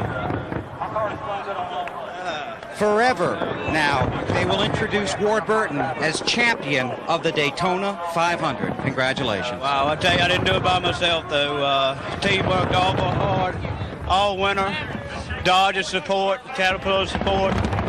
How about that Elliott Sadler? I pushed him to a third place finish in the Firecracker 400, or the Pepsi 400, and Elliott worked with me just flawlessly there at the end. And one Virginian to another. Ward, tell me about the final restart to the checkers. Nerve-wracking. I didn't ever even look at the flag. I wasn't going to stop. When I saw the other guys back off, that's when I backed off. I can't believe it. You know, a lot of what happens here is atmosphere, luck. We had some luck today. 29 cars spun over there. We almost got it. But proud of my team. Great race team. You walked it very slowly to the green flag on that restart because you were aware of what had happened previously? I was aware of Jeff Bodine. He's an old veteran. He knows what he's doing. I just didn't want him to get a big speed on me. I wasn't sure whether we were going to win it or not. I knew we were going to have one hell of a chance at it. Ward, you fought so hard to get to this point in your career. There were some times when this team wasn't even going to have sponsorship. Now you have a strong sponsorship, a new manufacturer behind you, and a win in the Daytona 500. Has your dream come true today? Well, one of them has. This is the first year that Bill Davis Racing hasn't had to make a big change of some kind to catch up to the big boys. So we're ready to rock all year. I don't know what was going to happen today, but it's a great way to start. But I feel really good about the whole year. Congratulations. You're the Daytona 500 champ. Ward Burton, even I get a hug. Congratulations. They talked about Chevy being fast and Ford was in the spotlight all week, but at the Daytona 500, you could say Dodge was the spoiler. Alan? Yes, you can, Bill. Dodge getting a spoiler rule change earlier in the week, as well as the Fords. And Ward Burton made maximum use of it. He is the champion of the 2002 Daytona 500 as we look at the final results. Ryan Newman comes back in 7th spot. Jeffrey Bodine. How about that third place finish? And Jeff Gordon, Sterling Marlin, they crashed together. They finished 8th and 9th together. Michael Waltrip finishing 5th after last year's win. You see only 14 cars wound up on the lead lap. Dale Jarrett getting credit as the last one of those. Terry Labonte, one of them involved in that last crash with about 5 laps to go. Mike Wallace, 7 laps down, will finish 21st. Kenny Schrader, great run today.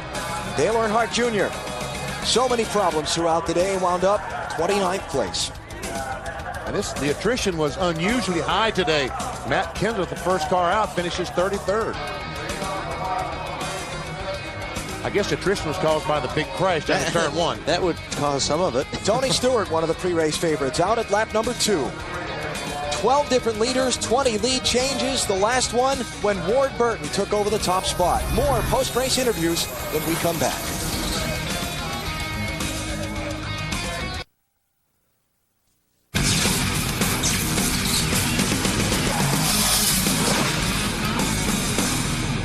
NASCAR on NBC, bringing you the Autotrader.com post-race show. Follow-up coverage of the 44th Daytona 500.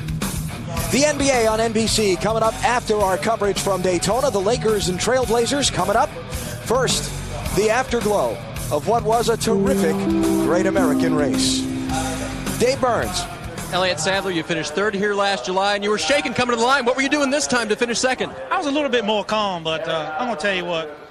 To struggle like we have all week, to come in here and finish 2nd, unbelievable. Man, the Motorcraft Ford Taurus was very, very good. Just want to thank them for them standing behind me. A lot of Ford people in the stands today, the U.S. Air Force. Man, it wore me out, man. And he takes a cold sip of Coca-Cola, Marty, to cool off. Well, Dave, for a man who nearly lost his life here 2 years ago, Jeffrey Bodine was a comeback kid today. How much fun did you have playing out there with those kids today? The car was obviously good. Yeah, I had a great car, and it doesn't matter who you are, how good you are. You can't do what I did without a good car, good team, and James Finch gave me a great car, and I want to thank them, thank the Miccosukee Indian Gaming Tribe for sponsoring us. They're going to do some more racing with them, and what a great day. I mean, it got a little tough there at the end. I mean, we're all trying to make deals and try to figure out how to get by the guy in front of us, but I knocked my nose in a little bit on that last wreck, and it slowed us down. But come back, yeah. You know, I think people had written me off, but they shouldn't have done that. I'm back. 52-year-old Jeffrey Bodine finishes third. Matt Yoakum. Defending 500 winner Michael Waltrip. Boy, how do you describe this one? Wild. I think I just tell people I spun out with 5 to go at Daytona and ran 5th, and that's all the description it needs. When Kevin wrecked, that was wild, man. I just dove right at him. I knew what to do, and I just hoped he'd be out of the way when I got there. He was. Our Napa Auto Parts Chevrolet was a part of the story the whole week, Matt, and that's all you can ask for. That's all you can ask for as a team. NASCAR would chop the other dude's spoiler off. We'd work a little harder. Then they'd chop it off some more, and we'd just work harder. And then they chopped it off again. Probably should have said something after that one because it looked like we were overmatched at the end. You probably should have. Michael Waltrip finishes 5th at Daytona, Alan. Again, a look at the top 10 as the victory celebration continues. For Ward Burton, Elliott Sadler, and Burton, a Virginia sweep of the top 2 spots. Don't forget, tonight, the 2002 Olympic Winter Games continue at 7 Eastern and Pacific on NBC, and tomorrow at noon Eastern and Pacific on TNT, the encore presentation of the Daytona 500. The NBA on NBC is next. What a great day. What a great race. Fantastic day. What a thrill it was to be here and watch and talk about the Daytona 500. BP, let's go fishing for a few months. It's good. See you in July, fans. We'll turn it over to our Fox colleagues starting at Rockingham next week, and we look forward to NASCAR on NBC resuming in July. Daytona's always been a magical place. Last year, the magic went out of the 500 a little bit, but this year it's back. And the fans have all gone away smiling after a safe and a great Daytona 500 won by Virginia's Ward Burton. For Benny Parsons, Wally Dallenbach, Bill Weber, and our entire NASCAR on NBC crew, I'm Alan Bestwick. Hope you've enjoyed our coverage of the 44th Daytona 500. See you in Chicago come July.